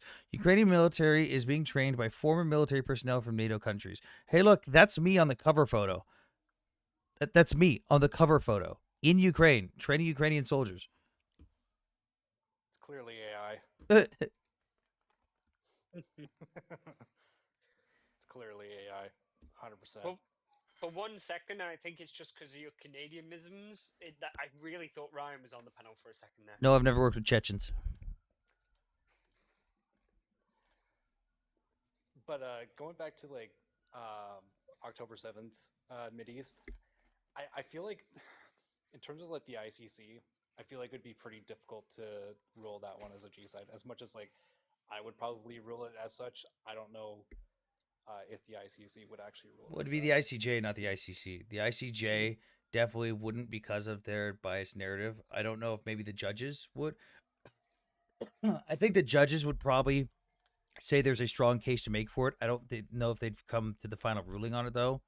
But based on all their opinion statements, like what they've made in different opinion statements, I think they'd be more willing to lean towards that way. I don't think they'd go as far as actually declaring it as a judgment. Yeah, I mean, like the reason why I said ICC is that the reason why I said the ICC is because the ICC has to make the initial ruling to pass it off to the ICJ for the final ruling. So they have to look at the international law and they got to go say like, okay, is there enough of a case here? Then they make the case to the ICJ. Not always, because the ICJ can be petitioned for it separate outside of what the ICC is doing, regardless of what they're doing. Just like we're seeing right now with South Africa. Yes, depending upon the situation. But I feel like in this situation, it would be the ICC first and the ICJ. I can tell you why they won't rule it a G side on October 7th. I believe the intent was fully there. And I think that a lot of people would see it that way, that are like rational, people. Not that you're not. That's not what I'm saying. But like, I think if it was like someone like Alison Dritu looking at it, she would probably see it as one. I don't think that she would see it in like a any other aspect than like the intent was there, and she's going to be looking at intent. What I think why it won't be seen as one or won't be brought to it as one is because I don't see them ruling against it because they've been actively trying to make the claim that Israel has been committing one. Yeah. And how ass backwards would it look at the end of the day when the dust settles and it's not one in Gaza? Would it look if they had came out afterwards and said, "Oh, yeah, not only was it not one in Gaza, but it actually..." Yeah, the optics of it, even if it's factual, would look bad. For the person that says, wouldn't it be biased if you've done affairs with American politicians? I kind of go against a lot of the American politicians on their foreign policy stuff because a lot of their foreign policy stuff is run by a bunch of little college graduates that don't know how the fucking real world works and have absolutely no idea what the fuck they're doing, and they're pushing ideas and advice to their politician that they're trying to get stuff passed. Like, I've had many disagreements with different senators and congressmen's teams on like how to handle stuff in the Middle East and how they think stuff's gonna go. And I don't hide my bias, but like when I give my statements to these people, when I give my advisory stuff, I differentiate my opinion from the facts. Like, if I didn't do that, I kind of would be doing a disservice to giving them my service by saying, hey, this is what I think versus this is what the facts state. This is what you can come to your own conclusion on. So yeah, I can be biased, but when I'm giving them my presentations, I'm just giving them facts and my objective analysis on stuff. And I disagree with them on a regular basis. Hello, Soph. Hi, I have a. I don't know if it's an off-topic question, but I thought you're the person to ask. So I've been trying to learn more about sort of strategic military. I don't even know how you'd say it. Like that's how little I know. Like outlook. So I remember when I went to Israel years and years ago, a soldier, uh, an officer explained the idea of how the doctrine of sort of grabbing land and then negotiating back. Mhm. And I would be really interested to know sort of more strategic outlooks like that. Does that make sense? But also how that might play out in the different scenarios about the ceasefire. So just to add, I'm about to move to Israel, and obviously I'm game playing what would Mhm. happen with this ceasefire and how it would play out and what the strategies are for like the Golan Heights, for Lebanon, for like um yeah. So I just wanted to get, sorry, it's a lot of information, So but are you what talking about do you like think would happen and how would it play out are you talking about like with and why? negotiations with the result of the war? Not just negotiations, like what are the different options? So let's say negotiations, everything's successful with the ceasefire. What's the Well, likelihood? everything's on the If table for the war negotiation. picks up again, why would it pick up? How? And what strategies are both sides using in that? I would say that like at a base level, how knowledgeable are you on each of the different wars Israel's been involved in since the 40s? I mean, I think that I know a lot, and then when I come onto these panels, I've got big gaps in my knowledge. So inform me. So I'd recommend looking into how each of these things went, looking into like the international laws of like how in a war of aggression you're not technically allowed to gain territory and change the of your borders, but in wars of defense you're allowed to, which is like why we saw in 67 Israel took a buttload of land from Egypt and then slowly gave it back in peacekeeping efforts because that was a war of defense and they were allowed to do that even though they gave it back in the end. Um, and I just honestly look at previous negotiations with Hamas and the PA. Like, look at the negotiations that happened in Oslo 1 and Oslo 2 and the results with the first and second intifadas, and also like the realignment plan in 2008, how the Palestinian leadership handled these negotiations and what their statements were after that. Like, in the realignment plan in 2008, they were offered everything they asked for plus more. They were offered the entirety of the Gaza Strip, the entirety of the West Bank, plus like 10% of Israel proper. Like they were going to get extra land on top of that from Israel, plus a land bridge back and forth. And the Do leader, you think enough has changed, or do you think because the Iranian leadership hasn't been deposed that ideologically they're still beholden? Like, do you think? ideologically, they're still going to be there. The question is, are they going to behind the scenes? Because I kind of predicted this a couple weeks ago when I was talking to some think tanks and I brought it up on TikTok, which is what was going to happen was we were going to do some strikes. We were going to do some strikes behind the scenes. Then publicly, the Ayatollah was going to submit, but at the same time, they were going to play it off in their media like they were the victors. They maintained the power in order to facilitate maintaining regional power and stability. Because the last thing you want, even though we would like the Persian people to get their land back and take back their country, is a power grab, a power vacuum, creating something similar to IS, where some random rebel group sees an opportunity and jumps on it, even if they don't win, even if they don't succeed, and they create enough chaos, and that's the last thing we want. The rest of it's gonna go with classic Middle Eastern rhetoric of how the fucking Middle East works. Do you think with the militias that are popping up in Gaza and the power vacuum, I don't know how much of a power vacuum there is in Lebanon because obviously they do actually have a government that can step in. Do you think that's going to be a similar case that we think we've deposed and undermined something, but because of the chaos and the vacuum, that actually we're just going to get maybe a more difficult to dismantle?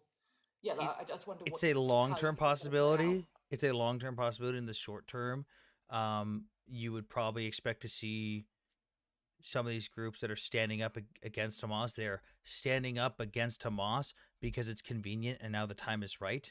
Um, but they know that in order to get any power that they want, they're all going to have to play nice in some way with Israel. And whether that means they pretend to go along with it and then flip the script later on, like we've seen with plenty of other fucking groups, it just depends on how well they handle that and how political they are with that. Because they could go online and then we could eventually see a Palestinian elected by the Palestinians who gives a shit about the Palestinians because they've never had an actual Palestinian leader. Or we could just see this group plays nice, flips the script, starts oppressing the Gazans, and then uses that to then further attack Israel. It's just all going to depend how they want to play it. Like when it comes to that, the ball is definitely in the courts of these different groups and how much they're willing to put on the line and stand up. Yeah, I mean, do you think it's the money that's going to flow into the region, those areas, that will determine that, or is it ideological? Bit of both, because if the ideology doesn't change, we're going to be back at square one, because I often make the comparison to Japan and World War II. I say that they're basically two sides of the same coin. Japan looked at their emperor as a god. They were willing to do whatever it took, fight to the last man, woman, and child, use kamikaze attacks, which is the same thing as S-bombers that the Gazans use. They were willing to do whatever it took, fight to the last person with a radical ideology. And it took us going in there and occupying the fuck out of their ass to re-educate them, and it takes usually on average 2 to 3 generations to de-radicalize a population. But even to this day, you still get some Japanese citizens who think that the United States should be graped off the planet and bombed to oblivion, but that doesn't really matter because they're in such insignificant amounts that it's the minority, and the overwhelming majority of the population has gone, oh shit, yeah, we fucked up. Like if there's not a re-education done, and unfortunately it can't be done by Israel, because if it's done by Israel in this scenario, it's not going to work. If there's not a re-education done, we're just going to have a repeat. It's the same thing the Middle East has always been through. I don't mean to co-opt this. It's just good to your opinion's interesting. But my concern, or I guess what I'm seeing Trump doing, is if the difference between Japan, and I see that an out comparison a lot, is Japan was not surrounded by nations that also agreed with them and had more and were funding them.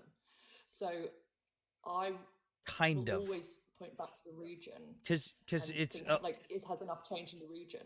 That's where we get into the whole Middle Eastern rhetoric thing with how the Middle East views war versus the West. But at the same time, yes, some of these nations support the Palestinians, but it's a lot of it's like, yeah, I'm going to support you from way over here, because let's be real. Yes, in the past, a lot of these nations have used and abused the Palestinians to wage war against Israel while they suffer zero repercussions. But at the same time, they fucking hate the Palestinians. Every single one of these neighboring countries that they've gone into, they've started a civil war, they've tried to unalive a leader, sometimes successfully, or they've sided with an invading force. Like these groups, like Egypt's own president, say that he would sacrifice 1 million Egyptian lives before letting in Palestinians, and then proceeded to build 7 fucking border walls, put thousands of troops on the border. Like these nations fucking hate the Palestinians. Jordanians still don't even let them have citizenship, and they put them in camps. They don't let them have certain jobs. Like they don't fucking like, as much as they say it, like, oh yeah, we support this. They say it, but they don't actually show it. They don't do anything. They don't let in the refugees. They don't let in any of these people. They don't offer them any assistance. They fucking hate the Palestinians. So just before I clear the floor for the next person, so just to wrap back around, so what do you think in, let's say, the next 6 months to a year to 2 years is going to unfold in terms of key points of Iran, Israel, Saudi, US? Iran's gonna do the same shit they always do. You're gonna see small things go back and forth, pitter patter out. Same thing the Middle East has always done. Israel have an objective, they'll complete it. Iran will say something that they didn't. Like one of the ways that the Middle East views war is like a Western nation like the US or Israel could say, hey, I'm going to destroy these targets. These 3 buildings are my targets. That's my only objective. I don't care about anything else. I don't want to change your regime. I don't want to do this. I just want to destroy these 3 buildings. And that nation could go, no, your objective is to wipe me off the face of the earth and all of my people. You're lying about what your objective is. And then Israel or the US bombs those buildings, takes them out and goes, cool, mission accomplished, going home.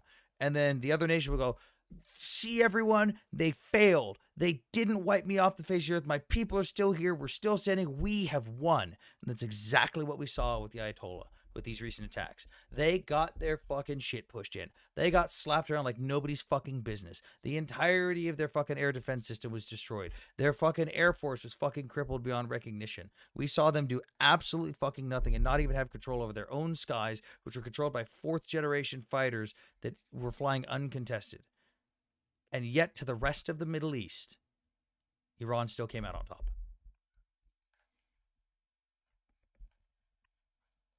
Welcome to the Middle East.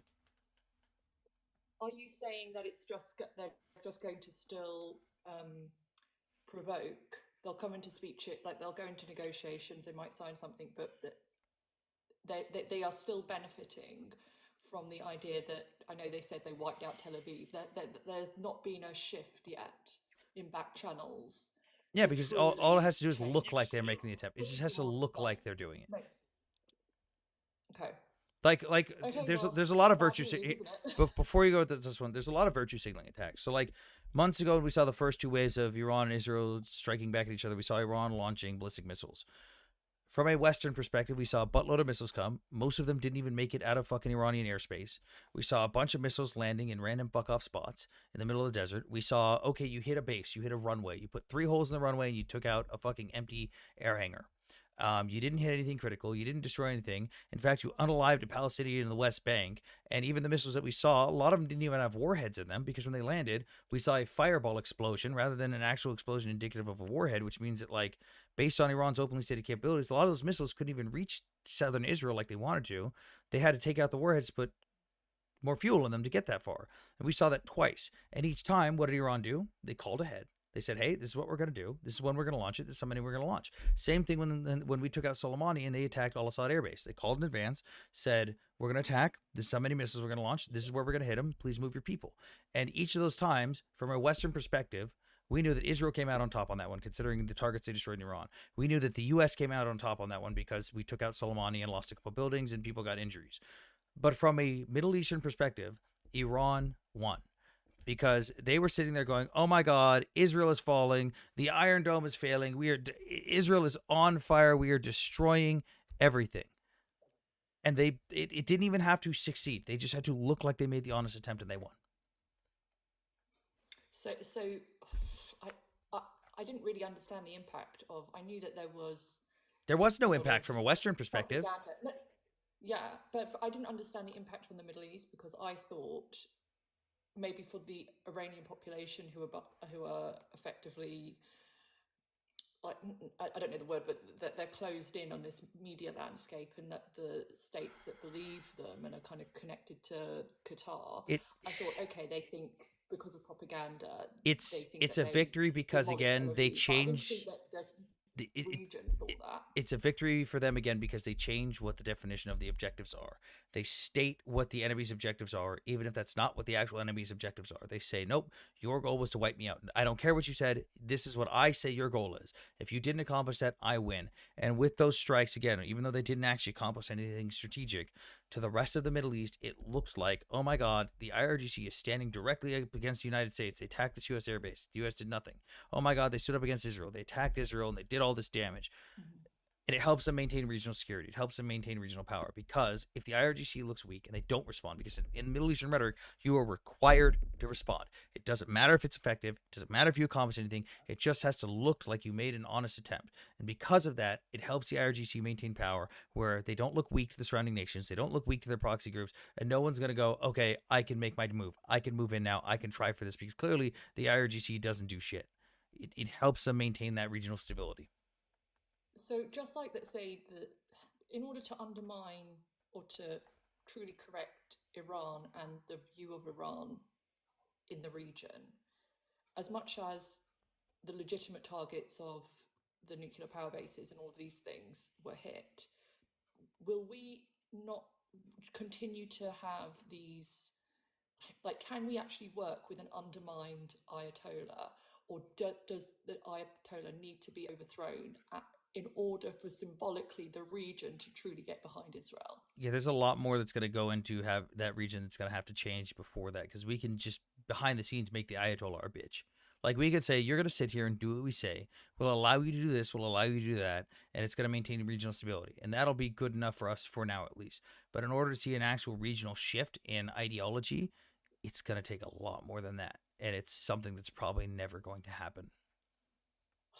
Okay, well, I'll clear the floor and get ready for my morning. But thank you for that. All right. Very interesting. No problem. Thank you for coming up. Hey, Sam, just for some of the people in the audience, can you explain that Israel did not need the U.S. to come save them and exactly what mission the U.S. was on? Yeah, the U.S. didn't do a mission on behalf of the IDF. They did it on behalf of the IAEA and the Nuclear Non-Proliferation Treaty, which the United States is a party to. Because the IAEA presented multiple reports stating about Iran's intentions, about their centrifuges, about their enriched uranium up to 60+%, about their secret facilities that they lied about, that they didn't allow inspectors into. And everyone in the NPT went, "Oh shit, that's fucking bad." And then they all looked at Israel because Israel's the first target. And Israel went, "Fuck, I'll grab my coat." And then they went out and took out what they could take out. And then the United States came in and went, "Well, Israel couldn't get this spot. Time for me to do it." And they took out the Fordo facility and 2 other facilities because that was what the IAEA was referring to, those specific facilities. It didn't happen on behalf of Israel because Israel wasn't even the ones making the claim. It was the IAEA that was making these specific claims. And come on, champ, be honest, my man. You could quite literally go read the multiple IAEA reports released. You can read this one from May 31st, 2025. Verification and monitoring in the Islamic Republic of Iran in light of United Nations Security Council Resolution 2231. And you can read this one, NPT Safeguard Agreement with the Islamic Republic of Iran, also issued on May 31st, 2025. You can read those reports and see that everything I stated is factually correct. Verify everything I just said.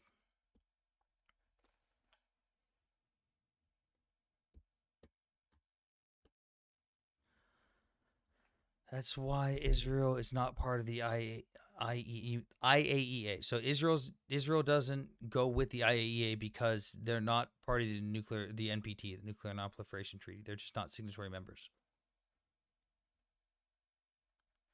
Military experts don't believe in the Epstein files because their boss said so. What the fuck are you talking about? Because they keep denying they have nuclear weapons. Well, they don't confirm or deny it, but that's not entirely why they're not part of the NPT. They have some security concerns about inspectors coming to inspect their facilities, which I understand, but at the same time, I don't even agree with it. I think it's a poor argument on Israel's end, but it's not just because they have stuff. For the love of God, can you people typing this stupid shit in the comments like actually Google shit before you say it? I mean, good lord. Who put Epstein in power when he was a teacher in you? Why the fuck would I care? What the fuck does Epstein have to do with? It's all a conspiracy, Anthony. It's a conspiracy. It's the Jews. Ryan, I don't think it's a good argument because the same thing can be said about the United States because we are part of the NPT, but at the same time, we still have the inspections. Like it's not a big deal. Go serve your chain of command. Bitch, I'm a fucking civilian now. I don't fucking answer to anybody. Epstein Island is a conspiracy now? No, nobody said Epstein Island is a conspiracy. What he's saying is the whole thing. Dude, you're typing in random nonsensical shit about Epstein, claiming shit on my behalf. I never said that the Epstein list is a conspiracy now or I don't believe in it. What the fuck are you talking about, dude? Medis is saying that you're bringing up conspiracy about Jews because you brought up Epstein for no goddamn reason. So, Ryan, I haven't seen you in I'll forever. tell you why it's a better argument for Israel than it is for the States. Mm-hmm. Okay, so the States, you have a massive amount of landmass. You have probably 30 or 40 sites that have to get investigated by those people. Because of that, it's a hell of a lot more difficult for your enemies to target those sites. And you don't have to worry so much about what if one person just happened to have maybe they hate Jews and you don't know it. Yeah, like not even including the fact that we're so fucking big and so far away that it wouldn't matter if anyone knew where the shit was anyways. I get that. Yeah. And in Israel, there's really only 2 sites, and one of them's a secret site. So everybody knows about Dimona, right? Like we all know about Dimona. That's like the obvious one. But there's actually another site. I'm not even going to give you a rough idea of where it is because you can look it up. But yeah, it's yeah. We don't really want the cousins like knowing where that is. Right? We've already seen. Like I get the argument, but at the same time, like, what are they gonna do? Well, this is the point. What they would do is one of those inspectors lets it slip to so and so. Hey, so we went out to this secret facility and we investigated, and just so you know, this is where it is. So if you ever decide that there's one place that you kind of want to target, this would be the one. Right? Like the Israelis have to worry a lot more about that kind of stuff than Americans do. I understand that. I'm just saying I don't think at the end of the day and this is from my own, and I'm stating this as my own moral opinion on this one.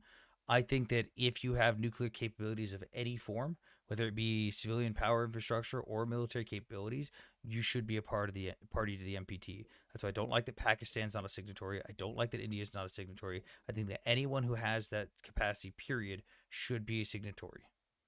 And that's just my personal opinion on it. I think it serves Israel that our enemies don't know if we do or if we don't. I think it'd be pretty baller if Israel went, you know what? Fuck it. Yeah, we got him. Want to fuck around and find out? Like, fight me. I think it's even funnier that Israel just never ever confirms or denies it. Oh yeah, I think it's kinda definitely funny. humorous that, because like the Pakistanis are like, well, if you guys don't give food to Gaza, we're gonna bring our navy and we're gonna do a flotilla to Gaza, Your bring them dinghies. food. It's literally like I felt like saying to the Pakistanis, "Cool. So once you sort out everything going on in Balochistan and Kashmir, Actually, that was then fake, Ryan. then you can worry about That Gaza." was fake. What's that? The tweets about them getting involved was fake. The Pakistani Minister of Defense straight up came out and was like, "Nope, nope, not real. We want no fucking part of this. Fuck that. We have no part of this." Like, So some rando in their office was using their Twitter without. no, they were fake tweets. They were generated. They weren't real. They weren't from the actual accounts. But when they saw that Pakistan was like, "Oh shit, nope." They got more than enough to worry about, right? Like they're in the middle of a civil war, so. I would just say I remember my birthright trip to Israel, driving past one of the sites, and our bus driver specifically going, "So this is the site where we do not have the nuclear weapons." I don't know why I did a French accent, but Yeah, I just that ate was Pringles. super French. So I'm eating Pringles. Just take the French accent and add a little more. Pringles make you I'm sorry, Pringles make you French? Because I'm like, there's spicy Pringles, and it's like making me What the salivate fuck? while I'm Wait, trying wait, to talk, I'm so sorry, it's coming I'm out sorry. funny. The French are not spicy. The French are not spicy? No, he said the What? Pringles are spicy, and it's making him talk different. The Pringles are spicy, but French people are spicy, in fact. Hey, Ryan, do you want to talk to someone with a potato deficiency? Here, I'll give it. Hey, let Ryan take the lead on this one. LX, let's have you and your husband come back up here again. It's a couple that just screams incoherently. Oh God. Oh boy. LX, come on back up here. I'll let you talk to Ryan. He's like, I'm you. Oh, so they're swingers? No, it's just a here," couple. And I'm like, so leave. I'll do what I want. Thanks. They came up here screaming about Ukraine earlier, and then every time I would try to talk to them, it's just the classic, "Oh, you've started answering my question I've asked you. Let me start screaming about another topic." And then, "You don't know anything. You don't know anything. Delusional, American, blah, blah, blah." Blah. LX, come on up here. I could tell that you still have the invite on your screen because you haven't clicked it off yet. You haven't denied it. They're probably fighting with each other. Not coming up. Do you know about Syria? Yes, I know of the land of Syria that does in fact exist.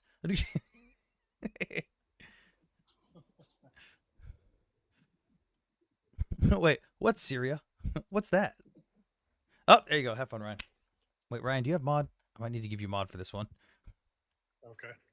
I'll be Ryan's mod for the moment. Okay. How's it going, LX? I like someone who can give me a bit of a challenge, or you know what I mean? What's that? Sorry.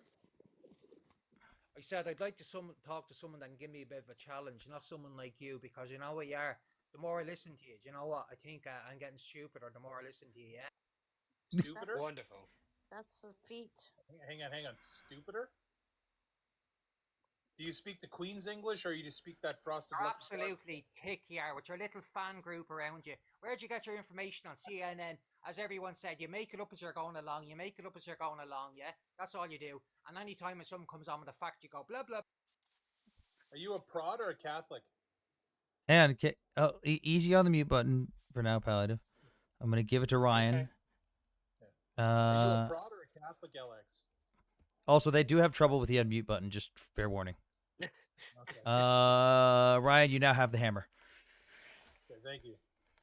LX, are you Protestant or Catholic? Click the button at the bottom of your screen that says mic. M-I-C-K. No, I M-I-C. added What? the K. Yeah, I added the K What? there.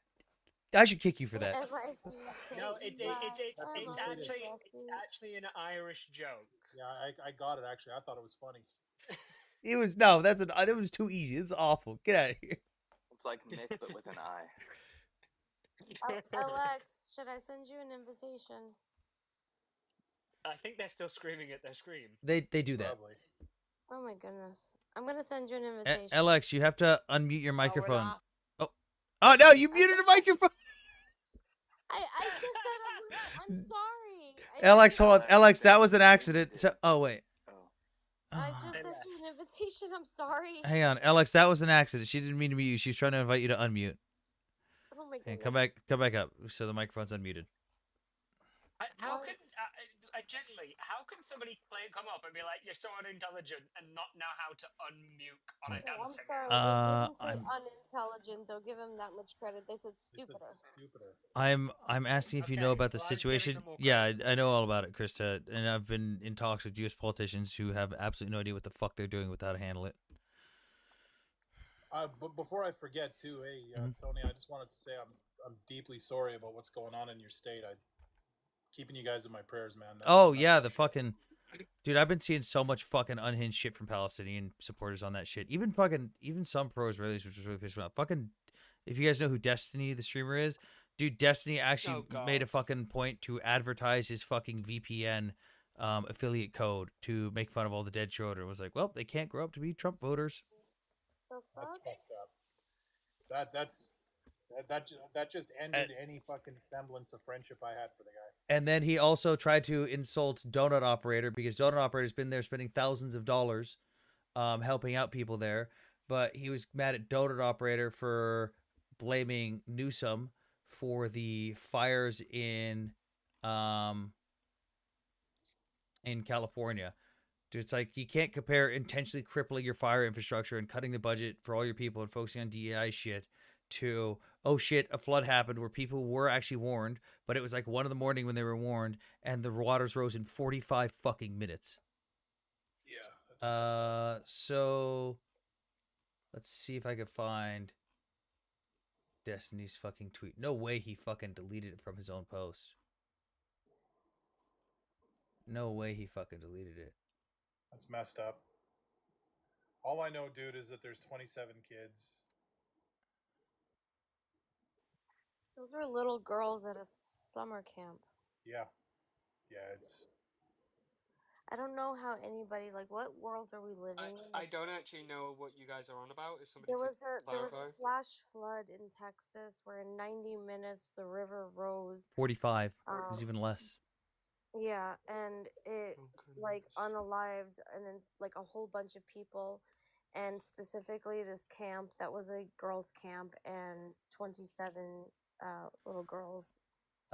They found proof that the camp counselor, or the dude in charge of the camp, died while actively trying to rescue save kids. them. Yeah. It's so bad. They're Goodness. finding most of the bodies they're finding are in trees. And like there was a family that was camping nearby where the parents are okay, but the 2 little children and the grandparents gone. Yeah, it's horrific. I couldn't imagine that. Surviving something like that would be horrific. Oh wow, But he it's deleted the made- tweet. They literally, like, the reaction to these children being unalived right now is horrific because people are turning it political and there is no empathy. How is a flood political? They're saying things like they That's- can't grow up to be Trump supporters. Yeah, they're trying to weaponize it What the against. They're heck? trying to. Well, that was Destiny that said that. They're trying to weaponize against Trump because people blamed Newsom for the California fires and how that was handled because Newsom has refused to clear brush in California-owned territory. I understand that you can't order the clearing of brush in federal lands, but it is illegal under California law to clear brush, regardless of the fucking necessity, because a certain little flower will go extinct and blah blah. Ironically, that flower, which only spreads and blooms when it's been burned, cutting down on inspections, cutting this budget of the LAPD fire or LA Fire Department by like fucking I can't remember how many millions of dollars, focusing on DEI hiring, Like there was a bunch of shit where like there was some intent, but I don't obviously it's not like he intended for everything to burn down, but there was intent to reshape how the LA Fire Department worked and crippled their capabilities and their infrastructure, which led to poor handling of the fire. And then you have people here saying, "Oh, it's Trump's fault that this happened." Oh, bye, Ryan. Oh, Oh, he's got a call. Come back when you're done, Ryan. I'm trying to find the it's tweet from Destiny. I don't get how it's Trump's fault. Neither do we. They're saying, "Oh, well, Trump cut the funding to these groups, like And no, NORAD and stuff. And there wasn't enough people to alert this. It's like, but then even the governor of Texas came out and was like, "Hey, what does any of that have to do with dead it children in Florida?" does no, it's Texas. It doesn't, but that's Oh, what they're trying to say." Oh. Pathetic. How can I see my likes on? Oh, there we go, my likes. I'm telling you, people have lost their morality. They've lost the plot altogether. Wow, he hid the reply on his post. Actually, there was a reply on his post showing that he actually was. Wow.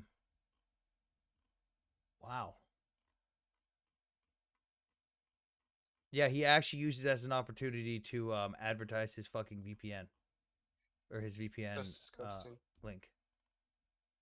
That's disgusting.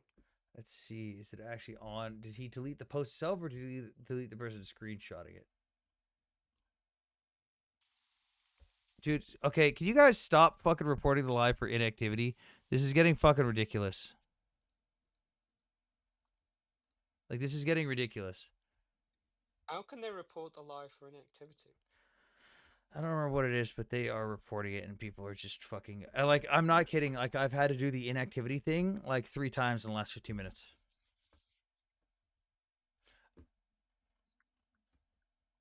Ah, lovely. This is a tweet from Destiny. Donut Operator just said, "Fuck you" for making fun of this stuff. And, oh, there we go. This was Destiny's response. Posting a photo of children underwater. Yeah. What a lovely guy.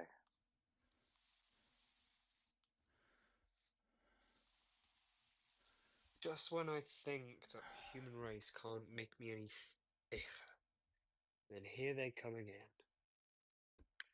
I just ate Oreos and Pringles, and it's like really weird, like the aftertaste. Oof.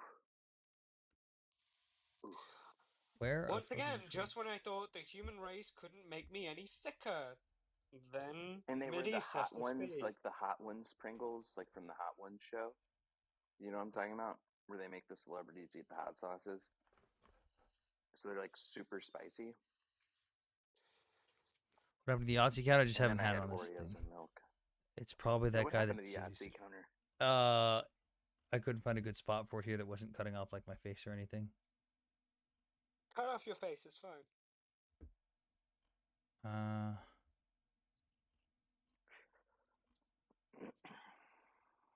Let's see.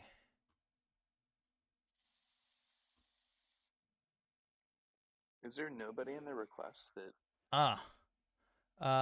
Here's one. Destiny said, and I quote, "I heard God unalive those kids because they were using at NordVPN promo code Destiny to get around the Texas Schmorn ban."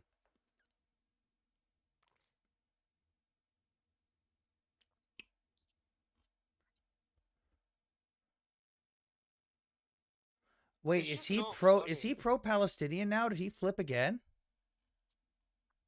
Destiny? Yeah.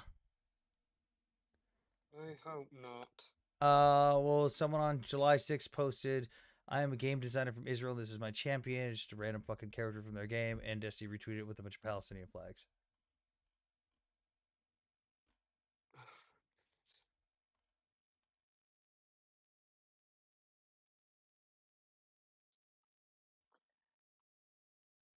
It's so weird that people like Ooh. are okay with canceling people for like Ooh. shit that they haven't even got convicted of. He Right? may be getting sued, And by the way.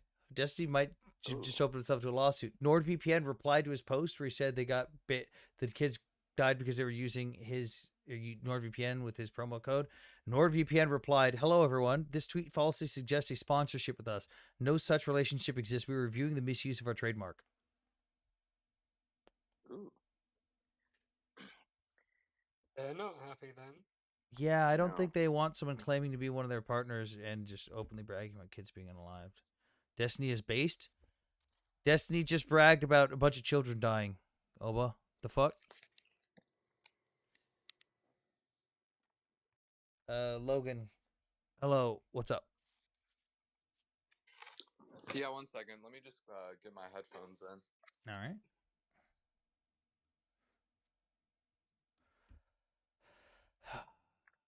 I don't know what Have the we fuck's talked wrong to with Logan Destiny. before? Do we know Logan? I don't remember half the people that come up here. No voice sounds Guys, thanks for familiar. getting us to 60,000 likes so far. We're doing a great job. We're at 69 nice followers.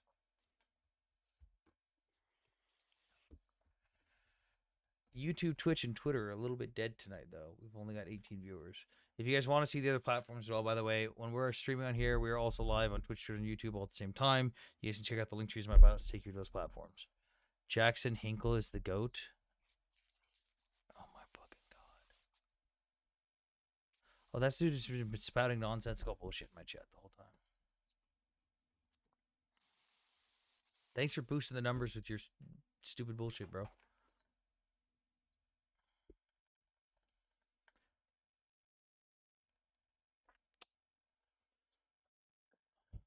Dark humor. No, but saying it's. I understand that Destiny uses dark humor. The shit he's posting isn't dark humor, though.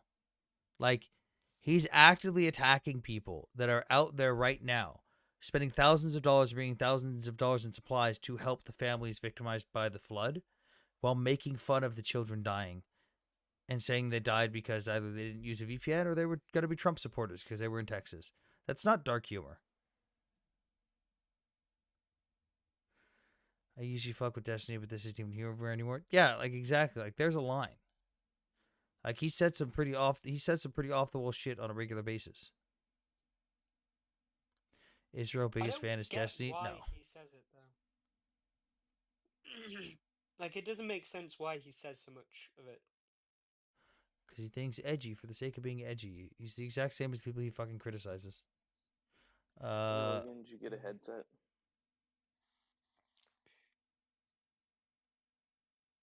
To be fair, Destiny does this in every conflict. That doesn't make it right or okay. When did he ever say they were going to be Trump supporters? I know I liked the tweet earlier. Someone replied to his shit attacking donut operator. Someone replied to it with the retweet and repost of his tweet in his own comment section. It's not in my likes anymore. It's not there. He has removed it from that post, and that tweet does not exist anymore. But again, he also responded to attacking the people who were there helping out, like Donut Operator and Brandon Herrera. And when they said, fuck you, he replied with a picture of drowning children. MAGA communism? This dude likes Jackson Hinkle, but says MAGA communism. What the fuck? Yo, what's up, guys? Hello, Logan. What's up? What's on your mind? Yeah. I was just wondering, I see how you have like the Ukraine and Israeli flags on your thing. Does that like signify that you support Ukraine and Israel? Yeah, and those are just like the two general, most topical things in current conflict right now that people discuss and what I specialize in.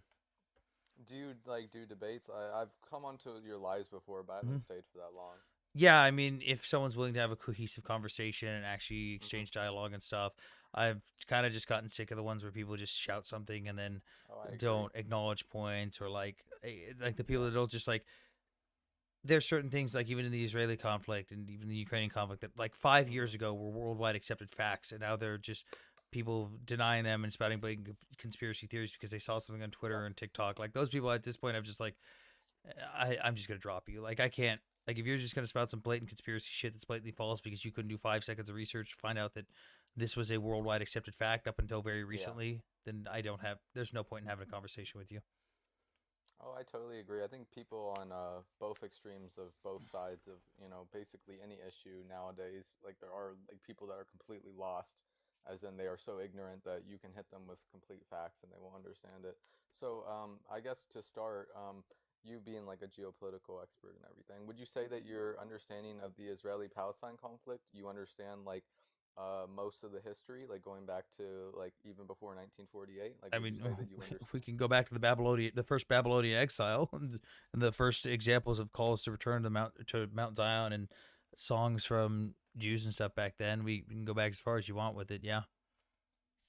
Very interesting. So, to you, where would you say that, you would start, like, I'm trying to think of a good point of starting, because I think, like, there's two different, like, debates I have over it, which is, like, one, which is what most people talk about, which is, like, the current ethical dilemma between the war and, like, what's going on in the Gaza Strip. And the other one is, like, the long-standing, historical validity of, hey, should Israel actually exist. So I guess, um, whichever one of those you would want to talk about if I you'd rather mean, talk about what's going on right there's now. Or... multiple angles you could make for the whole thing of Israel existing.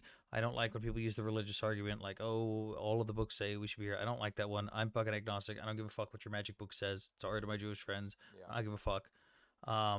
You can use the indigenous rights argument. I do sympathize with that one. Like, hey, the indigenous people are from here. Just because you kicked them out on multiple occasions doesn't mean that they don't fucking belong here. Still, it's still their land. And there's also the easiest one, which is like, they won the wars. You started shit with them. You started wars. You lost each and every one of them. And then you want to cry and say that, hey, even though I lost, I should get my demands heard. And that's usually the easiest one to make. Well, I mean, I understand where you're coming from with that one. I think my counter to that would be, obviously we can talk about like where it began, like which was like the first big conflict, which was the 1948, is war that broke out once the British withdrew from, the Palestinian Mandate. And then I would say that every war after that doesn't really matter, because depending on who you think the aggressor was in that war, any Arab, aggression after that can be justified as, trying to Well, make I, wrongs into rights.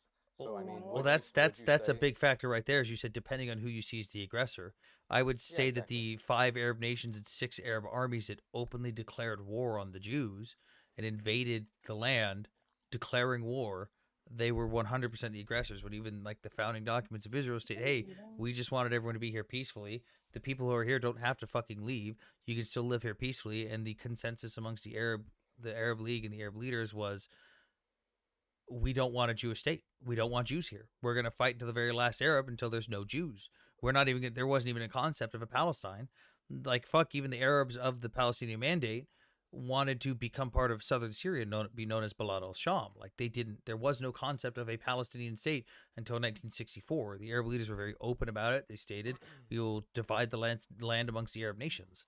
Like, Dude, are you eating? Are you talking about me? Yeah. I was eating some watermelon, but I didn't know that you could hear hang it. on, My bad. seedless? Directly into the watermelon. Seedless or non? Sorry. Non-seedless, I think, but it's not really that high quality, to be honest.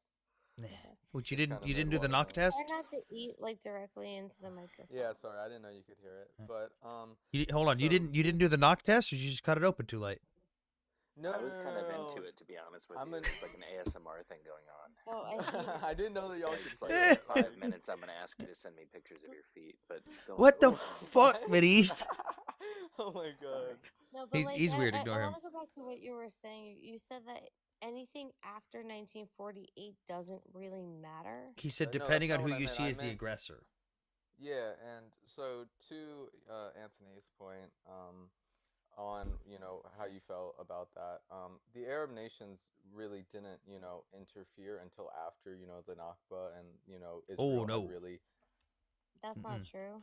Here, here's where this is going to be a little bit long-winded, but I got sources for days. And if you want these sources, you can get them in my Discord. Yeah, I provide them all for free. But we're going to go through a couple different sources here. So, nope, that's Northrop Grumman. We're not going to that. Hold on. First, we have this is, so let me, page 46 is what we're on. Okay.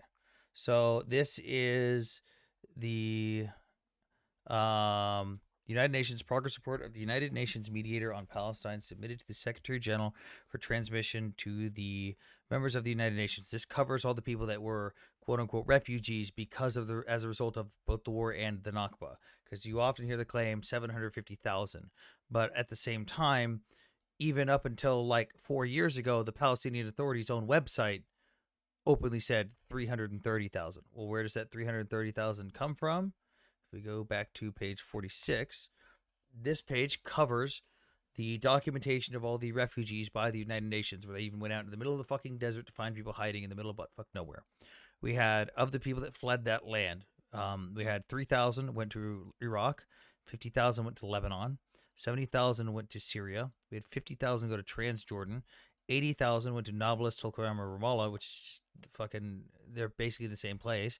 65,000 went to Gaza, and 12,000 went to Egypt. Even though, by the way, Egypt took over Gaza after this, so I don't know why these aren't technically included in Gaza.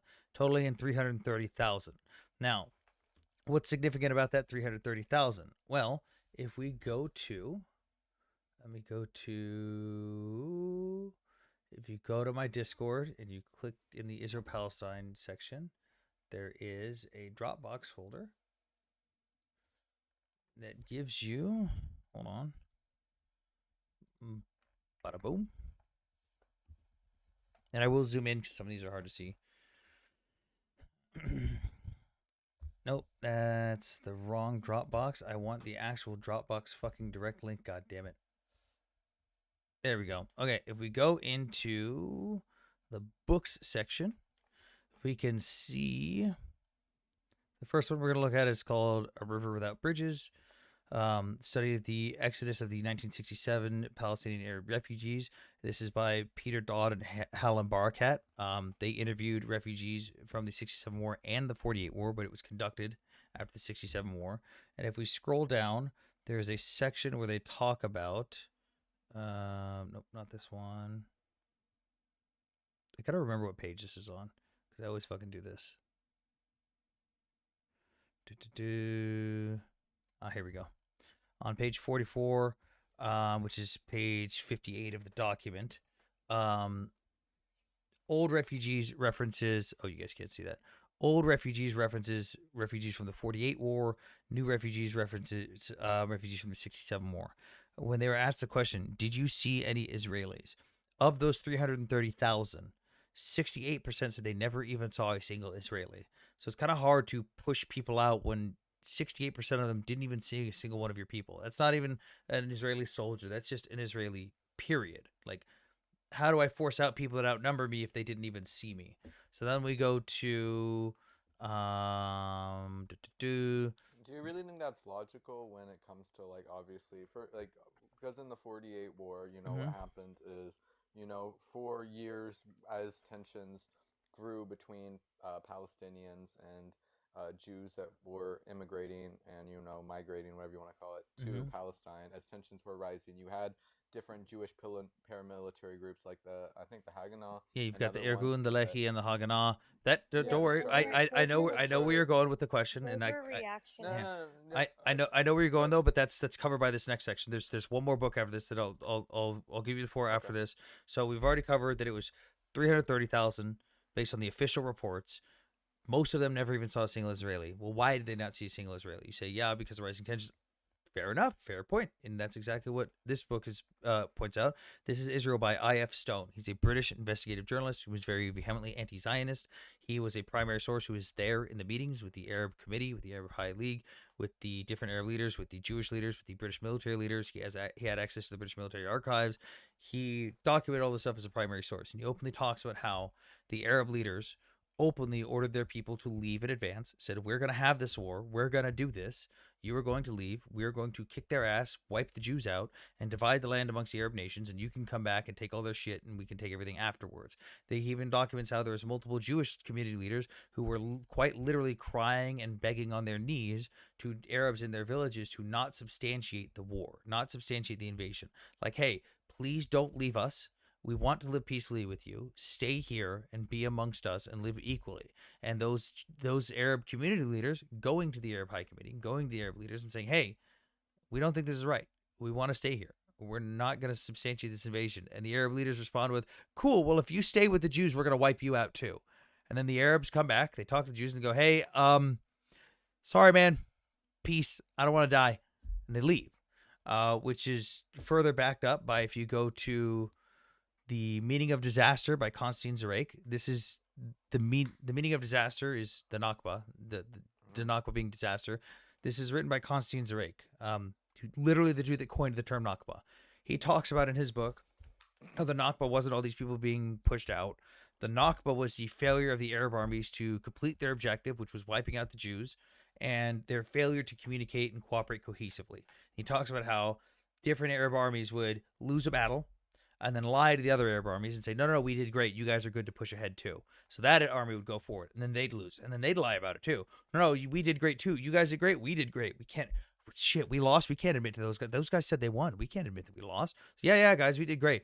And their lack of communication, failure to cooperate cohesively, caused them to lose to a far inferior force that they should have easily been able to steamroll. And again, their objective failure of driving out the Jews. Like, this is literally the dude that coined the term Nakba.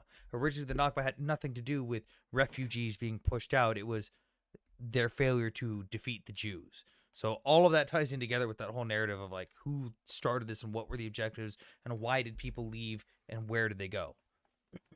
Sorry, info dump, but all of those sources are publicly available. If you want to go on my Dropbox, which is linked in the Israel-Palestine section on my Discord channel, every single document in here is free to view. All of these books have been scanned and uploaded. We can thank Hebrew Hammer for those. But yeah, you can look at all this stuff.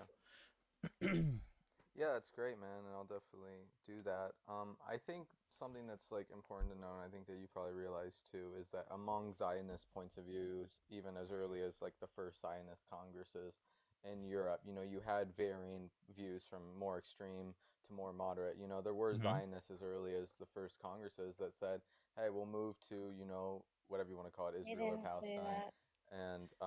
and we will settle on." Land that's undeveloped, and we will we will coexist with Arabs, and we will just live on land that's undeveloped. I think your timeline's a little off. I think you're referring to stuff that happened after the fact, because like even in the founding charters of Israel, they openly state like, hey, anyone here, this is the land for everyone. Everyone can live here with equal rights and stuff. And then you had leaders who were saying like, yeah, we'll just start in these undeveloped areas. We'll build our own. Like, that's literally how Tel Aviv started. Tel Aviv was quite literally a swamp when it started out.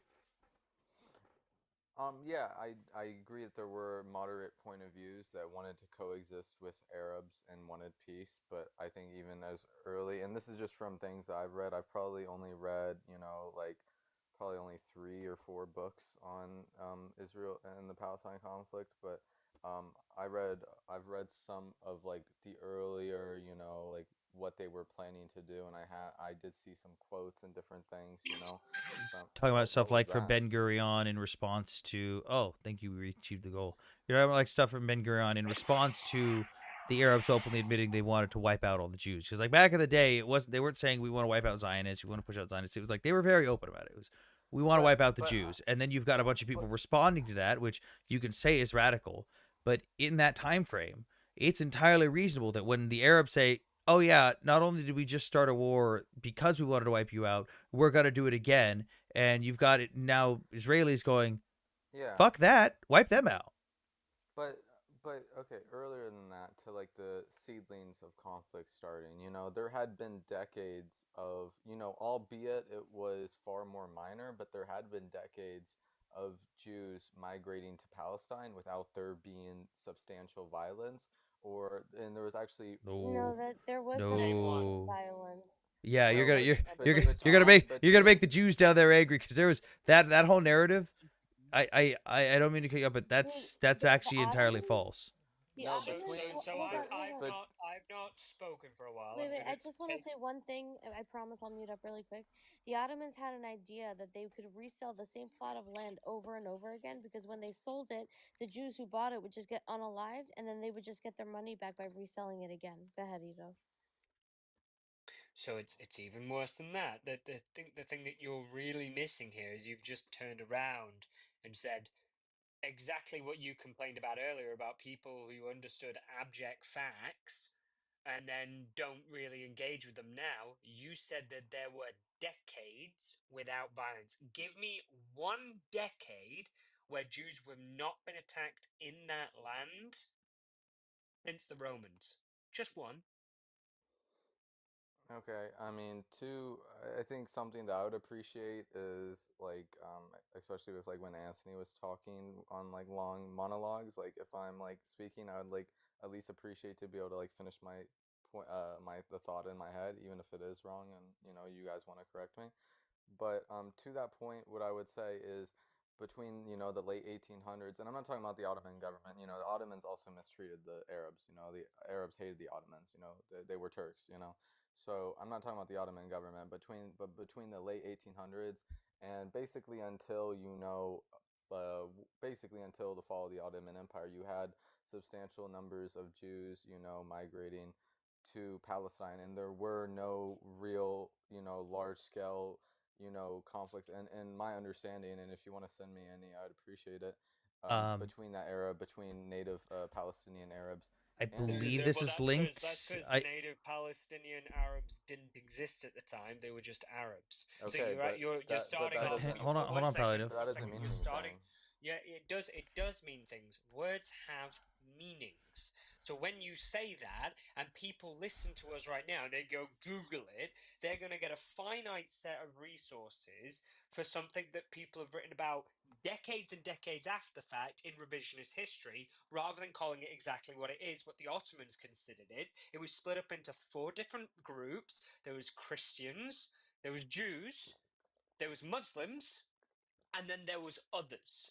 And the others weren't even considered in the census data. So what you're actually suggesting here is, was there any conflicts between Christians and Jews, Muslims and Jews, and vice versa?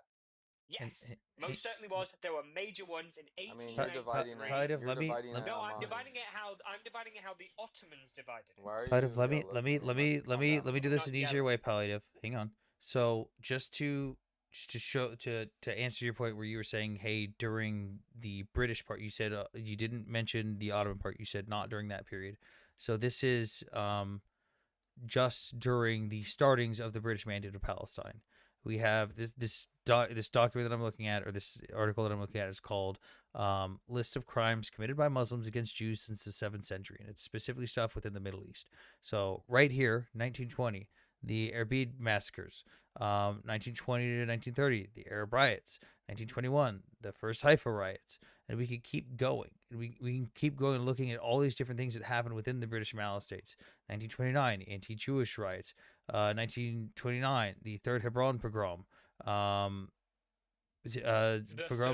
Yeah, like the second Haifa riots in 1933. These are all things where Arab Muslims. Logan's on Coffee Cup, so I don't know if I think he can still hear, but this is all documentation, and you can Google each one of these events where Jews were slaughtered or just attacked in mass for the simple fact of being Jewish. Like you also always see. Hang on, this isn't what he specified. hang on. This is the problem. Hang on.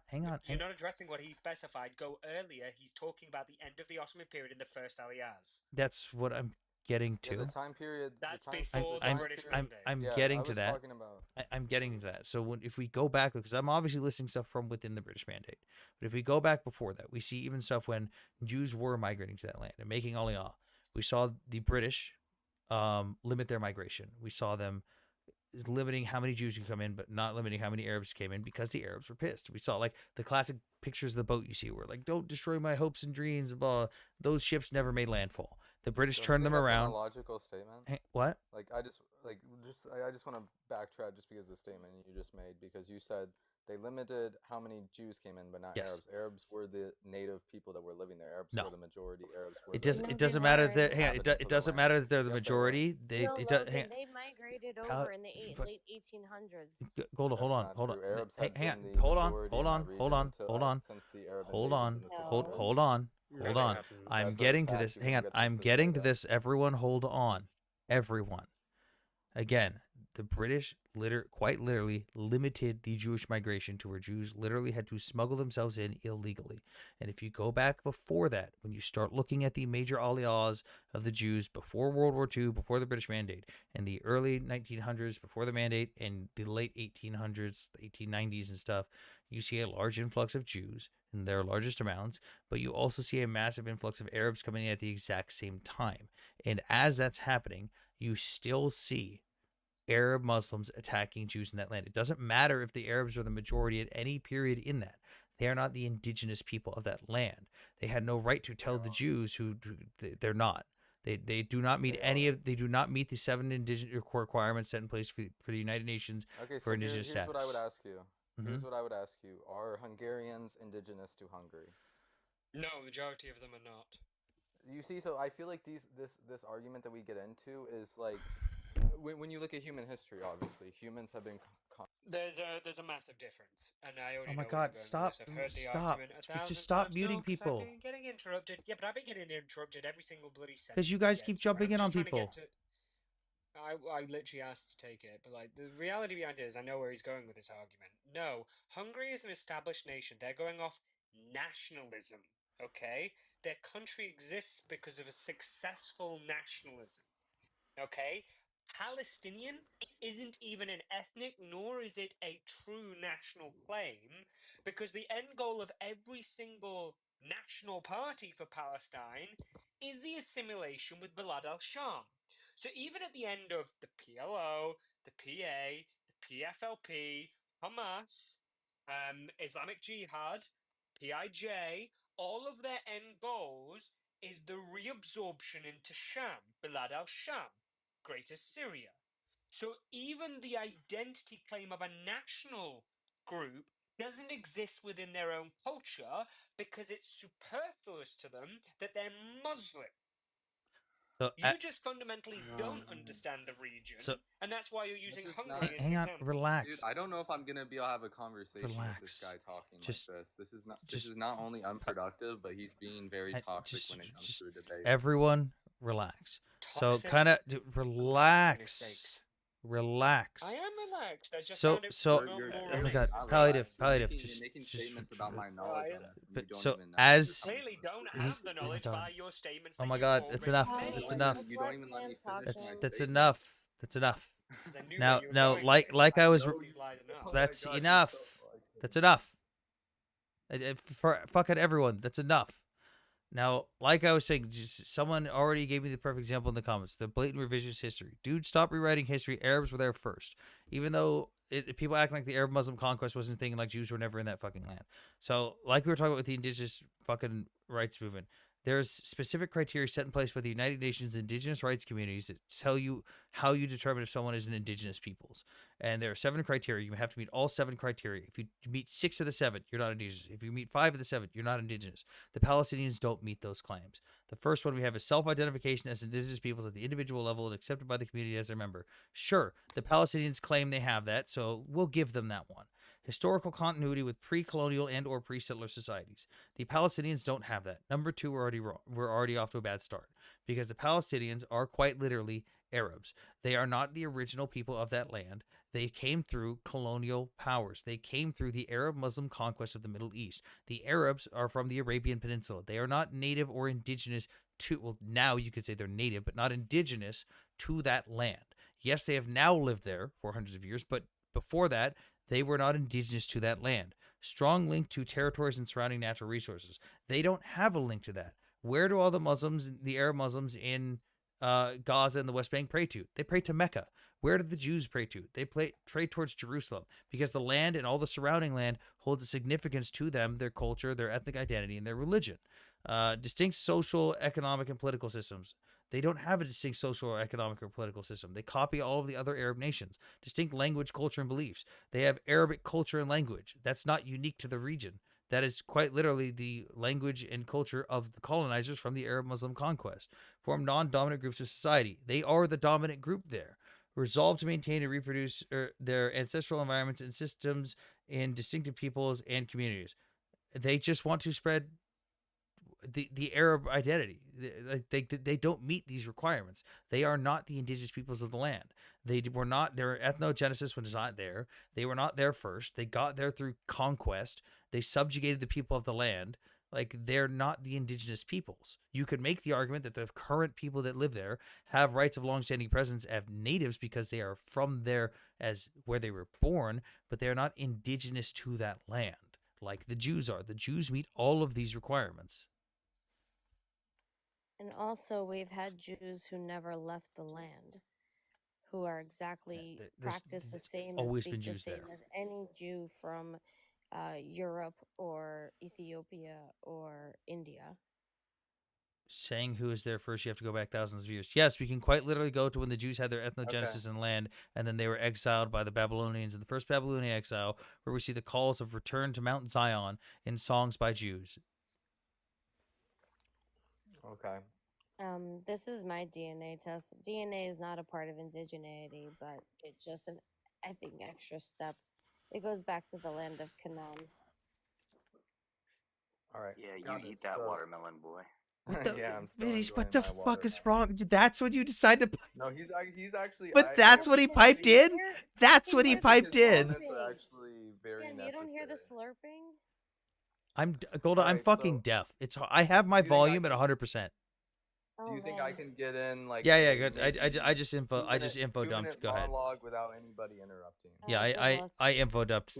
Go ahead. 2-3 minute monologue without anyone interrupting. Set that watermelon down and dig right in, my guy. Oh my fucking What? god. Vinny, Um, stop it. That Go to Horty maybe- jail. Maybe shorter monologue, point by point. I mean, no, I just think it's fair. Just let him seeing respond to how, what I like, feel presented. like- yeah, I feel like so far in this conversation, like I haven't been getting enough talk time to like actually like with the interruptions especially. So I'm just gonna start. I think that there's a fundamental, like I think there's just it depends upon perspective. So everything Anthony just said there is historically true. I am not going to go against the fact that Jews lived in that region before Muslims, before Arabs. I'm not going to, because that's a historical fact, and that goes back to Tell the that to point the chat. that we can agree upon historical facts. But I think it comes down to perspective. So, in my personal opinion, and I would love no interruptions. In my personal opinion, yes, the Arabs conquered it in 500-600 AD, and obviously the Jews were already basically gone before that because of the Romans and the Roman expulsion of Jews and the Jewish diaspora, right? And so my argument is if a people have been the majority in a land for 1,300 years, then they have the right to self-rule. And my argument doesn't go to them being Palestinian. And I think that that's what a lot of people attack them on, is you talk about the fact that there is no Palestinian identity. I agree with that. And I think that it's irrelevant because we're not talking, I think that we're talking about the native, and we're talking about who is living in the region. And I believe in self-rule. I believe that if you have a group that's living in the region and they want self-rule and they have a right to that, and I think that whether or not they're Palestinian or if they're with other Arabs, that doesn't really matter. Do I think that there should have been a greater Arab state? I mean, when we look at the reason why Arab states were divided the way they were, they shouldn't have been divided the way they were, because they were only divided that way because of colonial mandates and the fact that the British and the French wanted to keep them divided. The arbitrary borders between Syria and Iraq, they are arbitrary, and that's the reason. So is Transjordan. And they were made that way to keep them weak and ethnically divided. For example, Iraq has Kurds, has Shia Muslims, and has Sunni Muslims. It really shouldn't be built that way. There should be a Kurdish country. And so I think that looking at it in that way is illogical, and I think that it goes against the point that we're actually talking about, which is, yes, these regions, if you look at census data, they had been majority Arab for centuries, for 1,300 years. And in my view, if you have a region that had been majority Arab for 1,300 years, then that region should have the right to self-rule. So I'm sorry. I'm really sorry. Instead, You're no, saying, no, I don't. Hold on, Palliative. I don't care if you don't want him to know. He's spewing now. Come No, on. he's enough, giving enough, his enough. no, Palliative. He's giving his opinion. Enough. I've told you to stop. He's giving his. He's openly Enough. stated. No, you're just letting him spew nonsense. I'm letting him give. And we can respond to him when he's, and we can respond to him when he's done. It's just, wait. but Palliative. Guys, seriously, I just It don't have the hurts your patience ears. for I this get it. Palliative, nonsense. I No, seriously, understand. can you both just stop? No, I You're can't telling- because this you're is telling my other people fucking to stream, stop when you're the Palliative. one that's- I'm No, giving. I'm just asking a legitimate question as to why we're still letting this continue. It's And I abject lie, and answered the you. more lies I he's answered you told because by he's lies, giving the more we let this because go he's on. giving his opinion, Palliative. He's already But it's- he's No, already do you acknowledged know the what? other It's stuff. exhausting. He openly stated No, that no, the yeah, following yeah, was yeah. his Okay, opinion, okay. and he is allowed to give his opinion, and it can be addressed after the fact. I already know the arguments. You know the arguments. So does Mideast. Mideast is already fucking No, called dibs but in the it's chat. the fact he's made five goddamn I points. And understand, it's like, it's getting ridiculous. but this is in reference. He is referencing what I gave All of my him. points are continuous to the same argument, Which is a dumb argument because it's already fallacious. Dude, you're completely raging for no reason. Palliative, relax. Not raging. I just You don't are like it. completely No, I raging. just The don't fact like that- it when. Ito, the fact that everyone else in here and Shut the fuck up, all of you. I have barely been able to get out a single sentence in this live without somebody interrupting me, and this is why I'm frustrated, Sam. I literally just want to get out. Allahu Akbar. Okay, yeah, I'm not dealing with this shit tonight. I'm not dealing with this shit tonight. I'll be back tomorrow. It's fucking midnight. I'm going to bed. I'm not dealing with shit tonight. I'm fucking tired. This is my fucking panel. I've set the fucking rules. I don't care what fucking side you're on. That's it. If you guys want to follow on the other platforms, go to the link tree in my bio. Thanks for all the donations. We're gonna be buying the boys some plate carriers in Ukraine. Have a good night.